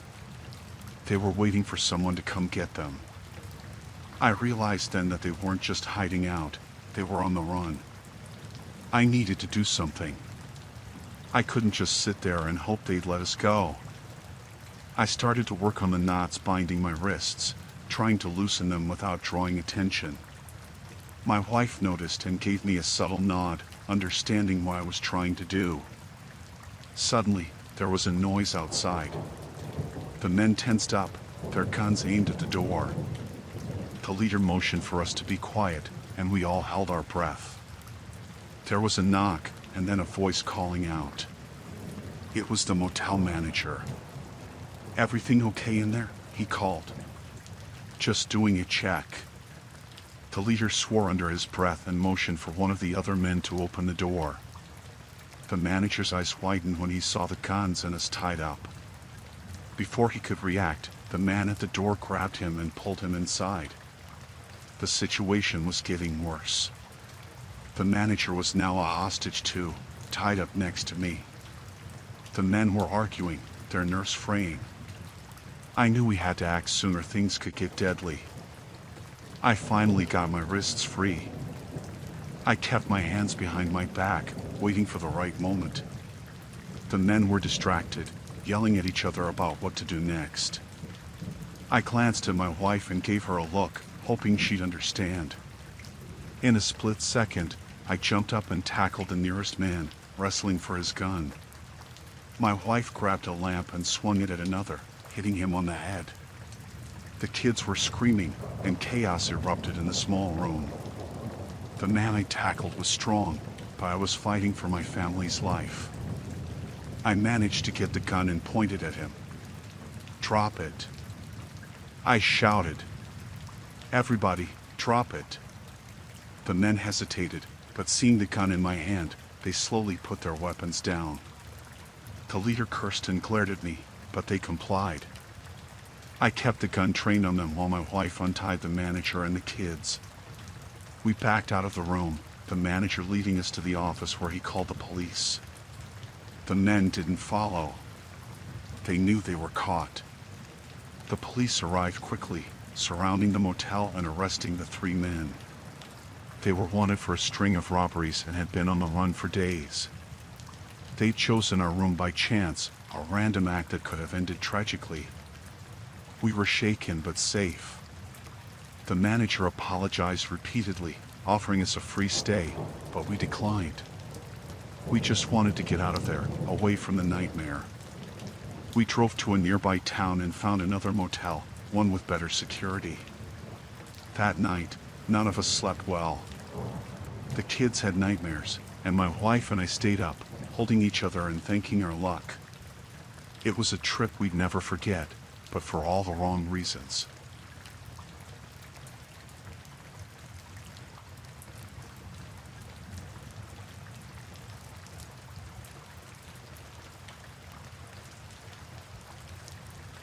I was home alone with my infant son, just relaxing in the living room, when I heard footsteps coming from the nursery.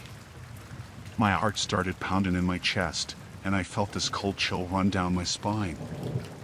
I rushed to investigate, fear clawing at my chest.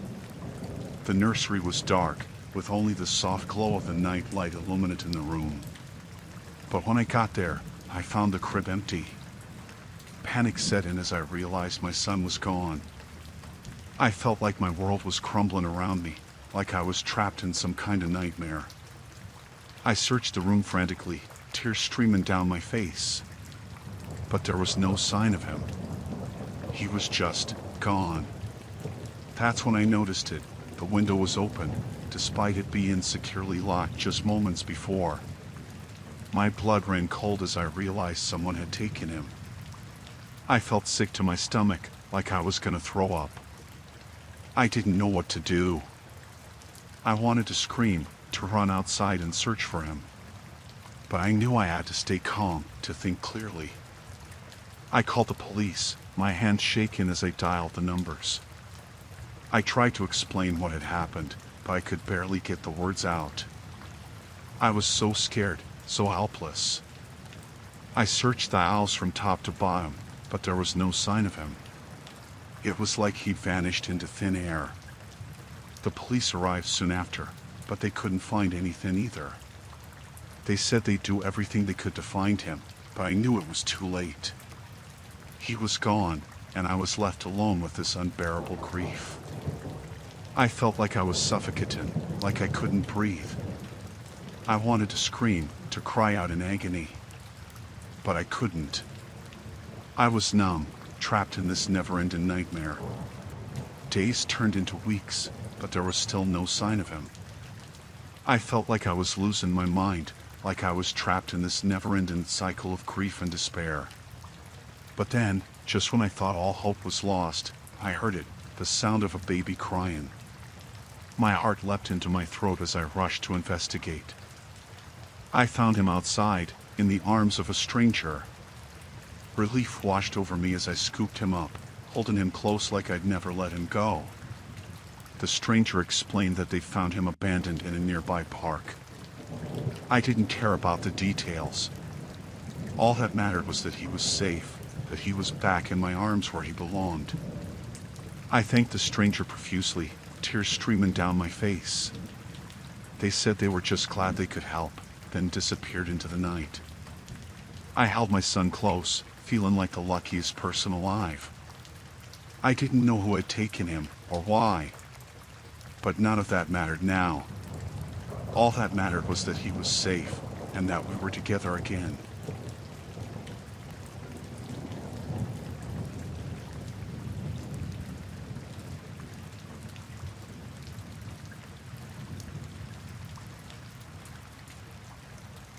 Me and my husband were on this road trip along the California coastline, just trying to enjoy some quality time together after our wedding.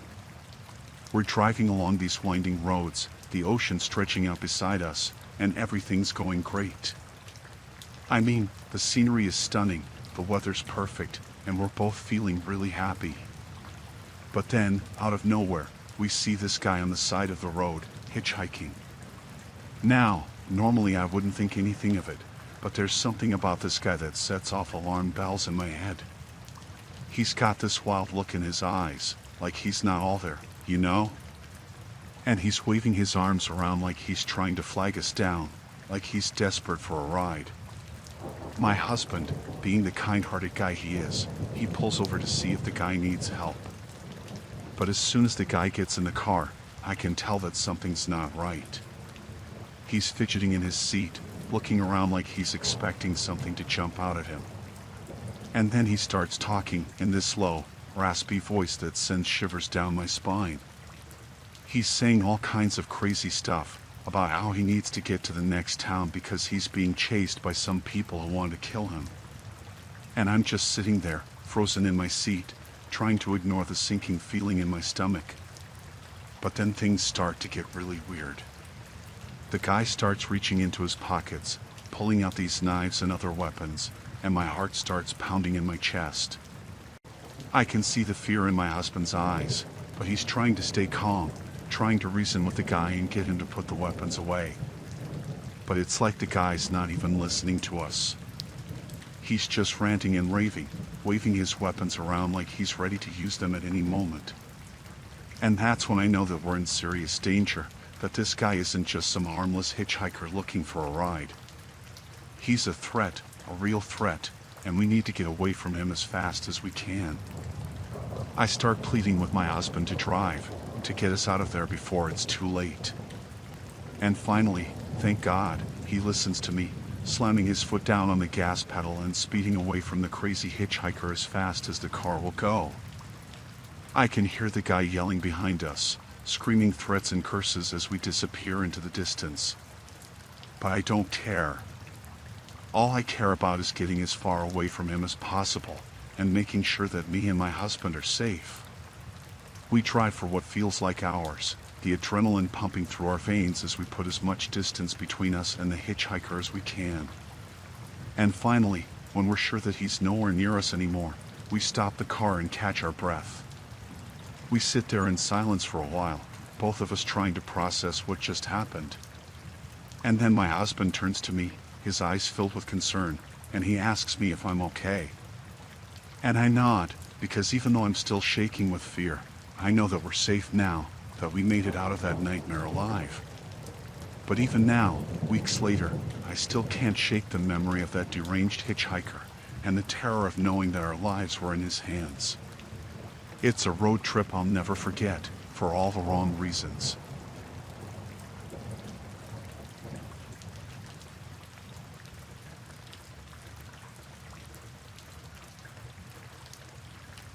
So, I'm this guy who's always looking for adventure, you know? I love getting out into the great outdoors and exploring new places. That's why I decided to take a trip to the Pacific Northwest, where I heard there are some amazing hidden gems just waiting to be discovered. One day, I stumbled upon this remote mountain road that seemed like the perfect place to explore. The scenery was breathtaking, with towering trees and rugged cliffs stretching as far as the eye could see. As I drove deeper into the wilderness, I couldn't shake the feeling that I was being watched. It was like I could sense someone or something lurking in the shadows, just out of sight. Suddenly, I heard the sound of gunshots echoing through the trees, sending a chill down my spine. I knew I had to be careful, but I couldn't shake the feeling of unease that washed over me. That's when I saw them, a group of rough-looking men emerging from the forest, their faces twisted into sinister grins. It was clear from the looks in their eyes that they viewed me as nothing more than prey in their deadly game. With adrenaline pumping through my veins, I knew I had to think fast if I wanted to survive. I floored the gas pedal, my heart pounding in my chest as I raced down the winding mountain road, desperate to escape the hunters hot on my trail. But no matter how fast I drove, it felt like they were always one step ahead of me, their shouts and laughter echoing in the distance. It was like they were toying with me, enjoying the thrill of the chase as they closed in for the kill. As I rounded a sharp bend in the road, I saw a steep drop-off looming ahead, with jagged rocks waiting to greet me below. I knew I had to make a split-second decision if I wanted to survive. With no other options left, I slammed on the brakes and swerved off the road, my car careening over the edge of the cliff in a cloud of dust and debris. As I plummeted towards the ground below, I braced myself for impact, praying that I would make it out alive. Miraculously, I survived the fall, though my car was left a mangled wreck at the bottom of the cliff. With adrenaline still coursing through my veins, I stumbled out of the wreckage and into the dense forest, desperate to put as much distance between me and the hunters as possible. For hours, I trudged through the wilderness, my muscles aching and my heart pounding in my chest. Every rustle of leaves and snapping twigs sent me into a panic, fearing that the hunters were still hot on my trail. But as the sun began to dip below the horizon, I finally stumbled upon a clearing where I could catch my breath and collect my thoughts. I knew I couldn't stay in one place for long, but I needed a moment to rest and gather my strength before pressing on. As night fell and the forest grew cloaked in darkness, I huddled beneath the shelter of a towering tree, my eyes darting nervously to and fro in search of any signs of danger. I knew I couldn't let my guard down for a second if I wanted to make it out of this alive. Hours passed in agonizing silence, broken only by the occasional hoot of an owl or the distant howl of a wolf. I felt like I was teetering on the edge of madness, my mind racing with thoughts of the horrors that awaited me if the hunters found me. But just as I was about to lose hope, I heard the distant rumble of an engine in the distance, growing louder with each passing moment. It was the sound of salvation, the promise of rescue from the nightmare that had consumed me. With a newfound sense of determination, I rose to my feet and followed the sound of the approaching vehicle, my heart pounding with anticipation. And as the headlights pierced the darkness and bathed me in their warm glow, I knew that I had finally made it out alive. In the end, I may have escaped with my life, but the memory of that harrowing encounter will haunt me forever. It's a stark reminder of the dangers that lurk in the wild, waiting to ensnare unsuspecting adventurers like me in their deadly trap.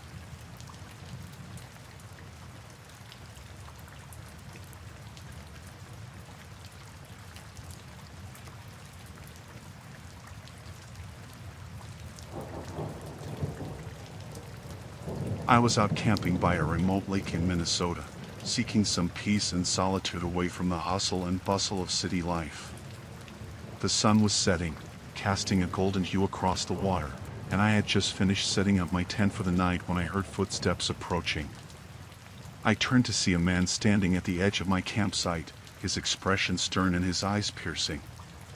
He insisted that I leave immediately, warning me that it wasn't safe to stay here alone. I was taken aback by his sudden appearance and his urgent tone, but I brushed off his concerns, assuming he was just a local trying to look out for me. But as the night wore on and darkness fell over the lake, I couldn't shake the feeling of unease that had settled over me. I couldn't help but wonder why the man had been so insistent that I leave, and what dangers he thought lurked in the wilderness around us. I tried to put his warnings out of my mind and focus on enjoying my camping trip, but as I lay in my tent listening to the sounds of the night, a sense of foreboding crept over me like a cold shadow. I couldn't shake the feeling that something was terribly wrong, that I was now alone out here in the wilderness. As the hours passed, I drifted in and out of sleep, my dreams haunted by visions of shadowy figures lurking in the darkness. But every time I woke, the campsite was silent and still, and I told myself that it was just my imagination playing tricks on me. But then, in the dead of night, I was jolted awake by the sound of footsteps outside my tent. I lay frozen in fear as I listened to the sound of someone moving around my campsite, their footsteps heavy and purposeful.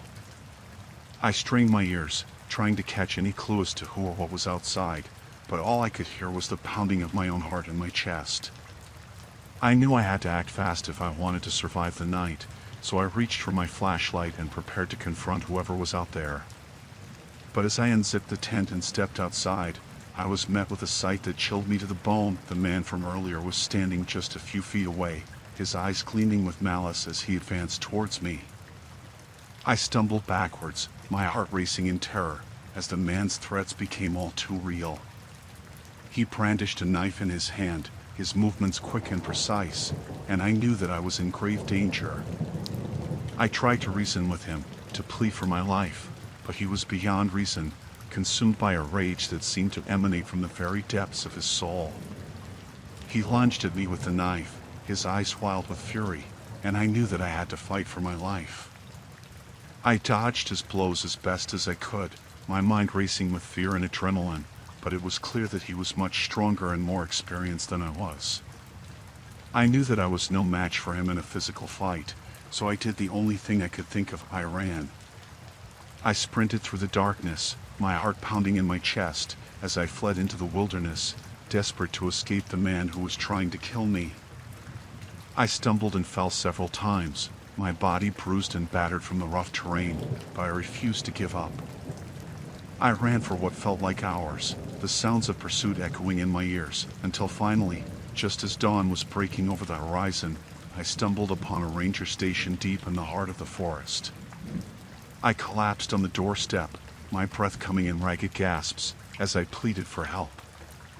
The rangers listened to my story with grave concern, their faces grim with determination as they set out to apprehend the man who had tried to kill me. They assured me that I was safe now, that they would not rest until the man was brought to justice.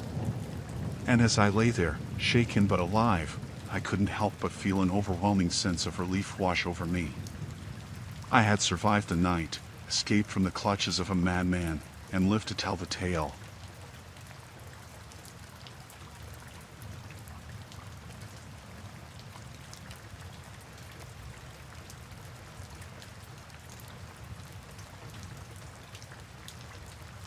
I packed up my old sedan, filled it with snacks, water, and some camping gear, and hit the road. The desert was vast and empty, the perfect place to be alone with my thoughts. I had been driving for hours when I saw a figure on the side of the road, thumb out, looking desperate. At first, I was hesitant to stop. You hear so many stories about picking up strangers, but something about this guy made me pull over. He looked rough, dirty, and scared. He got in the car without saying much. Just thanked me and asked if I could take him as far as I was going. I nodded and we drove in silence for a while. His name was Jake, and he was jumpy, constantly looking over his shoulder, After about an hour, he started to open up. He told me he was running from a gang. He had gotten involved with them, and now they wanted him dead. I could see the fear in his eyes. He didn't give too many details, but it was clear he was in serious trouble. We drove for a few more hours, and as the sun started to set, I began looking for a place to camp for the night. I found a small, deserted rest stop with a few picnic tables and an old, rundown bathroom. It seemed as good a place as any to stop. We set up a small camp, and I shared some of my food with Jake. He seemed more relaxed, but I could tell he was still on edge. As night fell, the desert became eerily quiet. We sat by a small fire, the only light in the vast darkness. Around midnight, I heard the sound of engines in the distance. Jake's face went pale. "They're coming," he whispered. "We need to hide." We quickly put out the fire and grabbed our stuff. There was an old building nearby, maybe an abandoned service station. We ran inside and hid behind some rusted equipment. The engines got louder, and soon I saw headlights sweeping across the desert. A few trucks pulled up to the rest stop. Men got out, armed and looking angry. They started searching the area, shouting Jake's name. My heart was pounding so hard I thought they might hear it. Jake was shaking beside me, his eyes wide with terror. One of the men kicked over the picnic table we had been sitting at. "He can't be far," he growled.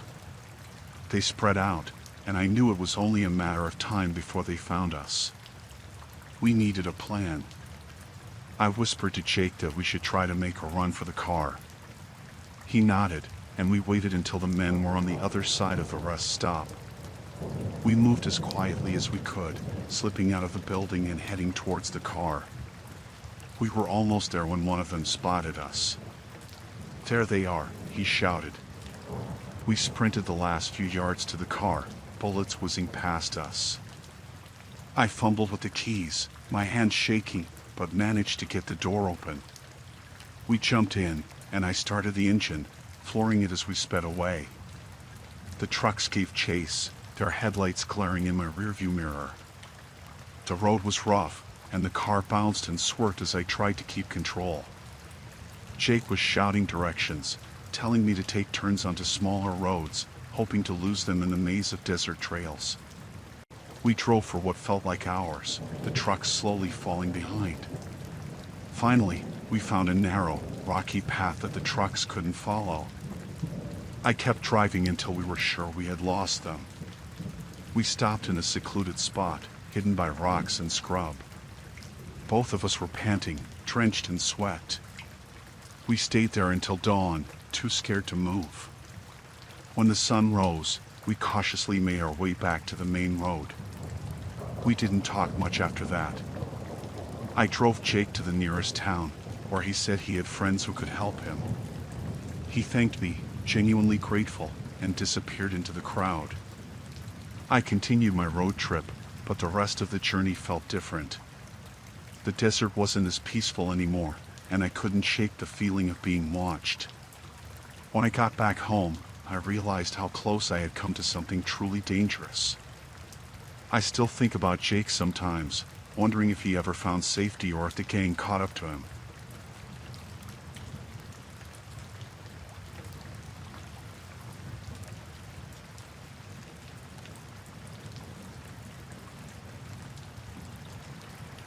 I had always loved camping, especially in remote places where you could really feel away from it all.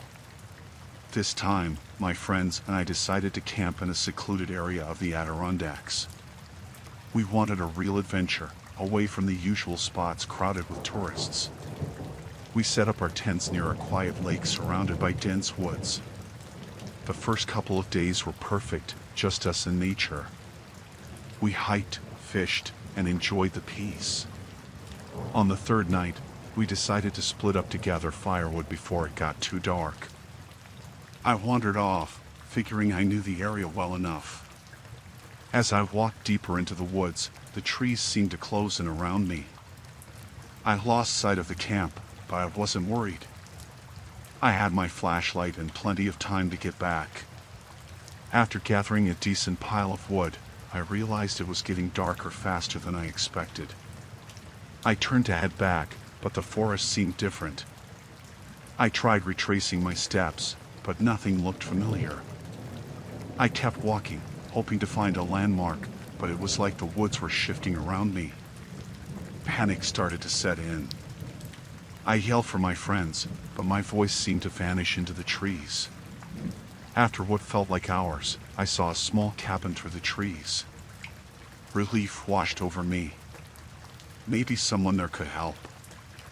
I approached the cabin, noticing it looked old and run down. I knocked on the door, but there was no answer. I tried the door, and it creaked open. Inside, it was dark and smelled musty. I called out, but still no response. I was about to leave when I heard a noise behind me. I turned and saw a man standing in the doorway. He was tall, with a wild look in his eyes. He didn't say anything, just stared at me. "I'm lost," I said, trying to keep my voice steady. "Can you help me get back to my camp?" He didn't answer, just stepped closer. There was something off about him. His clothes were dirty, and he had a hunting knife strapped to his belt. I took a step back, my heart pounding. "I didn't mean to intrude," I said, inching toward the door. "I'll just go." Before I could move, he lunged at me. I ducked and ran out the door, dropping the firewood. I could hear him behind me, crashing through the underbrush. I didn't know where I was going, just that I had to get away. I ran until my lungs burned and my legs felt like they would give out. The woods were dark now, and every shadow seemed to hide him. I found a large tree and crouched behind it, trying to catch my breath. I listened for any sign of him, but all I could hear was my own heartbeat. After a while, I started moving again, slowly and quietly. I needed to find my way back to camp. I thought about my friends and hoped they were okay. The fear of that man kept me moving. I stumbled onto a narrow path and decided to follow it, hoping it would lead somewhere safe. As I walked, I kept looking over my shoulder, terrified he would appear out of the darkness. The path twisted and turned, and I felt like I was going in circles. Just when I thought I couldn't go any further, I heard voices. Familiar voices. I followed the sound and burst into a small clearing. There were my friends, gathered around a fire, looking worried. They jumped up when they saw me, bombarding me with questions. I tried to explain what happened, but I was too shaken to make much sense. All I knew was we had to leave, now. We quickly packed up our camp, not wanting to risk another encounter with the man. As we hiked out, I kept looking back, half expecting to see him watching us.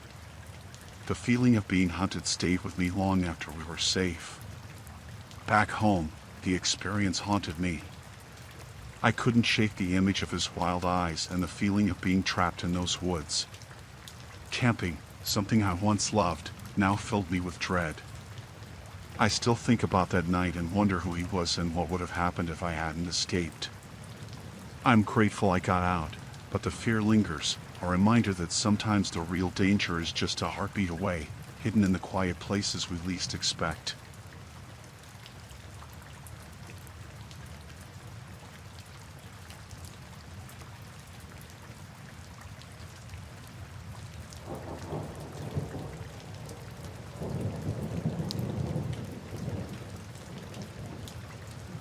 I moved to a small town in Texas with my family a few years ago. It was supposed to be a fresh start for us, a place where we could build a peaceful life away from the chaos of the city.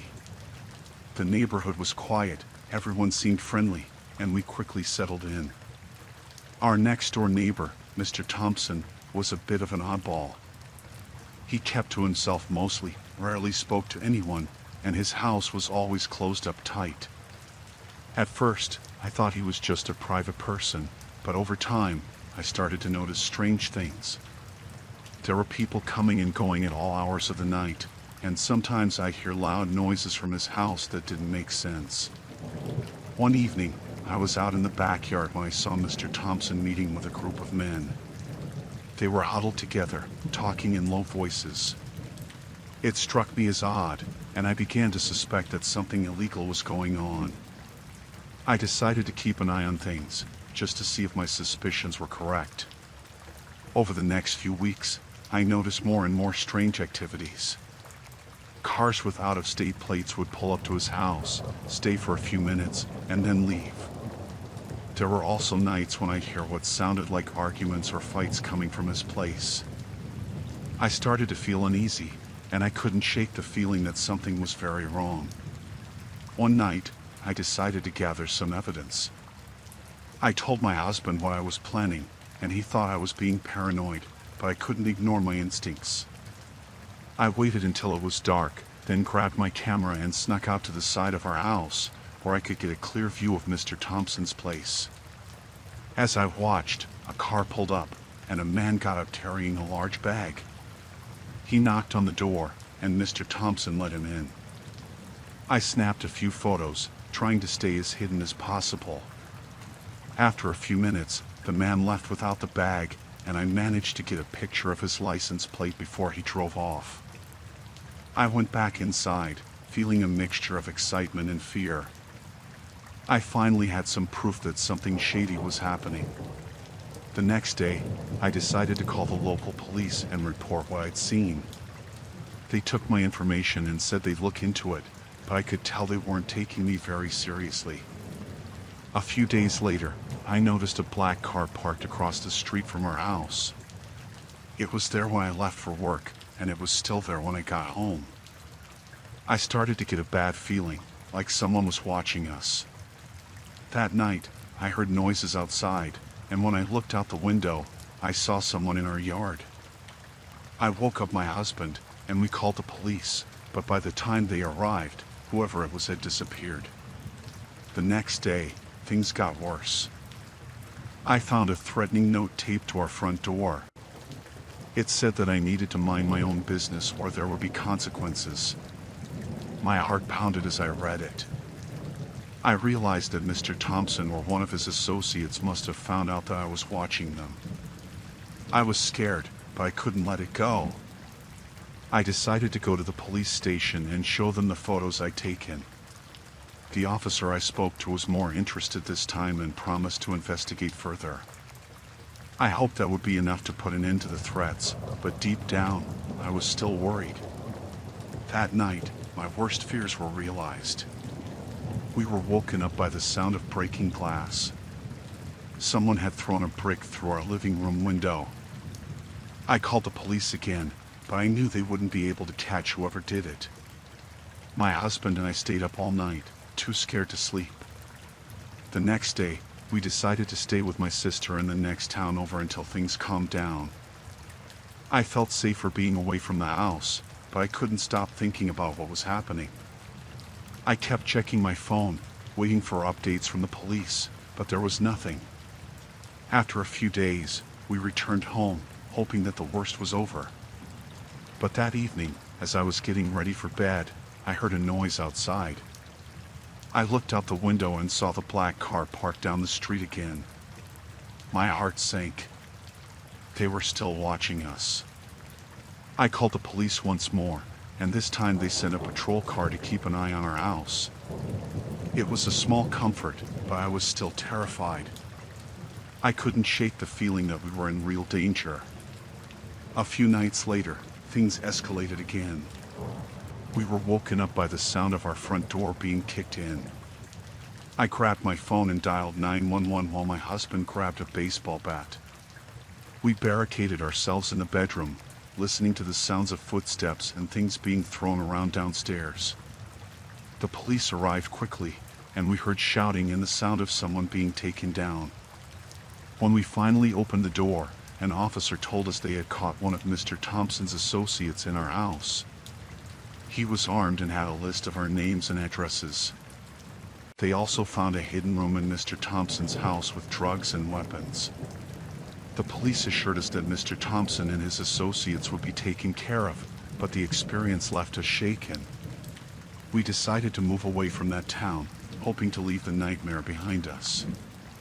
It took a while for us to feel safe again, but eventually, we found a new place to live, far away from where it all happened. I still get nervous whenever I see a car parked outside our house for too long, but I try to remind myself that we're safe now. The experience taught me to trust my instincts and to be more cautious. I hope that by sharing my story, others will be more aware of the signs of illegal activity and know that it's important to speak up, even when it's scary.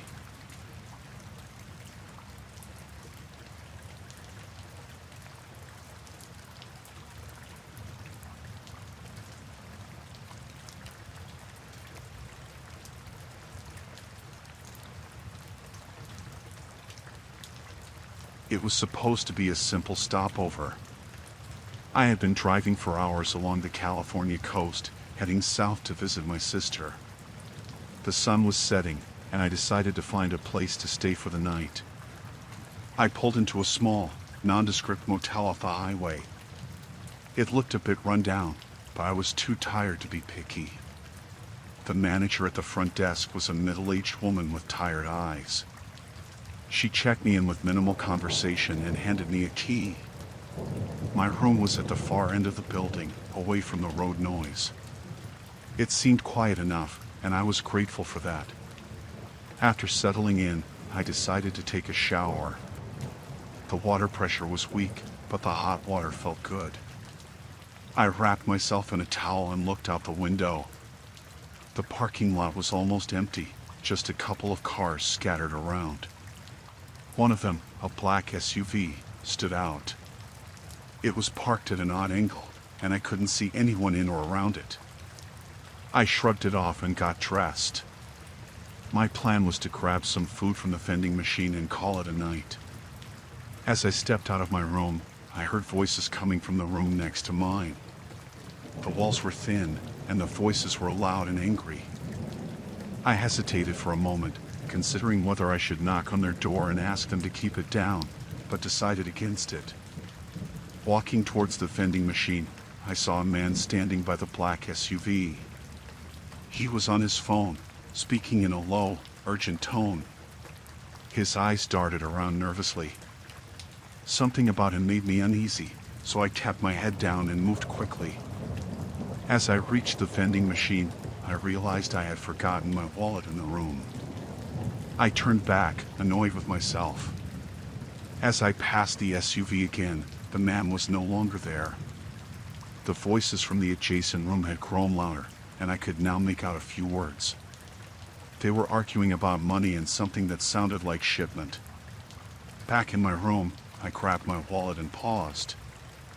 I heard a door slam and then a muffled thud. Curiosity got the better of me, and I peered through the peephole. The hallway was empty, but I could hear the sound of footsteps coming from the room next to mine. My heart pounded as I slowly opened my door and stepped out. I walked past the neighboring room, trying to be as quiet as possible. The door was slightly ajar, and I couldn't help but take a peek inside. What I saw made my blood run cold. There were two men in the room. One was on the floor, lying motionless in a pool of blood. The other man, the one I had seen by the SUV, was standing over him, holding a bloody knife. He looked up and our eyes met for a brief second. I quickly stepped back, hoping he hadn't recognized me. Panicked, I hurried back to my room and locked the door. My mind raced as I tried to figure out what to do. I knew I had to get out of there, but I didn't want to draw attention to myself. I could hear the man moving around in the next room, and I knew I didn't have much time. I grabbed my things and quietly opened the door. The hallway was still empty. I moved swiftly towards the exit, praying I wouldn't run into anyone. As I reached the parking lot, I saw the man again. He was loading something into the trunk of the SUV. I ducked behind a car and watched, my heart pounding in my chest. He finished what he was doing and got into the SUV. I waited until he drove off before making a run for my car. My hands were shaking as I fumbled with the keys. I started the engine and sped out of the parking lot, not caring about the speed limits. I drove for miles, not daring to stop until I reached a gas station on the outskirts of a small town.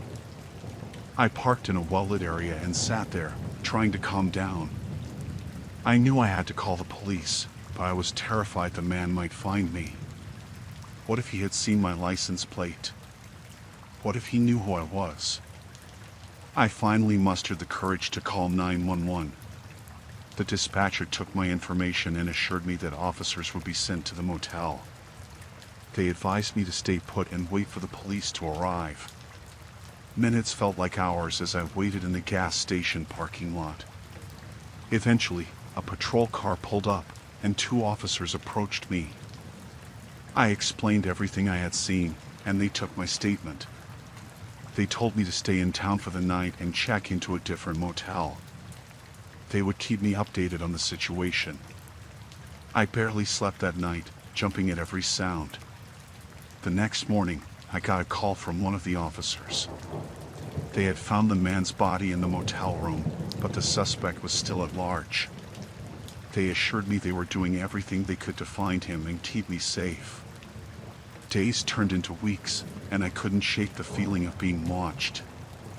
I moved in with my sister temporarily, too scared to stay alone. The police kept in touch, but there were no new leads. The suspect had vanished without a trace.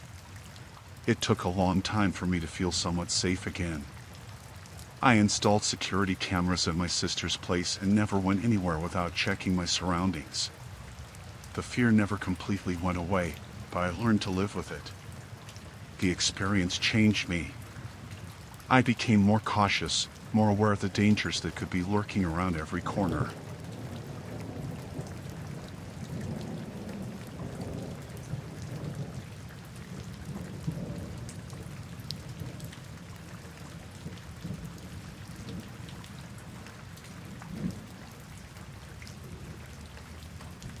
Working the night shift at the distribution center in New Jersey was usually uneventful. The warehouse was massive, with aisles stretching out in every direction, filled with boxes and crates. The silence of the night was only broken by the hum of forklifts and the occasional chatter on the walkie-talkies. I liked the quiet, the monotony. It was easy money, and I didn't mind the hours. That night started like any other. I clocked in at 10 p.m., grabbed my checklist, and started my rounds. It was just me and a handful of other workers spread out across the facility. Most of them kept to themselves, and I didn't know them well. Just nodded in passing and kept to my tasks. Around midnight, I was doing inventory in one of the far aisles when I heard hushed voices coming from the loading dock. It struck me as odd because the dock was supposed to be closed and locked up at this hour. Curiosity got the better of me, so I crept closer, staying in the shadows.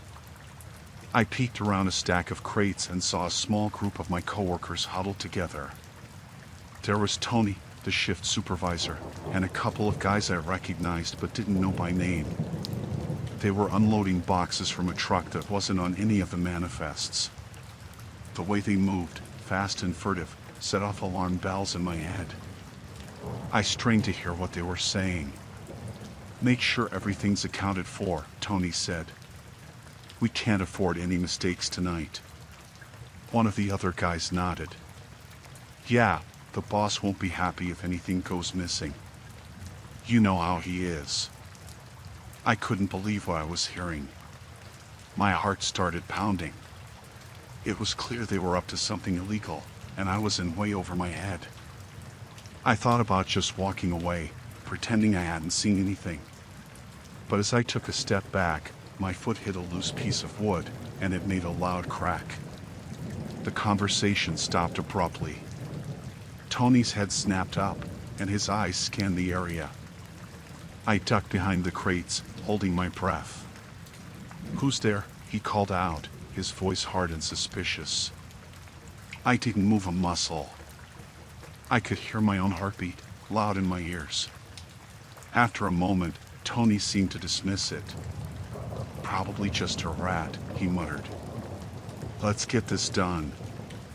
I waited until they were back to work before I slowly backed away and made my way to the break room. My mind was racing. What should I do? Report them? But to whom? Tony was the shift supervisor, the one person I'd normally go to with any issues. And what if they found out it was me who snitched? They could make my life hell, or worse. I decided to play it cool for the rest of the shift. I went about my tasks, avoiding the loading dock and keeping to myself. But the images of them unloading those boxes kept flashing in my mind. I couldn't shake the feeling of dread. When the shift ended at 6 a.m., I clocked out and headed to my car. The cold morning air felt good against my skin, but it didn't clear my head. I drove home in a daze, barely registering the familiar sights along the way. All I could think about was what I'd seen and what I should do next. That evening, I couldn't sleep. I kept tossing and turning, my thoughts a jumbled mess. Around midnight, I got up and decided to do some research. I looked up drug trafficking operations and the penalties for getting involved. It was serious stuff. People went to prison for years for what Tony and the others were doing. The next night at work, I kept my head down and did my job, trying to act normal.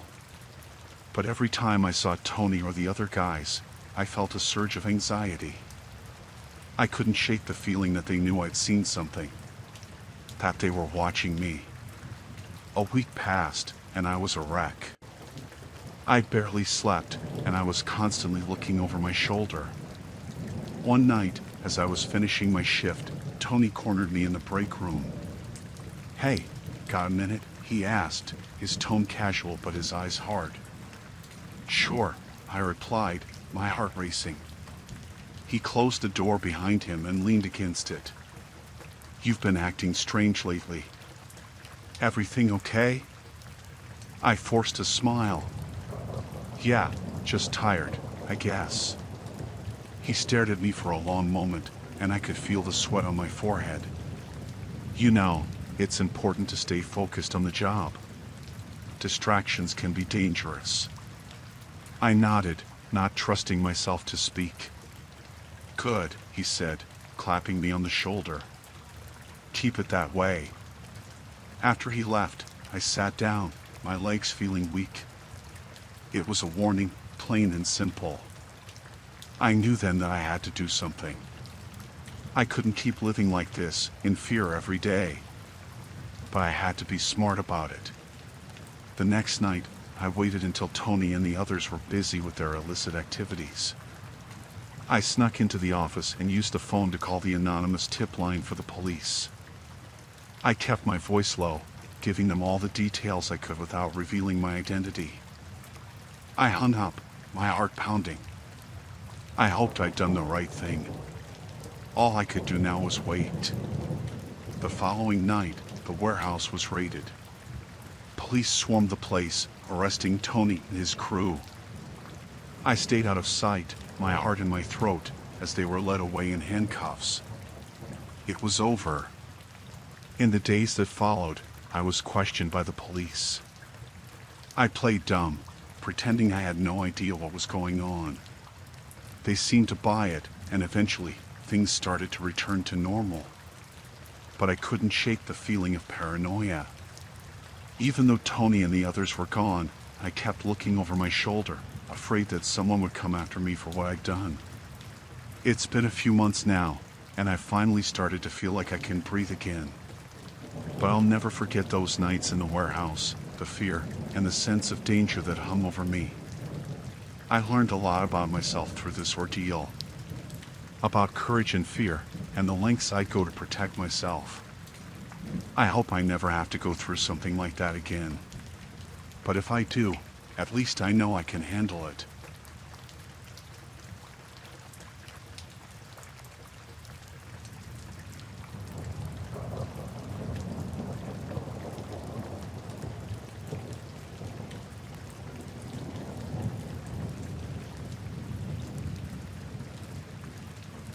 It was just another quiet night at the dispatch center. The shifts were long, but I was used to them. There wasn't much to do in our small town in Idaho, especially during the night shift. Most calls were about lost pets or occasional minor car accidents. I settled into my chair, coffee in hand, ready for another uneventful night. The clock showed 1 a.m. when the phone rang. I picked it up, expecting the usual. 911, what's your emergency? There was a pause, then a man's voice. He sounded calm but strange. I can see you, he said. I looked around the room. Excuse me? I asked, trying to keep my voice steady. It wasn't unusual for prank calls, but something about his tone was unsettling. I'm outside your building. I've been watching you for a while now, he continued, his voice chillingly even. I felt a shiver run down my spine. I glanced at the monitors, showing live feed from the security cameras around the building. Everything looked normal. Sir, this is not funny. If you have an emergency, please state it. He laughed softly, the sound sending a wave of fear through me. No emergency. Just enjoying the view. I decided to alert the on-duty officer, Jake, who was out on patrol. I pressed the button for the radio. Jake, you there? His voice crackled back. Yeah, what's up? We've got a strange call. Guy says he's outside watching the building. Can you check the perimeter? On my way, he replied. I turned back to the phone. Sir, the police are on their way. If this is a joke, you're in serious trouble. The man chuckled again. I'm not joking. I see you've called for backup. Smart move. I felt my heart racing. I tried to keep him talking. Why are you doing this? There was another pause. I like seeing the fear. You have a lot of it right now. I swallowed hard, trying to stay calm. What do you want? Just to watch. For now, he replied. Jake's voice came through the radio again. Perimeter's clear. No sign of anyone. I looked at the cameras again. Jake, he says he's watching me. Can you check the blind spots? On it, Jake responded. I turned my attention back to the call. The police are checking the area. They will find you. Maybe. Maybe not, he said. It's a big building.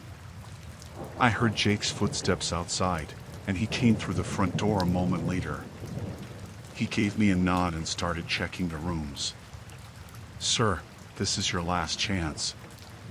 Identify yourself or face arrest, I said, trying to sound authoritative.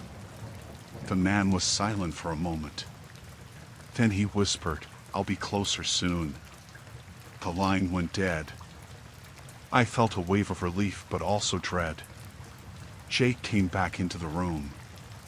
Nothing. Place is empty. I explained the call to Jake in detail. He frowned. Probably some local idiot messing around. Still, I'll stay here for a bit. We sat in silence, the tension heavy in the air. Jake kept an eye on the monitors while I tried to focus on my work. Time passed slowly. It was almost 3 a.m. when the phone rang again. I answered it, heart pounding. 911, what's your emergency? Miss me? It was the same voice. I motioned to Jake, who immediately started looking at the cameras. Where are you? I demanded. Closer, he said, almost whispering. Jake grabbed his flashlight and headed back outside. I stayed on the line, trying to keep the man talking. Why are you doing this? To feel alive, he replied. Don't you feel it? The rush of fear? I heard a noise behind me and turned, but it was just Jake coming back in. "Still nothing," he said quietly. "Sir, the police are inside now." "You will be caught," I said, hoping to scare him off. He laughed again, softer this time. "You think you're safe, but I can see you." The line went dead again. I looked at Jake, panic in my eyes. "He's playing with us." Jake nodded. "Stay here. Lock the door. I'm going to check the roof." I watched him leave, then locked the door behind him. I felt trapped, my eyes constantly scanning the monitors. Minutes felt like hours. The phone rang again. 911, what's your emergency?" I said, my voice shaking. "Look outside," the voice said. I hesitated, then slowly moved to the window. There, in the darkness, I could barely make out a figure standing by the fence. He was holding something, a phone, I realized. I quickly called Jake on the radio. "He's by the fence. South side." "On my way," Jake responded. I watched the figure as Jake approached from the side. But then, the figure disappeared into the shadows. Jake ran to where he had been but found nothing. I slumped in my chair, the fear overwhelming. The phone rang once more. 911, what's your emergency?" "I'll be back," the voice said, and then the line went dead for the final time. Jake returned, shaking his head. "He's gone. But we'll find him." The rest of the night was a blur of fear and anxiety. When my shift ended, I couldn't leave fast enough. The experience haunted me for days, the voice echoing in my mind. But I was safe. And I was determined never to let my guard down again.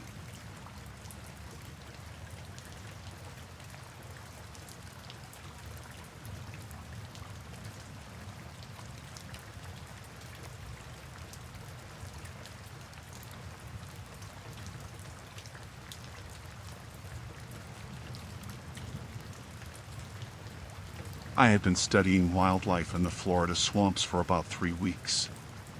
It was part of a project for my degree, and I had always loved being out in nature. The swamp was dense and full of life, but it was also easy to get lost if you weren't careful. I had a map and a GPS, though, so I felt pretty confident. One morning, I decided to explore a part of the swamp I hadn't been to yet. The sun was just coming up, and the air was thick with humidity. I packed up my gear and set out. The further I went, the quieter it got. The usual sounds of birds and insects started to fade, replaced by an eerie silence. After about an hour, I noticed something odd. There were tracks on the ground that didn't look like they belonged to any animal. They were deep and uniform, like from heavy boots. Curious, I followed them, thinking maybe I'd find another researcher or a lost hiker. The tracks led me to a small clearing. My heart sank when I saw what was there.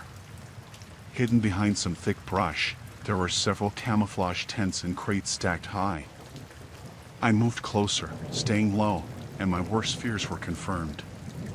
The crates were full of drugs and weapons. I had stumbled upon a drug cartel's hidden operation. Panic set in. I knew I needed to get out of there, but as I turned to leave, I heard voices. Men were coming back to the camp. I froze, my mind racing. There was no way I could outrun them if they saw me. I spotted a thick cluster of bushes and crawled into it, hoping they wouldn't notice me. From my hiding spot, I watched as 4 men walked into the clearing. They were heavily armed and looked dangerous. They started unloading more crates from a boat that was docked nearby. I tried to stay as still as possible, barely breathing, praying they wouldn't come near me. One of the men stopped suddenly and looked around, his eyes scanning the area. My heart pounded in my chest, so loud I was sure he could hear it.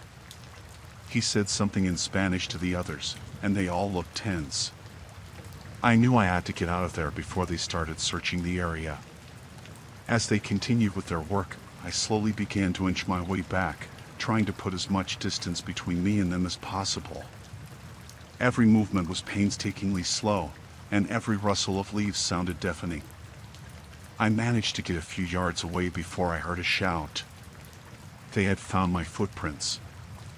I broke into a run, not caring about the noise anymore. I could hear them shouting behind me, the sound of gunfire echoing through the swamp. I didn't know if they were shooting at me or just trying to scare me, but I wasn't going to stick around to find out. Branches whipped at my face, and I stumbled several times, but I kept going. My lungs burned, and my legs felt like lead, but I pushed on, driven by sheer terror. I couldn't let them catch me. I remembered a thick patch of mangroves I had passed earlier and headed for it, hoping it would provide some cover. I dove into the dense foliage, crawling through the mud and roots. The shouts grew fainter, but I didn't stop until I was sure I had lost them. I found a small hollow under a large tree and squeezed myself into it, trying to calm my breathing. I stayed there for what felt like hours, listening for any signs of the men. The swamp had returned to its usual symphony of sounds, but I couldn't relax. I knew they were still out there, looking for me. When night fell, I decided to move again, hoping the darkness would help cover my escape. I navigated by the stars, heading towards what I hoped was the direction of the main road. Every sound made me jump, every shadow looked like one of the men. After what felt like an eternity, I finally saw the lights of a small town in the distance. Relief washed over me, but I knew I couldn't let my guard down yet. I made my way to the nearest building, a rundown gas station, and stumbled inside. The clerk looked at me in shock as I gasped out a request for help. The police arrived quickly, and I told them everything. They organized a search of the area, but by the time they got to the clearing, the men were gone, and so were the drugs and weapons. They assured me they'd keep investigating, but I knew it was unlikely they'd find anything. I left Florida the next day, still shaken by what had happened. The swamp, once a place of beauty and wonder, now held a sinister memory.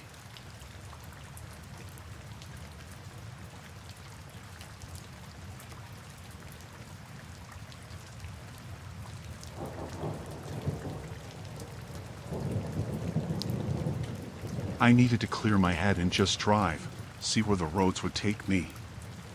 I had everything packed in my old car: clothes, snacks, a few books, and a tent in case I wanted to camp out somewhere. I loved the freedom of the open road, the endless possibilities. After a long day of driving through the Arizona desert, the sun was setting, and I started looking for a place to stay. I was tired and didn't want to set up the tent. I saw a sign for a motel just off the highway. It looked old but decent enough for one night. I pulled in and went to the office. The man behind the counter, who I assumed was the owner, smiled too much. His name tag said Sam. He looked me up and down before handing me the key to room 7. The whole place had a weird vibe, but I was too tired to care. I thanked him and headed to my room. The room was small and smelled musty. I tried to ignore it and settled in, locking the door and double-checking the windows. After a quick shower, I lay on the bed, scrolling through my phone. I couldn't shake the feeling that something was off, but I told myself I was just being paranoid. Around midnight, I heard a noise outside.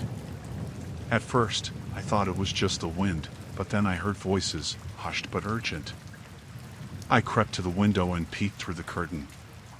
There were 2 men talking near a van parked a few rooms down. One of them was Sam. They were looking at something in the back of the van, but I couldn't see what. My heart started racing. I decided to stay awake and keep an eye out. I turned off the lights and sat in the dark, listening. The voices faded, but my unease didn't. I was about to try and get some sleep when I heard footsteps approaching my door. My stomach dropped. There was a soft knock, followed by Sam's voice. "Everything okay in there?" he asked. I didn't respond. He knocked again, louder this time.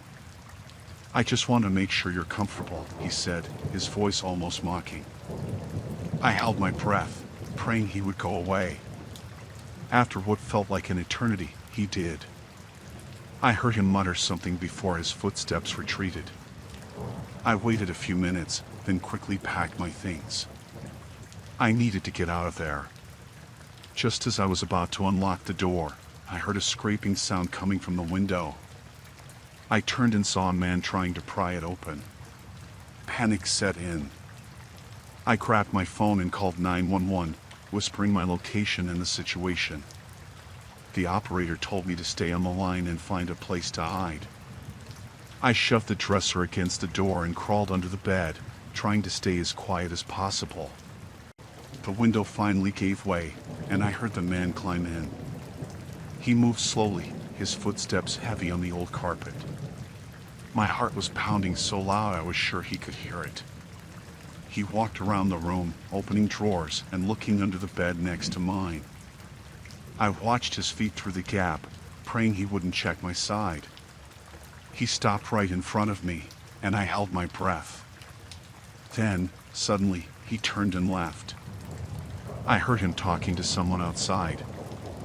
I stayed under the bed until I heard the sirens. The relief was overwhelming. The police arrived and found me still hiding. They caught Sam and his accomplice trying to flee. The officers told me that the motel was a front for a human trafficking ring. They had been watching the place for weeks but hadn't expected to find someone in immediate danger. I gave my statement and was taken to a safe place for the night.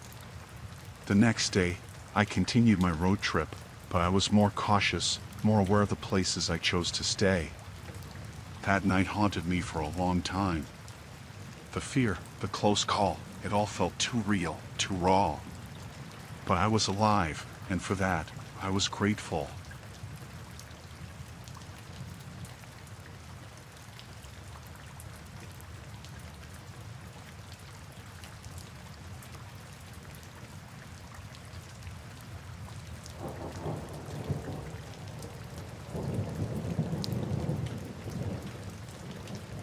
I was driving through the Pacific Northwest at night, the road lit only by my headlights.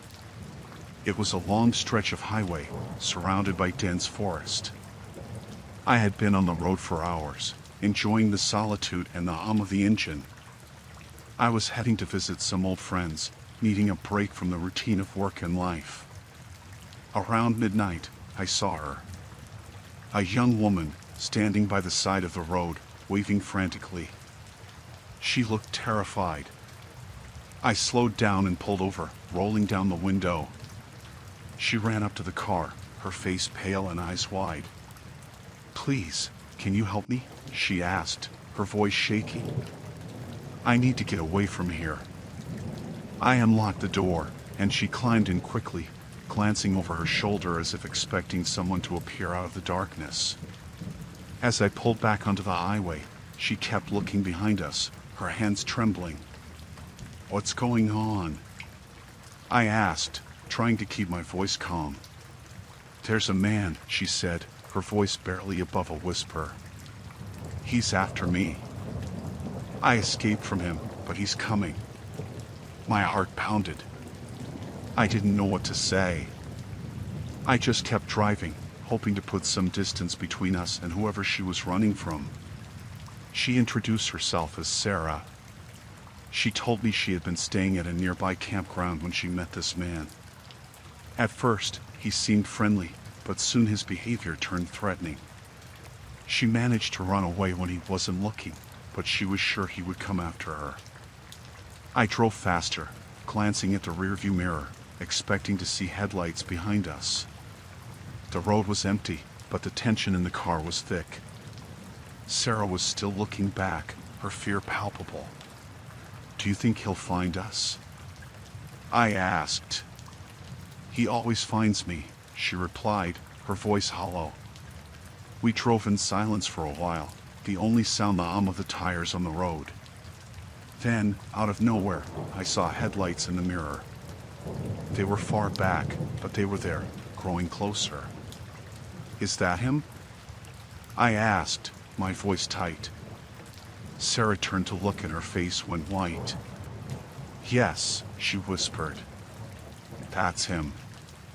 I pressed down on the gas pedal, my car speeding up. The headlights behind us grew brighter. My mind raced. What did this guy want? Why was he so determined to catch Sarah? I didn't have time to think. I just knew we had to get away. The car behind us got closer, almost blinding in the mirror. I swerved into the other lane, trying to keep ahead. Sarah was gripping the seat, her knuckles white. The other car swerved too, matching our speed. "He won't stop," Sarah said, her voice cracking. "He won't stop until he gets me." I needed a plan. Just driving faster wasn't going to work. I looked around, trying to find a way out. Up ahead, I saw a side road, barely visible in the dark. Without thinking, I veered off the highway and onto the narrow road. The car behind us followed. The side road was rough, full of twists and turns. Trees loomed on either side, their branches reaching out like claws. I drove as fast as I could, my car bouncing on the uneven ground. The other car was still behind us, getting closer. "Where does this road go?" Sarah asked, her voice shaking. "I don't know," I admitted. "But we can't stop." The road got narrower, the trees closer. I could barely see. The other car's headlights were right behind us now, almost touching our bumper. I had to do something. Up ahead, I saw a clearing. I turned sharply, skidding into the open space. The other car followed, but I hit the brakes, spinning the wheel hard. My car turned, and the other car shot past us, missing by inches. I floored the gas pedal, driving back the way we came. The other car took a moment to stop and turn around. That gave us a few precious seconds. I sped back down the narrow road, branches scraping the sides of the car. In the mirror, I saw the other car struggling to catch up. "We need to hide," Sarah said, her voice urgent. I nodded, looking for a place to pull off. Up ahead, I saw a small trail leading into the forest. I turned sharply, the car bouncing over the rough ground. We drove a short distance into the trees, then I turned off the engine and lights. We sat in silence, listening. The other car roared past, not seeing where we had gone. We waited, the darkness around us thick and silent. My heart was pounding, my breath shallow. Sarah was shaking, her eyes wide with fear. "We can't stay here," I whispered. "He'll come back." Sarah nodded, and we got out of the car, moving deeper into the forest. We stayed low, trying to be as quiet as possible. Every sound seemed magnified, every crack of a branch making us jump. We found a small hollow, hidden by thick bushes. We crouched there, listening. Minutes passed, feeling like hours. Then we heard it, the sound of footsteps, crunching through the underbrush. He was coming back. I held my breath, praying he wouldn't find us. The footsteps got closer, then stopped. We could hear him breathing, just on the other side of the bushes. Sarah's hand was gripping mine, her nails digging into my skin. The footsteps moved on, getting fainter. We stayed where we were, too scared to move. After what felt like an eternity, the forest was silent again. "We need to get back to the road," I whispered. "Find help."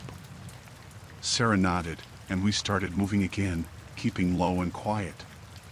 It was slow going, every step careful.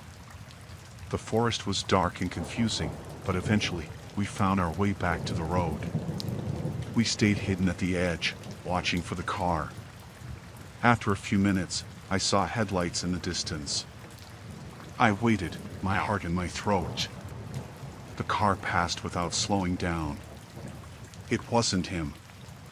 We ran to the road, waving our arms. The next car slowed down, and I explained what had happened. The driver, an older man, let us in and drove us to the nearest town. We went straight to the police, telling them everything. The police took our statements and sent out a patrol to look for the man. We never heard back about what happened.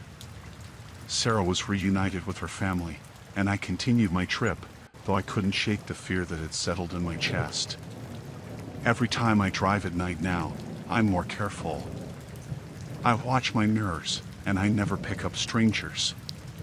The memory of that night stays with me, a reminder of how quickly things can go from normal to terrifying.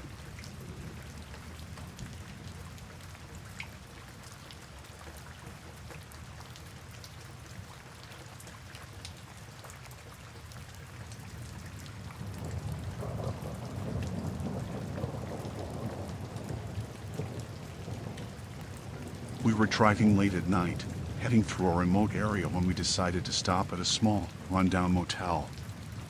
It was the only place for miles, and we were exhausted. The neon sign flickered, and the parking lot was nearly empty.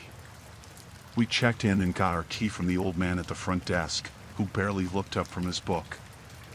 Our room was shabby but clean enough.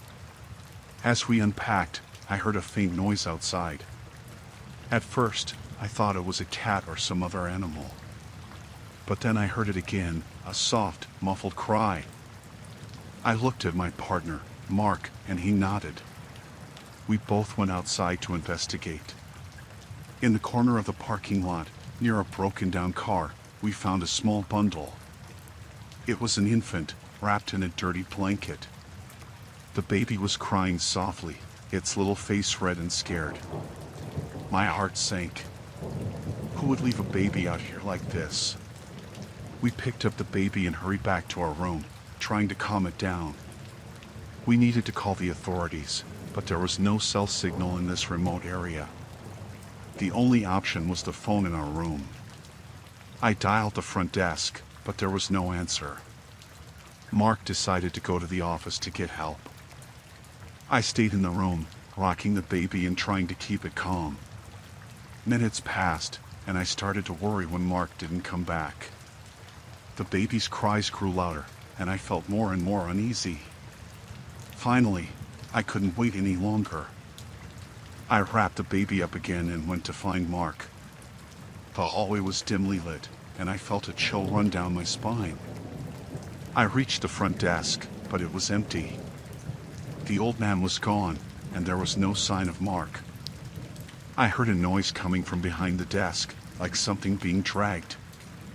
I walked around and saw a door slightly ajar. Inside, there was a staircase leading down. I hesitated, but then heard a muffled cry for help. It was Mark. I descended the stairs, holding the baby close. The basement was cold and dark. I saw a light under a door at the far end. I moved quietly, trying not to make any noise. When I reached the door, I peeked through the crack. What I saw made my blood run cold. There were several children, all locked in cages. Mark was tied to a chair, and the old man from the front desk was talking to another man. They were discussing the shipment and how they needed to move the children soon. I realized with horror that we had stumbled upon a child trafficking ring. I backed away slowly, trying to think of a plan. I had to get Mark and the children out, but I couldn't do it alone. I decided to go back to our room and look for something that could help. On my way back, I found a fire extinguisher in the hallway. It wasn't much, but it was something. I returned to the basement door and waited for the right moment. The old man and his partner were busy, so I quietly opened the door and slipped inside. I went to Mark first and used the extinguisher to break the ropes binding him. He was weak but managed to stand. We moved quickly, opening the cages and freeing the children. We had to be quiet, but some of them were so scared they started to cry. The men heard the noise and turned around. I raised the extinguisher and sprayed it in their faces, buying us a few precious seconds. We ran up the stairs, the children following closely. I slammed the door shut behind us and jammed a chair under the handle to buy us more time. We ran out into the parking lot, desperately looking for help. Just then, a car pulled in, and I waved frantically. The driver saw us and stopped. We explained the situation quickly, and he called the police. It felt like an eternity before they arrived, but when they did, they swarmed the motel. The 2 men were arrested, and the children were taken to safety. Mark and I were shaken, but we stayed to give our statements. The police thanked us for our bravery and told us that the traffickers had been wanted for a long time. They had been using the remote motel as a front for their operations. That night, as we finally drove away from that horrible place, we held hands tightly, the baby's cries still echoing in our ears. We knew we had done the right thing, but the memory of those terrified children would stay with us forever. We promised each other that we would always be vigilant and never ignore a cry for help, no matter how small.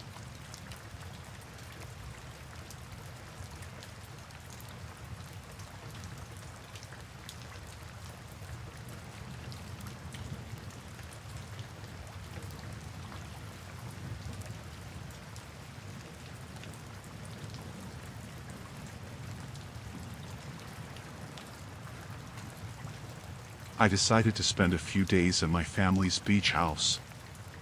I wanted some time alone, away from the chaos of the city. The weather forecast said there'd be a storm, but I didn't mind. I liked the sound of rain and waves crashing. It felt peaceful. The first night, the wind started picking up. By the time I went to bed, the rain was hitting the windows hard. I could hear the ocean roaring. I pulled the covers up and tried to sleep, but the storm kept me awake. Around midnight, I heard a loud crash outside. I got up and looked out the window. Through the sheets of rain, I saw a small boat had washed ashore. 2 men were stumbling out of it. They looked soaked and desperate. I wasn't sure what to do. Part of me wanted to help, but another part was cautious. I decided to go downstairs and see what was happening. I grabbed a flashlight and opened the back door. The wind almost knocked me over. The men saw my light and started waving. "Please, we need help," one of them shouted. I couldn't hear him well over the storm, but his voice sounded desperate. I waved them over. They ran to the house, shivering and soaked. I let them in and shut the door behind them. "Thank you," one of them said, catching his breath. "Our boat got caught in the storm." "Do you have a phone we can use?" the other man asked. "No service out here," I said. "But you can dry off and warm up inside." They nodded, looking around the house. Something about their gaze made me uneasy, but I tried to shake it off. I got them some towels and let them dry off by the fireplace. As they warmed up, I asked them what happened. "We were out fishing," the first man said. "Got caught in the storm and couldn't make it back." "Yeah," the other man added, "then our boat hit something and started sinking. We barely made it to shore." I nodded, but something felt off. Their story seemed too simple. They were looking around the house too much, like they were casing the place. "What's your name?" I asked, trying to keep things calm. "I'm Mike, and this is Jeff," the first man said. "I'm Chris," I replied. "You're welcome to stay until the storm passes." They thanked me again, but the tension was thick. I offered them some dry clothes and food. As they changed, I noticed they both had tattoos that looked like prison ink. My unease grew. We sat in the living room, the storm raging outside. I tried to make small talk, but they were evasive. They kept glancing at each other, like they were silently communicating. I excused myself to go to the bathroom. I needed to think. Something wasn't right. I decided to call the local police station. There was a landline in the house, and I hoped it still worked. As I dialed, I heard footsteps behind me. I turned to see Mike standing in the doorway, watching me. "What are you doing?" he asked, his tone cold. "Just checking on something," I lied, hanging up the phone. Mike's eyes narrowed. "You're not calling anyone, are you?" No, I said quickly. "Just checking if the phone works." He didn't look convinced but stepped back. I knew I had to be careful. I went back to the living room, trying to act normal. Jeff was looking through the kitchen cabinets. "Got any booze?" he asked. "No, sorry," I said. "Just water and soda." He grunted, clearly annoyed. The atmosphere was getting worse. I could feel their hostility growing. The storm outside was relentless. It felt like it would never end. I needed to find a way to get these guys out of my house. I decided to try and reason with them. "Look," I said, trying to sound calm. "You're welcome to stay until the storm passes, but I need to know you're not going to cause any trouble." Mike and Jeff exchanged glances again. Mike smirked. "We're not here to cause trouble. Just needed a place to stay." His tone was sarcastic, almost mocking. I didn't believe him. I needed a plan. I decided to try and get them to leave voluntarily. "If you're not comfortable here, there's a small town a few miles down the road," I said. "They might have a place you can stay." Jeff laughed. "You really think we're going out in this storm?" I felt trapped. The tension was thick, and I knew I had to be careful. I decided to try and keep them distracted until the storm passed. I suggested we play a game to pass the time. They agreed, but their interest seemed fake. As we played, I kept thinking about how to get out of this situation. I needed to stay alert and ready to act if things went south. The hours dragged on, the storm showing no signs of letting up. Suddenly, Mike stood up. "I need to check something outside." I felt a surge of panic. "What do you need to check?" "Just something with the boat," he said, heading for the door. I knew I couldn't let him go alone.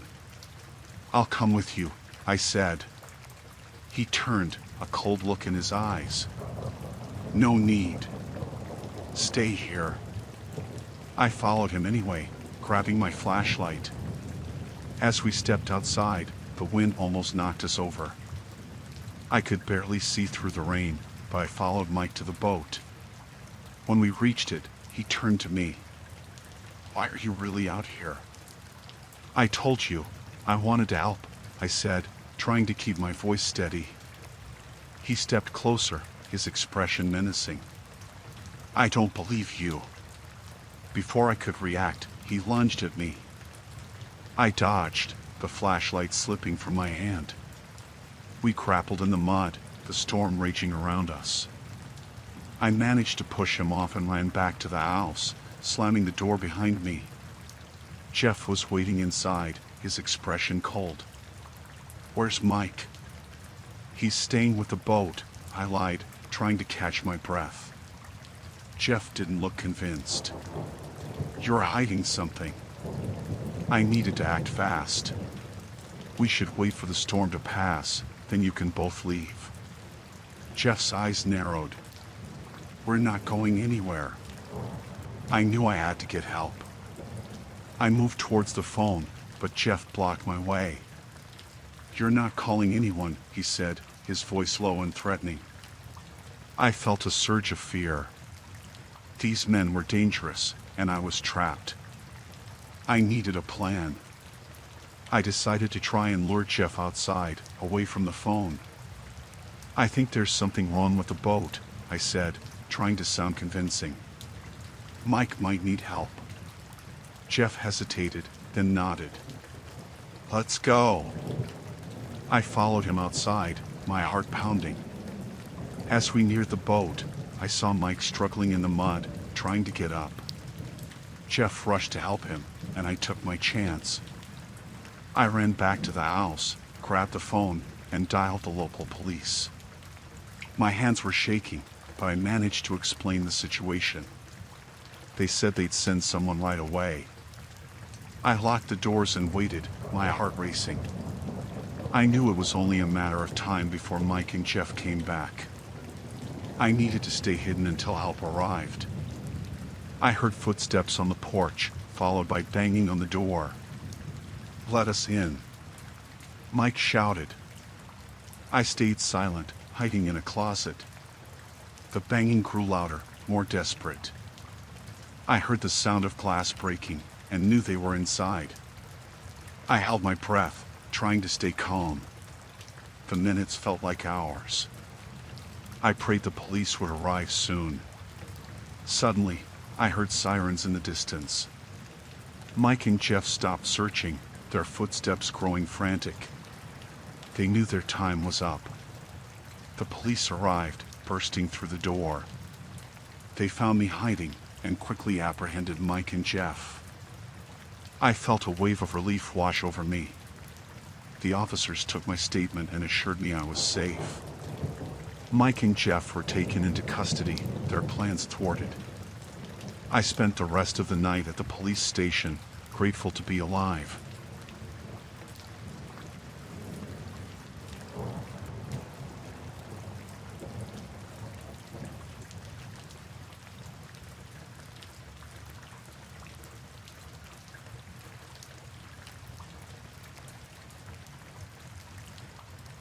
The rain started just after we arrived at the cabin.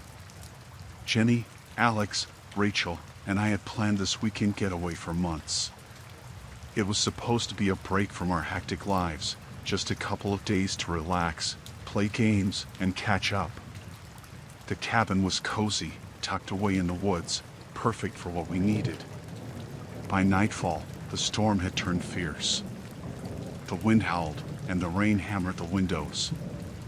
We had a fire going in the fireplace, the only light in the room since the power had gone out.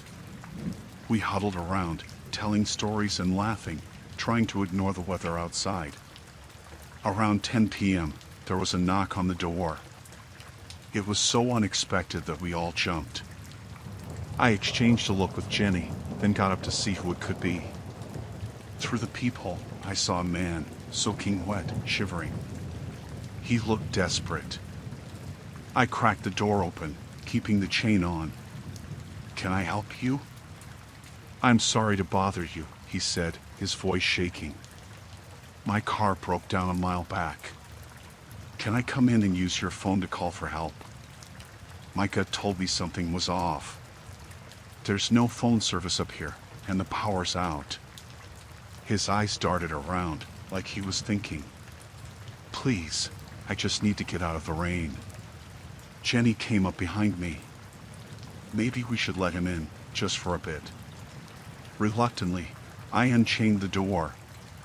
The man stepped in, water pooling on the floor around him. He looked around the cabin, and I noticed his eyes lingered on each of us a bit too long. "Thank you," he said. "I'm Tom." We introduced ourselves, though I felt uneasy.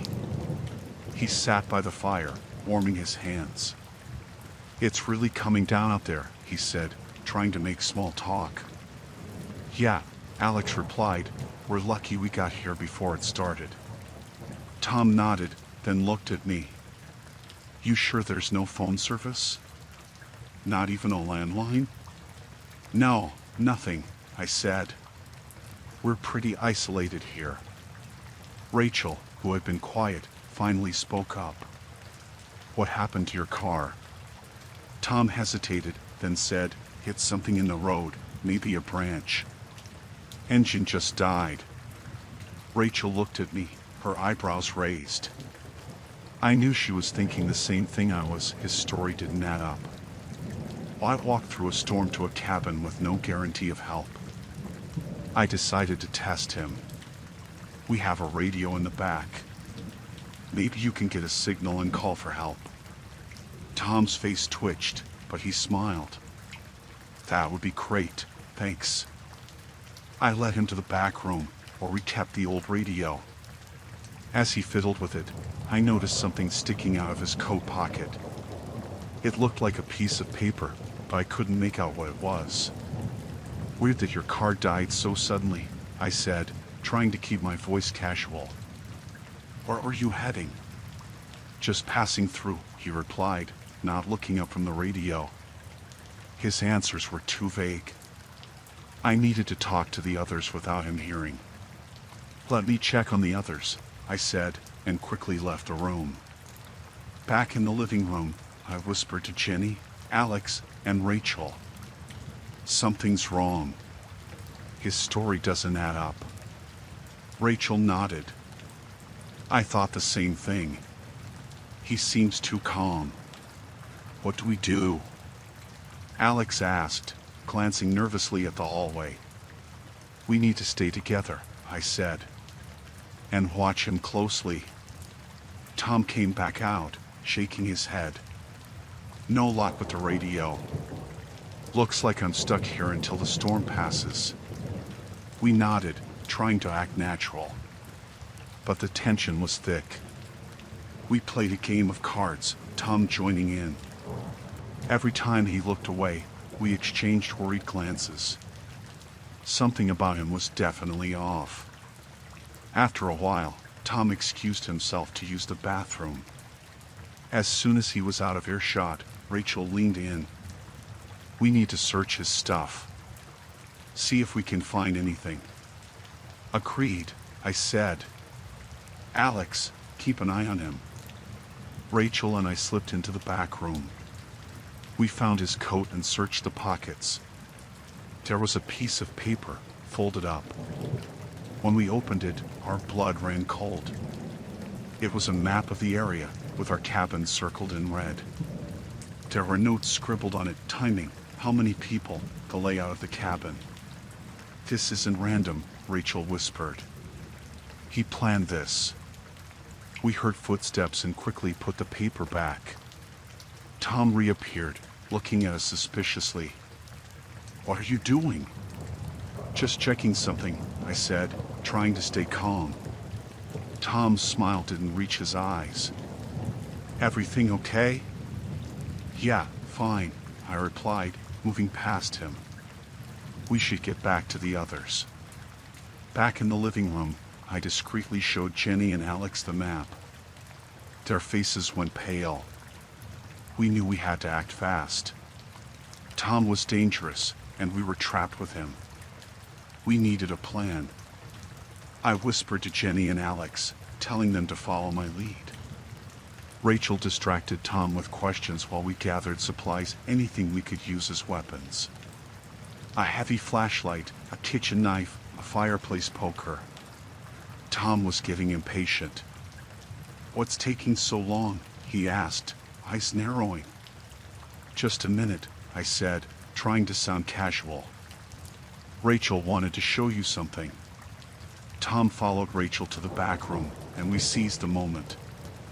We barricaded the front door and windows, then hid near the hallway, weapons in hand. When Tom realized Rachel had tricked him, he stormed back out, furious. "What's going on here?" he demanded, his face twisted with rage. "Get out of our cabin," I said, stepping forward with the flashlight raised. Tom's eyes darted to the door, then back at us. "You don't understand. I need this place." "No, you need to leave," Jenny said, holding the knife steady. Tom lunged at us, but we were ready. Alex swung the poker, catching him in the side. He stumbled, and Jenny jabbed the knife forward, not enough to injure him seriously, but enough to make him back off. "Get out!" I shouted again. Tom looked at us, breathing hard. Then he turned and bolted for the back door. We didn't chase him, just locked it behind him and collapsed in relief. We spent the rest of the night on high alert, but Tom didn't come back. When morning finally came, the storm had passed. We packed up quickly and left the cabin, reporting the incident to the local authorities as soon as we got to town. They found Tom's abandoned car, but no sign of him. It was clear he had been planning something bad, and we were lucky to have escaped unharmed. That weekend getaway turned into a nightmare, one we wouldn't forget.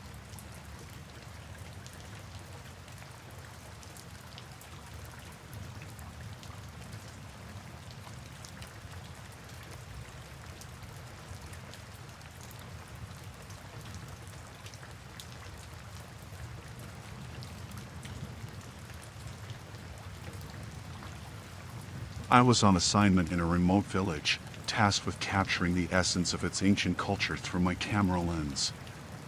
It was an exciting opportunity, but little did I know that it would lead me to the most terrifying experience of my life. As I wandered through the village, snapping photos of its quaint buildings and bustling marketplace, I stumbled upon a hidden entrance tucked away behind a crumbling stone wall. Intrigued, I pushed aside the overgrown vines and peered inside, my curiosity getting the better of me. To my surprise, I discovered a narrow staircase leading down into darkness. It was like something out of a movie, a hidden underground bunker, forgotten by time. Without thinking, I grabbed my camera and descended into the depths. The air grew stale and musty as I descended further into the bunker, my footsteps echoing off the damp walls. I couldn't shake the feeling that I was being watched, that there was something lurking in the shadows just out of sight. But I pushed aside my fear and pressed on, my curiosity driving me forward. As I explored the bunker, I stumbled upon ancient artifacts, pottery shards, ceremonial masks, and intricate carvings that spoke of a civilization long gone. But as I reached the deepest chamber of the bunker, I discovered something that chilled me to the bone, a stone altar, adorned with strange symbols and surrounded by flickering torches. It was like something out of a nightmare, a relic of a darker time. And then, without warning, I felt a presence in the room, a malevolent force that seemed to seep from the very walls themselves. I tried to flee, to escape the depths of the bunker, but it was too late. The force had awakened, and it had no intention of letting me leave. I felt a cold chill run down my spine as I realized that I was not alone in the bunker. There was something else down there with me, something ancient and powerful, something that wanted me dead. I tried to run, but the walls seemed to shift and close in around me, trapping me in the darkness. I could hear whispers echoing through the chamber, voices from another time calling out to me with promises of doom. Panic surged through me as I struggled to find a way out, but the bunker seemed to stretch on forever, its depths endless and unfathomable. I was lost, trapped in a labyrinth of darkness with no hope of escape. But even in the face of certain death, I refused to give up. With every ounce of strength I had left, I fought against the darkness, clawing my way towards the surface with a desperation born of fear. And then, just when I thought all hope was lost, I saw it, a glimmer of light shining through a crack in the wall. With renewed determination, I pushed myself towards it, ignoring the whispers and the shadows that reached out to grab me. And then, finally, I burst through the surface, gasping for breath as I emerged into the daylight. I collapsed onto the ground, exhausted and shaken, but alive. I had escaped the depths of the bunker, but the memory of that malevolent force would haunt me for the rest of my days. It was a reminder of the darkness that lurks in the most unexpected of places, waiting to ensnare those who dare to venture too close.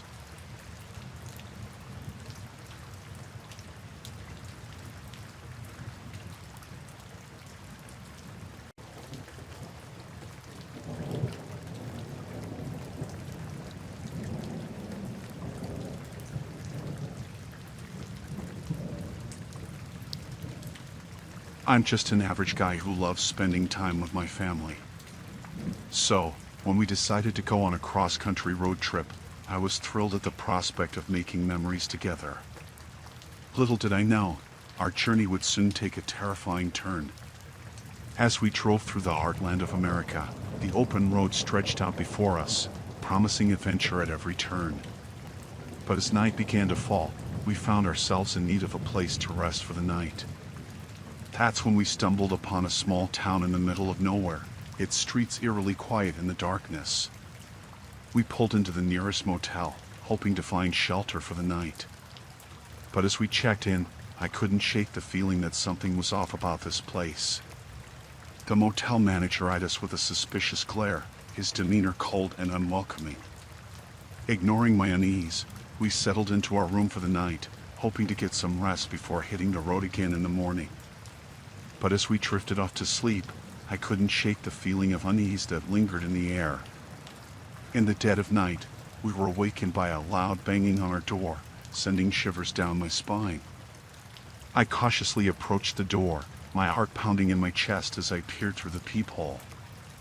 To my horror, I saw a group of menacing figures standing outside, their faces obscured by the darkness. Without a moment's hesitation, I bolted the door shut, desperate to keep my family safe from whatever lurked outside. But as the night wore on, the banging only grew louder and more insistent, filling the air with a sense of dread. I knew we had to get out of there, but I had no idea how to escape the nightmare that had engulfed us. With no other options left, I made a split-second decision to break through the window, shattering the glass with a loud crash. As we scrambled out into the night, I could hear the sound of footsteps echoing behind us, growing closer with each passing moment. We ran as fast as we could, our hearts pounding in our chests as we raced through the deserted streets. But no matter how hard we tried, it felt like the town was closing in on us, trapping us in its sinister grasp. Just when I thought we couldn't go on, we stumbled upon a gas station on the outskirts of town, its neon sign flickering in the darkness like a beacon of hope.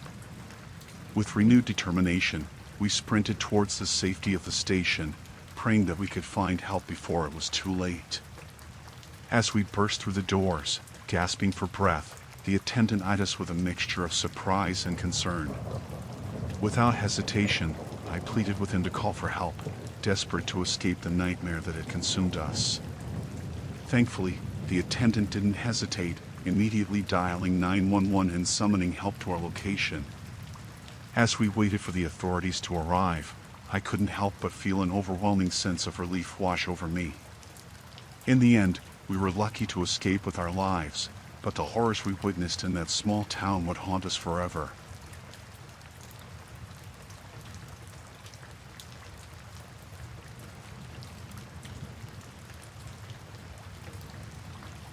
I was working as a lifeguard at a beach in Florida last summer.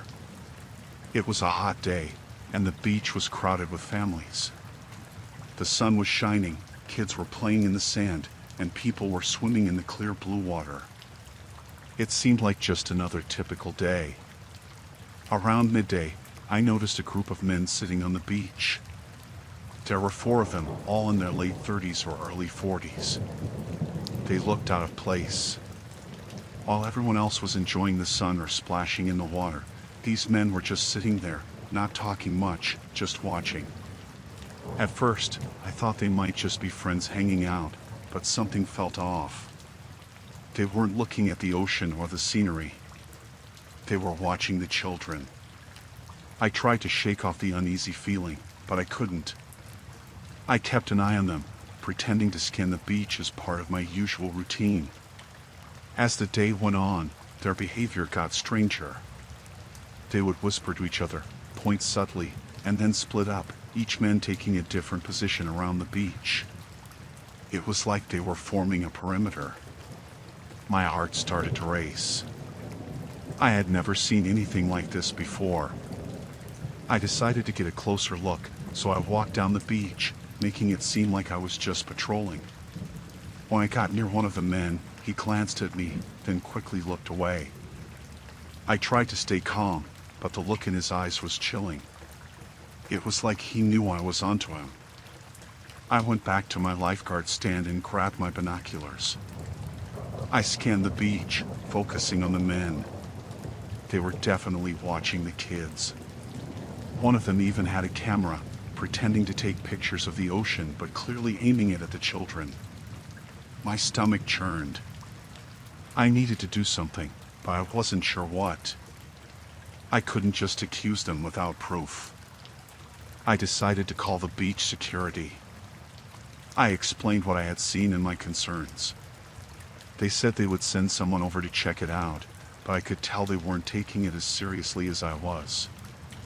Minutes felt like hours as I waited. I kept my eyes on the men, my heart pounding. They were getting bolder, moving closer to the kids. I saw one of them approach a group of children playing by the water. He knelt down, pretending to be friendly, talking to them. The kids didn't seem to sense any danger. Finally, I saw the security officer approaching. I waved him over and pointed out the men. He nodded and started walking towards them. As he got closer, the men noticed and began to scatter. My pulse quickened. They were trying to get away. The security officer managed to stop one of them, asking questions. The man was calm, too calm, like he had done this before. The other three were moving quickly, heading towards the parking lot. I knew I had to act fast. I grabbed my whistle and blew it, loud and sharp, to get everyone's attention. People looked up, startled. I shouted, "Watch your children. There are men trying to take them." Parents immediately gathered their kids, pulling them close. The beach was in chaos. The security officer called for backup, and more guards arrived. They managed to catch two of the other men before they reached their cars. The last one got away, running into the nearby streets. The police were called, and soon the beach was swarming with officers. The men were arrested and taken away. I later found out they were part of a child trafficking ring. The police said my quick thinking might have saved several children that day. It was a terrifying experience, and I couldn't shake the image of those men watching the kids. I was praised for my actions, but it didn't feel like enough. The thought of what could have happened still haunts me. I'm more vigilant now, always watching, always ready. That day changed me forever. I'm grateful those children were safe, but I know there are others out there who might not be so lucky.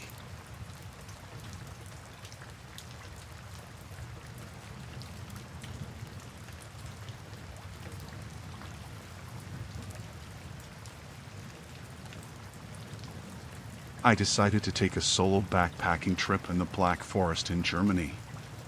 It was a place I'd always wanted to visit. I started my hike early in the morning, excited about the adventure ahead. The forest was beautiful, dense with trees and full of the sounds of nature. I felt free and alive, enjoying every step of the way. Around midday, I stopped for a break near a small stream. While I was eating, I noticed a man on the trail. He looked like he was also hiking, carrying a backpack and dressed in outdoor gear. At first, I thought nothing of it. People hike all the time, right? But as I resumed my hike, I couldn't shake the feeling that he was following me. I kept moving, trying to stay ahead. Every time I looked back, he was there, keeping pace with me.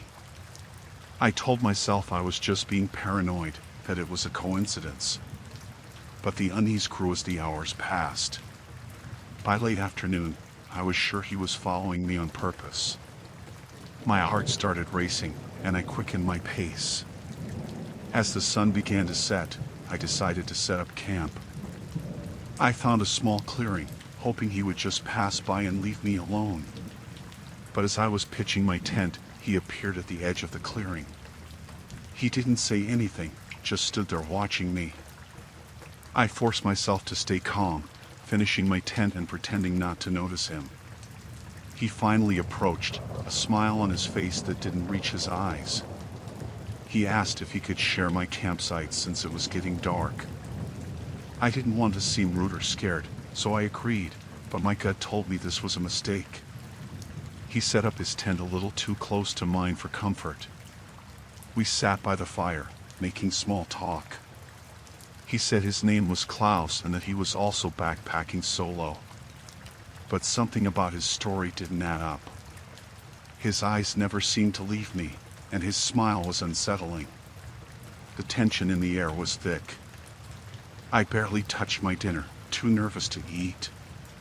When it was time to sleep, I crawled into my tent, every instinct telling me to stay awake.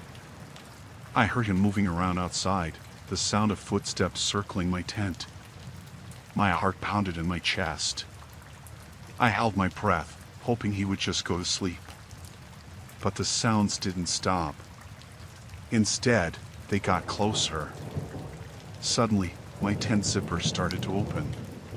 Panic surged through me. I grabbed the only thing I had for protection, a small camping knife. I didn't want to use it, but I was terrified. Klaus's face appeared in the opening, his expression twisted with something like anger or frustration. He said he wanted to talk, but his tone was menacing. I yelled at him to get away, holding the knife out in front of me. He laughed, a cold, hollow sound, and told me I was overreacting. But I could see the shift in his eyes, the way his smile faded. He wasn't going to leave me alone. My hands were shaking, but I knew I had to do something. I lunged at him with the knife, hoping to scare him off. He jumped back, surprised, but then his face twisted with rage. He grabbed my wrist, trying to wrestle the knife away from me. I struggled, kicking and thrashing, desperate to get him away. In the chaos, I managed to cut his arm. He yelled in pain, loosening his grip. I took my chance and bolted out of the tent, running into the dark forest. I didn't know where I was going, just that I needed to get away. The trees seemed to close in around me, branches scratching my face and arms. I could hear him crashing through the underbrush behind me, cursing and shouting. I ran until my lungs burned, and I couldn't hear him anymore. I found a thick cluster of bushes and crawled inside, trying to catch my breath. I stayed hidden, listening for any sign of him. Hours seemed to pass, the forest eerily silent. I was too scared to move, too scared to sleep. Eventually, the first light of dawn began to filter through the trees. I cautiously emerged from my hiding place, my body aching and exhausted. I knew I had to find help, get back to civilization. I retraced my steps as best as I could, constantly looking over my shoulder. It took most of the day, but I finally found my way back to a main trail. I flagged down the first hikers I saw, a group of friends who were startled by my appearance. They helped me to the nearest town, where I told the authorities everything. They took my report and assured me they would look for Klaus. I was shaken, but relieved to be safe.